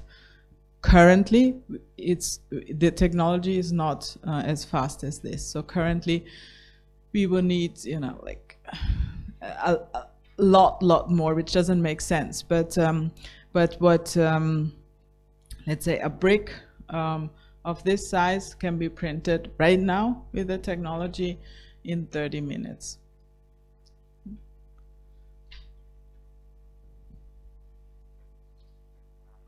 But the good thing is we're not going to the moon tomorrow. We have some time. Autre question? Yes.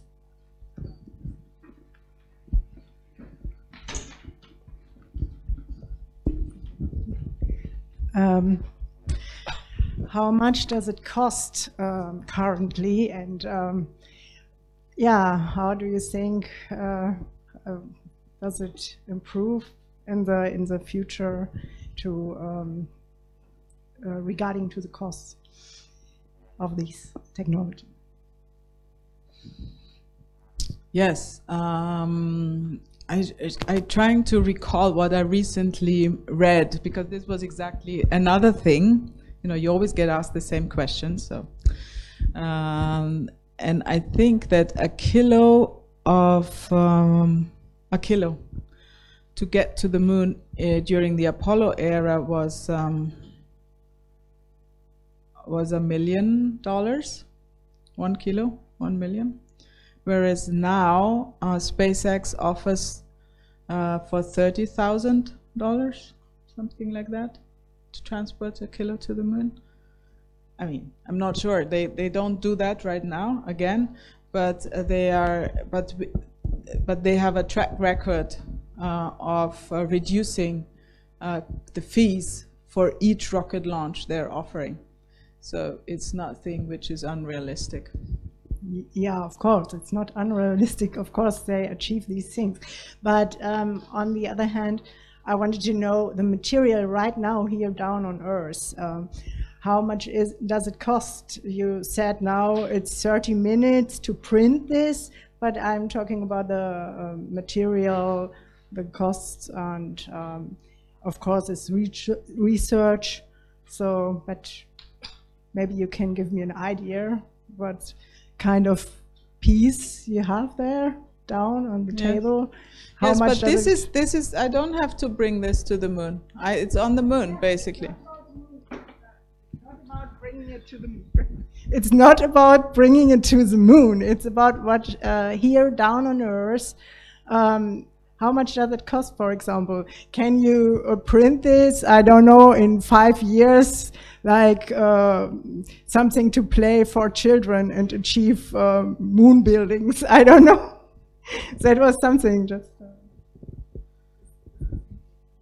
Well, I'm not sure. I mean, you have to build the printers. And then, you know, when you have it, let's say you don't have to use, you just take, you know, desert sand from the Sahara, the sun there, and that's it. So I don't know how much a printer would be. I mean, I can't tell you. If that is the question, I'm not sure. I'm still not sure. Autre question? Non? Eh bien, je remercie Barbara. Thank you very much, Emmanuel. Barbara.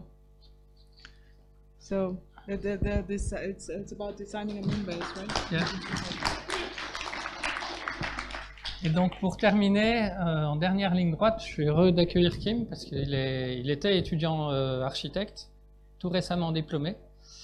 Et il a fait son projet de fin d'études de manière extrêmement courageuse sur le sujet, sur ce sujet de base lunaire. Et puis maintenant, il est jeune architecte. Et alors, au passage, on lui a remis un premier prix à Los Angeles. Il était à Los Angeles. On lui a remis un premier prix avec Moon Village Association et F Initiativas. Et voilà, il est passionné par le sujet, donc c'est toujours intéressant. Aussi passionné que Barbara, ça c'est certain. Et donc, il me semblait normal de lui laisser un moment pour vous présenter ses travaux.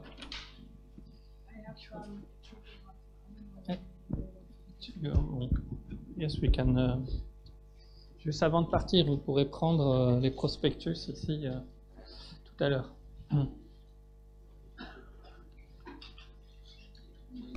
Oui. Ça, c'est quoi?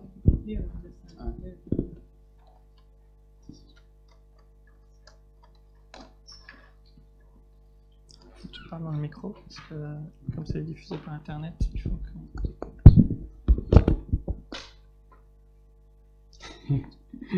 No, it's okay. Sound.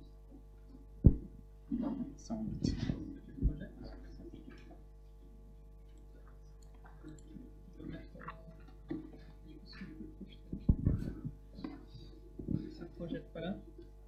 Pas là?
On va passer par le mien.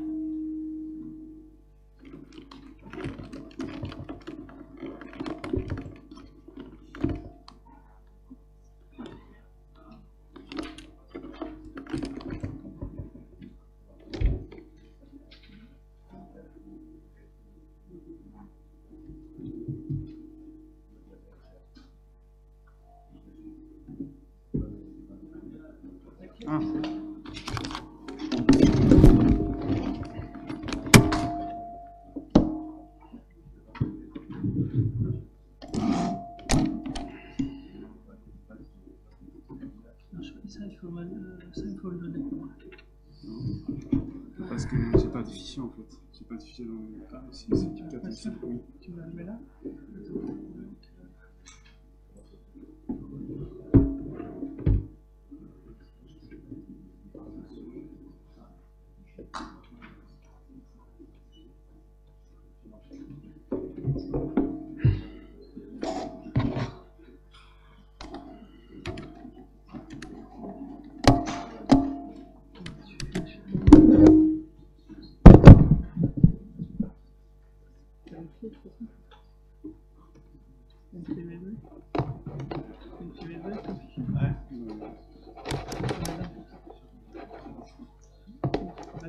Non, il n'y a pas dedans en fait. Il faut déplacer ce fichier dedans. Ah.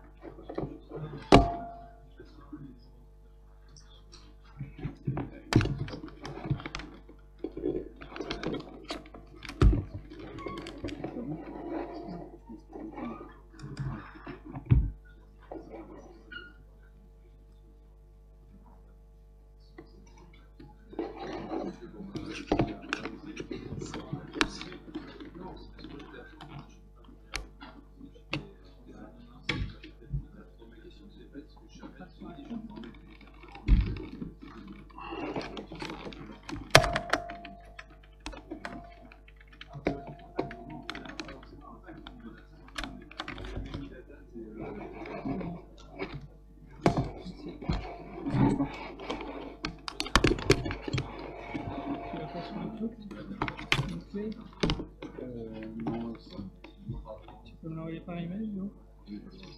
Ça va. J'ai envoyé par email à lui.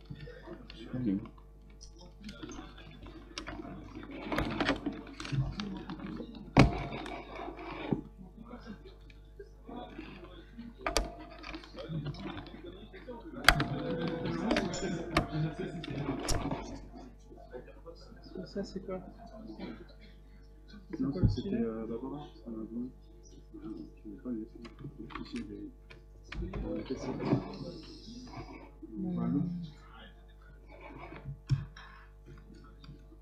Mais c'est pas nous, ça s'appelle.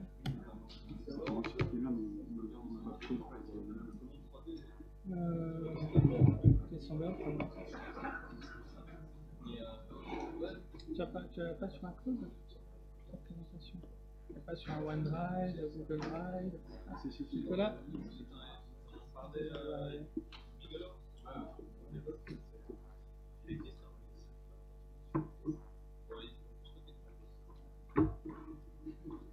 Petit souci. Ça plantait le souci. Voilà.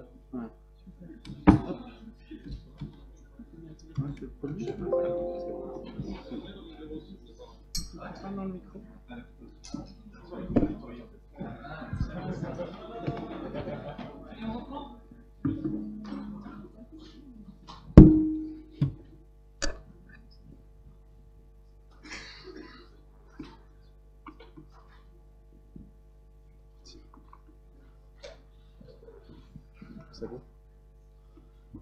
Bonjour. D'abord, elle est partie. Je suis architecte des OA de la Villette. J'ai fini mes études l'année dernière. Bien avant cette école d'architecture, j'ai été passionné de ce domaine, l'architecture spatiale, grâce à Barbara. Je l'ai rencontrée il y a longtemps. Elle m'a donné grande motivation pour venir jusqu'à aujourd'hui. Du coup, voilà, on va commencer. Je vais vous présenter juste rapidement.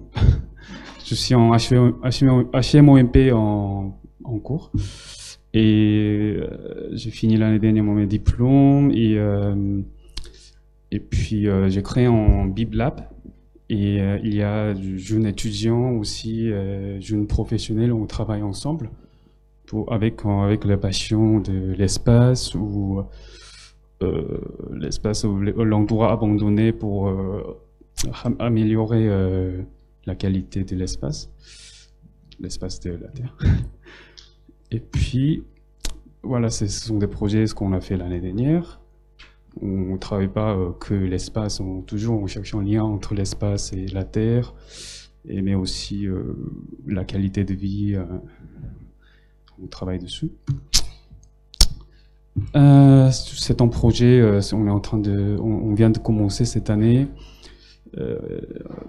Du coup, comme Barbara a présenté tout à l'heure, on va utiliser le système feuilletage solaire et aussi avec un petit robot qui peut construire en autonome. Voilà. Du coup, c'est mon projet, ce que je vais vous présenter. Comme Emmanuel a dit, c'était un projet final de master. Du coup, c'était assez galère de battre avec mes profs parce qu'il n'y avait aucun professeur de l'école d'architecture de mon école. Il m'a permis de travailler dessus parce que c'est pas en architecture. Du coup, voilà. Par contre, les slides, ils sont en anglais. Donc, des fois, il y a un slide français, mais je vous excuse d'abord. C'est en vidéo, je sais pas, il n'est pas là. Je pense qu'il n'a pas de son.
En fait, moi, toujours, je cherche un lien entre l'architecture terrestre et l'architecture extraterrestre. Aujourd'hui, l'architecture se développe en termes de smart city et bâtiments zéro carbone. Il y a des bâtiments créent l'énergie soi-même pour ses habitants grâce aux nouvelles technologies. Du coup, pour moi, pour moi, dans l'espace, l'habitat devrait être passif et durable sans soutien de la vie. Du coup, la question qui était posée, qu'est-ce que le rôle de la façade pour une architecture autonome sous la Lune? Pour avoir l'autodurabilité, 3 ou 4 thèmes sont été étudiés. La constructabilité, l'habitabilité et l'extensibilité avec un système durable de soutien à la vie. Life Support System en anglais. Du coup, le site qu'on a vu tout à l'heure, je vais passer très rapidement parce que ça sert à rien.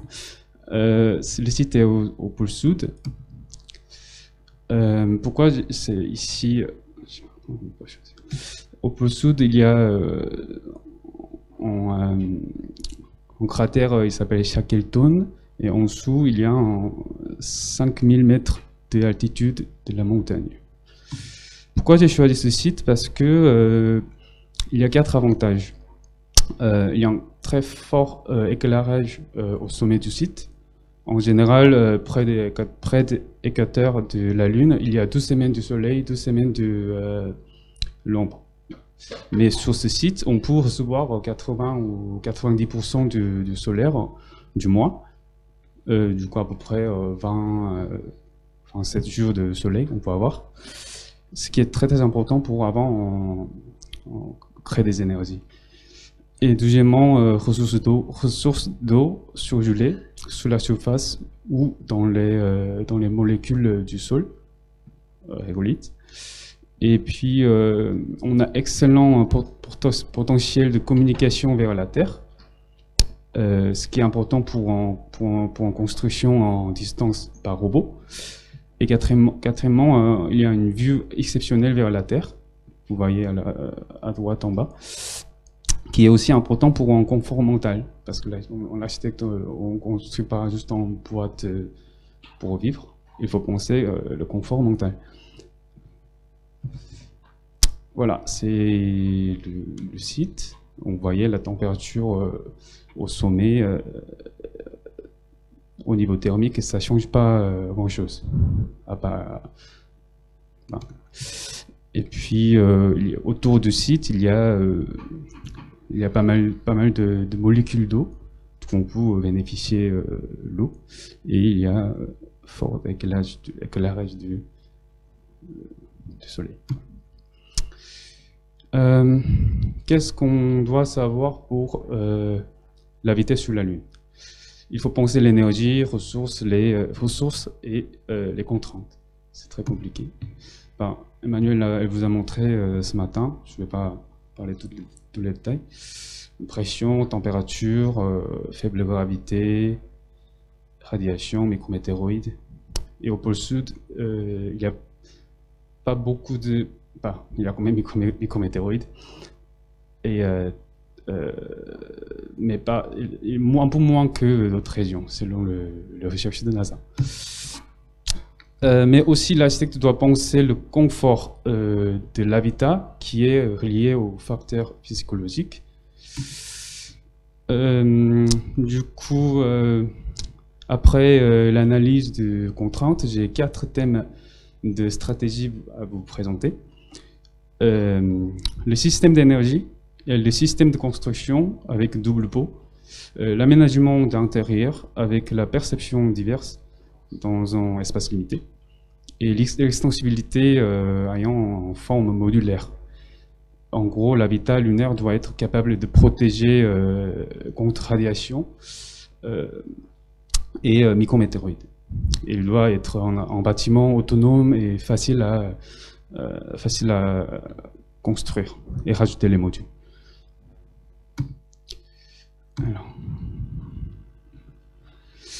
Du coup, depuis le régolithe, on peut créer beaucoup de ressources pour survivre. Donc ce diagramme nous représente le traitement de la Terre lunaire qui permet de produire les ressources diverses, ce qui sont nécessaires pour construire et vivre. Donc à gauche et en haut, on voit les matériaux qu'on a besoin pour construire. Et en bas, on peut recycler l'eau ce qui est important pour remplir les combustibles sur la Lune, pour le fusée. Ce qui est ça sera moins cher que sur la Terre. Du coup, au milieu, on voit un système de photobioréacteur avec microalgues. Si on voit plus précisément, les microalgues font photosynthèse en prenant CO2 et la chaleur et l'eau usée des habitants. Ensuite, ils donnent l'énergie bio et nourriture pour ces habitants. Il s'appelle closed loop system, ce qui circule automatiquement dans un environnement fermé sans intervention de l'humain. Ce n'est pas une nouvelle idée. L'idée a été proposée par Mark Cohen, il est un architecte spatial très connu. Et en Allemagne, il y a un bâtiment qui a déjà en façade avec microalgues qui crée l'énergie pour ses habitants. Voilà, ces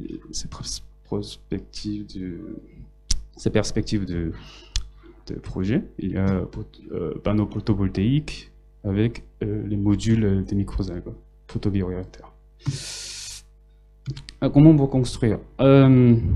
Quelques typologies d'architecture vernaculaire terrestres sont réinterprétées pour la conception du projet et puis ils sont fusionnés. Et aussi la pression d'intérieur a été étudiée avec la recherche de formes pour chercher une circulation plus efficace. Plusieurs types de structures gonflables sont également étudiés avec la structure tendue qui encastre au terrain solide ou à la fondation. En résultat, la membrane UTFE en monocouche va entretenir la pression de l'intérieur et elle est fixée par la structure tendue. Au-dessous de cette couche, il y a une couche des blocs de béton, de régolithe, qui est autoportant, comme en voûte ou igloo. Et puis les cellules de photoréacteurs sont installées entre les blocs de béton. C'est des détails. Donc les modules photoréacteurs, c'est important de donner pression vivable pour les microalgues. Donc il y a une deuxième couche à l'extérieur. C'est un peu détaché pour maintenir. Et l'intérieur, il n'y a pas beaucoup d'architectes ici, mais c'est très important pour nous. Sans programme, notre jury il me laisse pas partir, donc c'était obligé d'étudier quel programme qu'on a besoin, pourquoi j'ai ça. Du coup, j'ai étudié l'activité qu'on peut prévenir, et puis hiérarchiser les programmes au niveau du bruit ou au niveau du caractère du programme, etc. Et étant donné que le contexte de la Lune n'est pas riche comme la Terre, donc l'espace habitable sur la Lune sera moins que la Terre, un module était fait pour 6 à 8 personnes. Et les programmes sont hiérarchisés en vertical par la dépense du temps. Ça veut dire que on dépense plupart du temps pour dormir et travailler. Donc en sous-sol, on est souterrain, donc on est bien protégé contre radiation.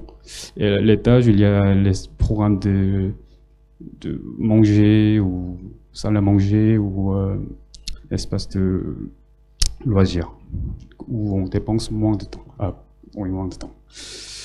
Et l'espace vert se situe au milieu du module et son ambiance agréable est partagée avec tous ses habitants.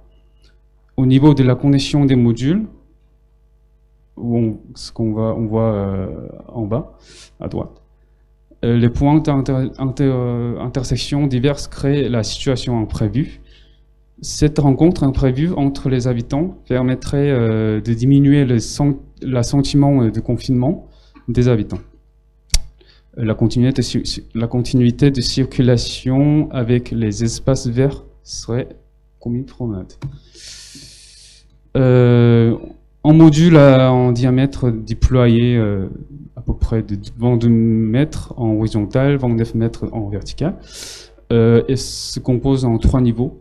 La circulation principale est au rez-de-chaussée. Et les modules ont des fenêtres qui sont en module gonflable, module photo-bioréacteur, avec où on peut prendre les soleils de l'extérieur. Et en bas, au rez-de-chaussée, au sous-sol, on peut avoir une fenêtre virtuelle, parce que l'humain, on ne peut pas survivre on peut pas survivre dans un espace confiné, selon le recherche de Russe. Sinon, au niveau de travail, on travaille au rez-de-chaussée, où il y a la sortie à l'extérieur avec en sas.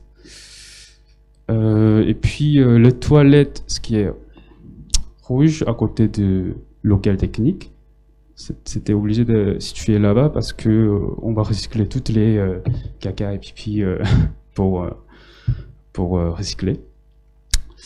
Donc ça nous permet de diminuer la distance de réseau. C'est la section.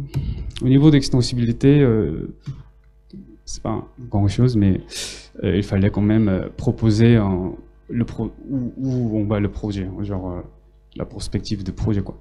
Du coup, ce module pour s'agrandir jusqu'à l'échelle urbaine. Et puis dans l'échelle urbaine, comment on va faire? Alors j'ai cherché des références partout, et puis bon, village linéaire de Le Corbusier et l'architecte espagnol, comment il s'appelle, Arturo Sofia. Du coup, c'est en gros, il y a 2 ou 3 villes liées avec un réseau d'infrastructures, comme en périphérique, etc. Du coup, nous, on a créé un réseau qui est connecté 2 villes avec un tunnel. Ça nous permet, en souterrain, il y a un transport, il s'appelle Hyperloop, c'était comme Elon Musk. Et à l'extérieur, ça nous donne l'espace public.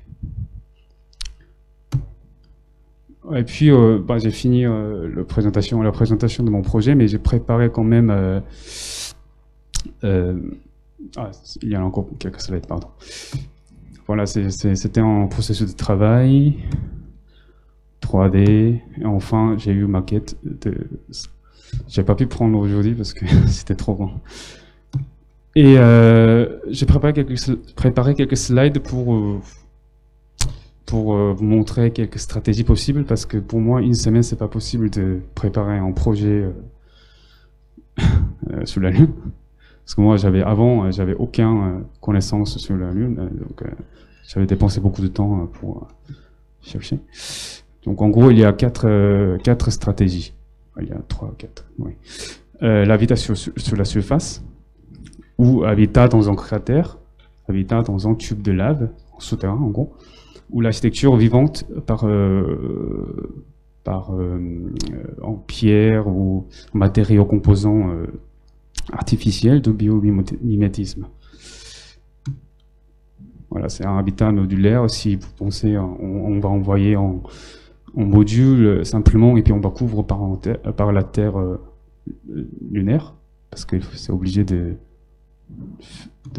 couvrir à cause de la radiation. Sinon, j'ai trouvé en 12 slides très efficaces, parce que quand même, on peut pas proposer un projet sur la Lune comme ça. En fait, il faut penser comment on va transporter Du coup, pour moi, la taille de fusée, c'est exceptionnellement important, parce que la quantité de masse, c'est quand même important pour savoir proposer. Donc, le plus grand surface, c'est SLS. Ce n'est pas encore lancé, mais c'est le plus grand fusée de NASA. C'est 8 et 4 mètres en diamètre. Donc, vous pouvez référencier cette dimension. Sinon, deuxième stratégie, on va envoyer un module et puis on va recouvrir avec l'impression 3D.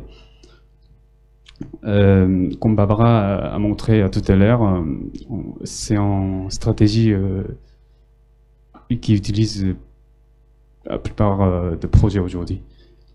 Sinon, à gauche, vous voyez Mars Ice House. Je ne sais pas, il y a des gens que vous connaissez, mais l'eau est super efficace pour protéger contre radiation. Donc voilà. Et puis, deuxième stratégie, c'est l'habitat dans un cratère. En fait, dans un cratère, il y a l'eau surgelée. C'est vraiment une ressource efficace pour survivre et aussi pour lancer fusée ou lancer un truc sur la Lune. Du coup, c'est pas une idée futuriste de futur, parce que en Norvège, il y a déjà une ville qui éclaire la ville avec un grand miroir. Ensuite, on peut aussi construire un habitat souterrain, si vous voulez, parce qu'il y a pas mal de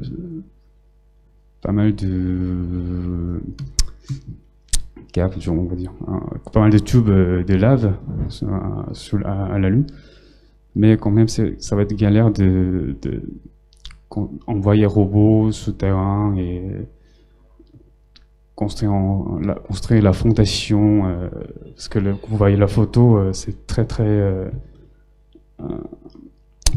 instable. Sinon, c'est une idée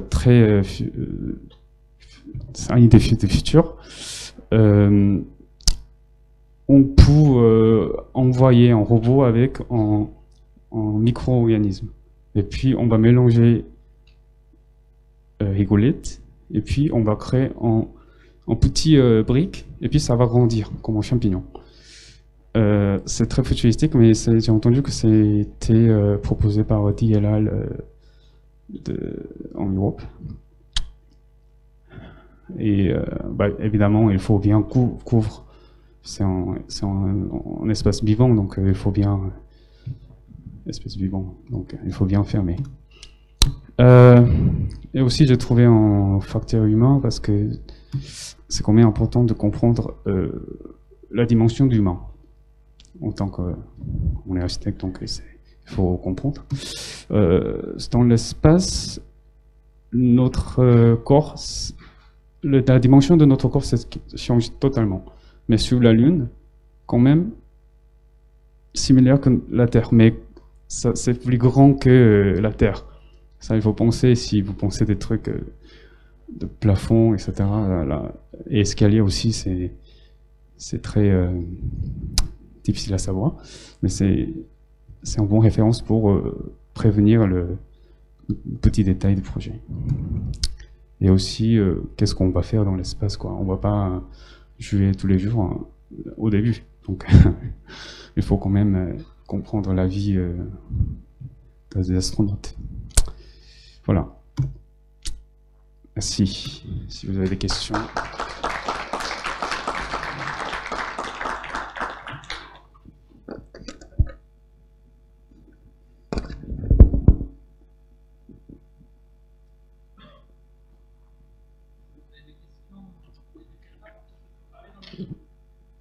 Internet ne peut pas vous entendre.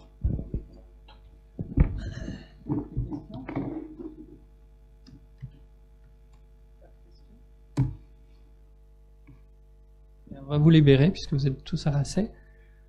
Oui. Hein? J'entends pas. Oui, on peut le faire maintenant? D'accord. Alors, avant que vous alliez, que je vous libère totalement pour la visite du module Chi, qui est juste de l'autre côté du bâtiment, quelques éléments. D'abord, je remercie Kim pour sa présentation. Et quelques éléments pour demain. Donc, on vous attend à 9 h précise à l'école d'architecture de Strasbourg. En théorie, tout est fait pour que vous ne soyez pas bloqués par la sécurité. Oui, en fait, ouais, j'y viens. En fait, il y aura plusieurs salles, mais je vous attends tous plutôt à 9 h dans le hall d'accueil. Et après, on va monter dans une des salles. On a de nombreuses salles, on a à peu près 10 salles qui nous sont attribuées. Donc, il vaut mieux qu'on se rassemble tous dans le hall d'accueil de l'école d'architecture de Strasbourg, en face, quasiment en face de la gare de Strasbourg. À 9 h, ça c'est pour l'élément de calendrier. On commencera assez simplement par vous répartir en groupes de travail, pour que vous puissiez du coup vous organiser. Le but de la journée de demain, en gros aujourd'hui on vous a inondé d'informations, pour vous donner, on va dire, le socle de connaissances minimales. Demain, on va vous demander de commencer à plonger dans ce socle, tout doucement. Alors, ce qui va être vous demander pendant les premières heures de ce groupe de travail, c'est de vous organiser comme vous voulez. Il y a plusieurs modes de management. Je ne sais pas si vous avez eu des cours sur le management humain dans les entreprises, ici ou là. Et sinon, on vous expliquera rapidement sur quels sont les modèles de management. Vous choisirez le vôtre. Hein. On a le modèle historique, il y a le tribal, c'est-à-dire le chef et ceux qui suivent derrière.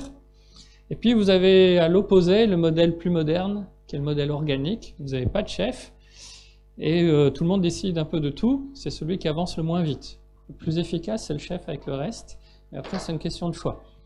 Hein, en gros, vous avez le modèle chinois d'un côté, enfin, je vais être un peu caractérisé, et le modèle du mec. Absolument. Après, ceci étant, vous choisissez votre modèle d'organisation qui vous convient.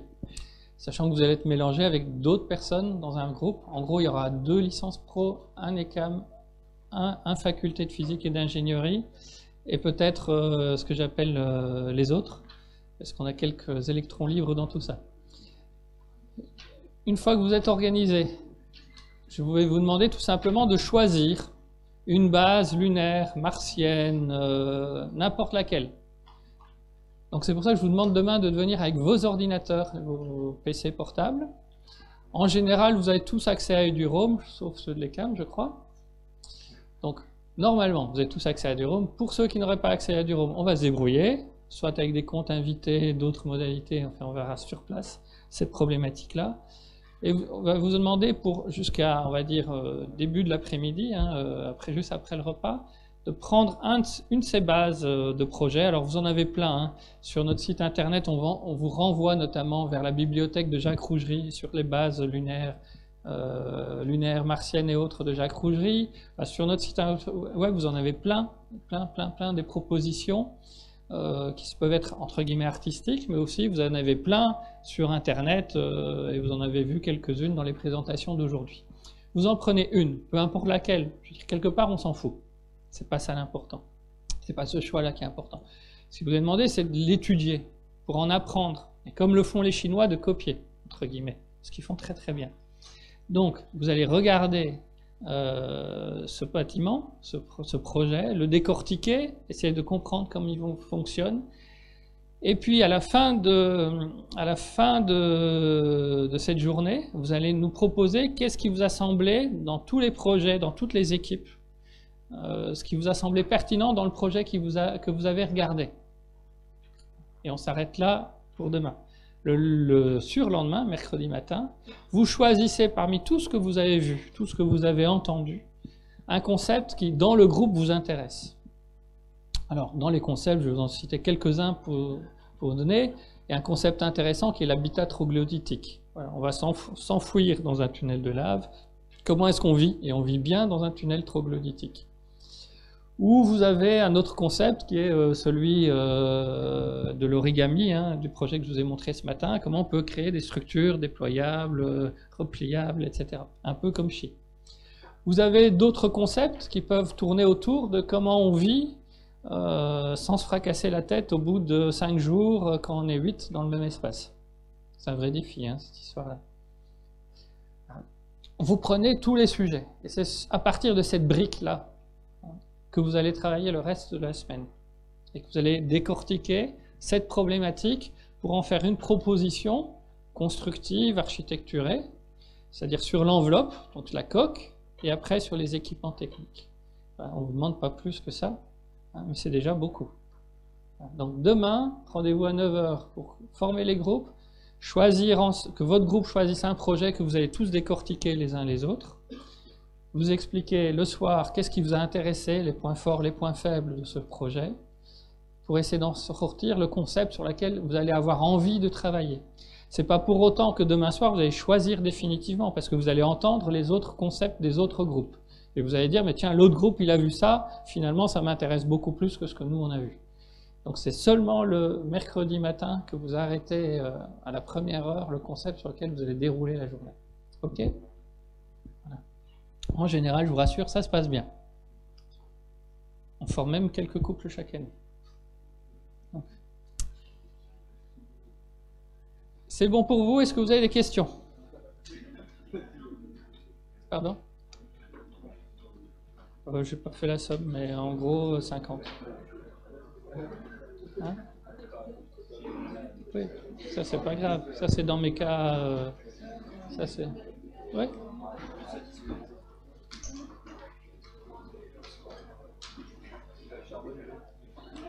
Non, mais c'est pas grave. Ça c'est dans ma marge de manœuvre. Donc je vous souhaite à tous en tout cas une bonne soirée. J'espère que cette journée vous aura intéressé déjà. Et on se retrouve demain à 9 h à l'école d'architecture de Strasbourg, donc pas ici. Et donc je vous invite à suivre Daniela qui va vous faire visiter Chi.